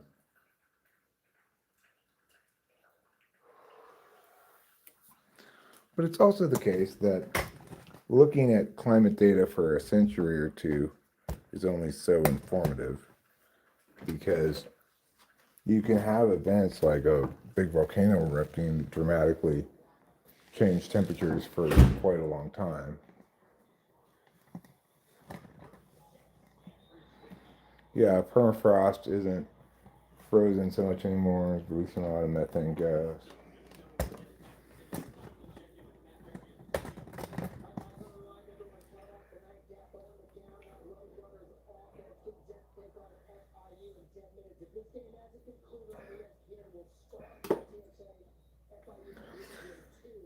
Yeah, it's very much true that we cannot necessarily extrapolate from our current trends and know what we ought to do uh, based on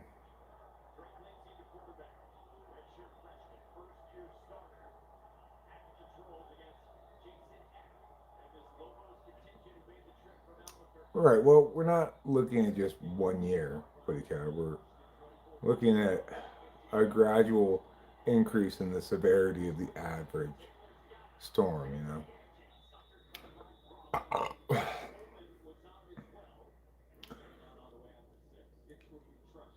And we can find examples from the past of extreme weather events that that that we might say, "Wow, look! I mean, these things have always been happening." But that's not taking an honest look at the data as a whole.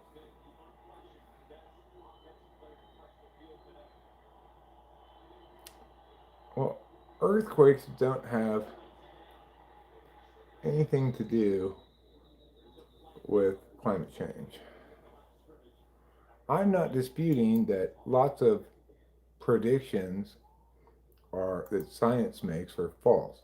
But climate change is not a prediction. It's a correct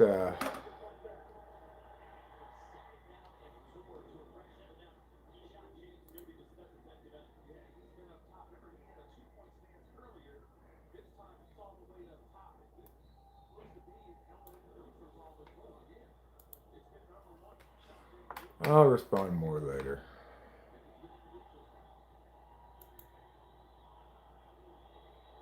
I mean, the thing is, for a lot of people, it's become kind of a culture war thing where people see either climate change as indicating some obligation to mitigate, which does not exist, or they see it as um, some kind of incorrect science agenda, like say the COVID vaccine was, right?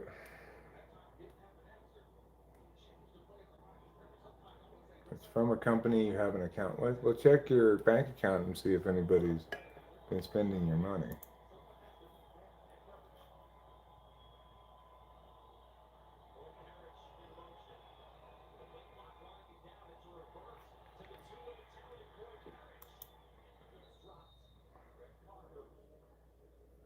New Mexico took the lead. Oh, it's in overtime now. So Minnesota's going to have a chance to kick a field goal to tie it up, I guess, because looks like New Mexico only managed a field goal on their offensive possession. 3rd and 8 now. Minnesota could, of course, score a touchdown and win.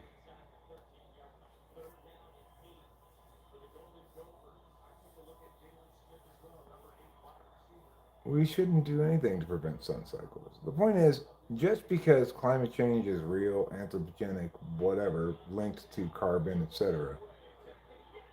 Oh, wow, Minnesota wins. Wow, I can't believe that he caught that.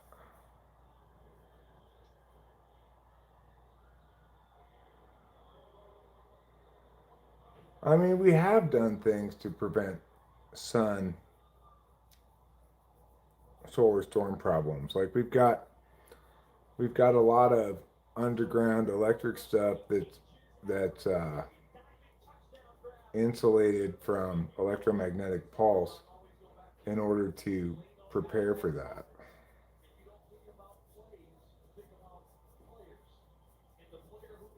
So there have been attempts to mitigate the harm from that. You can't prevent that from happening, but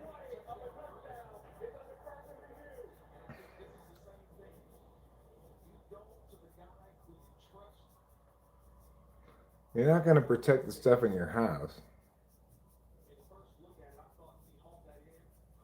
Well, that's one expression of it. EMPs are a way to destroy the electronic infrastructure of another country or something, but essentially the same things at play when you have a solar storm.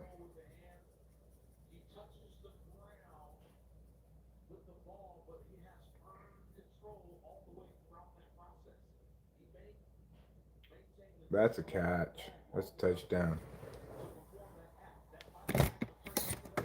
That is a touchdown. That's game over.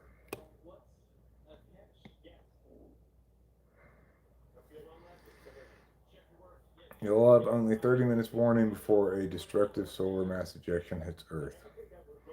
If you're asleep and you wake up and all your shit's fried, that'd be weird, scary. She wants us to go over there? Okay, we can go over there.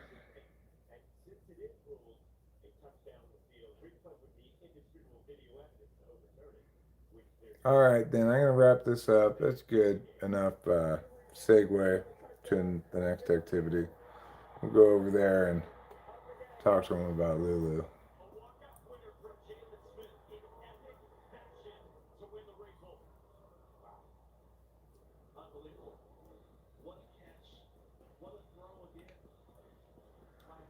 If you unplug your microwave and put your sensitive electronics inside.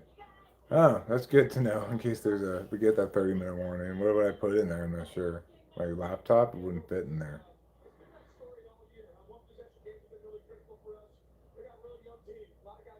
Goodbye.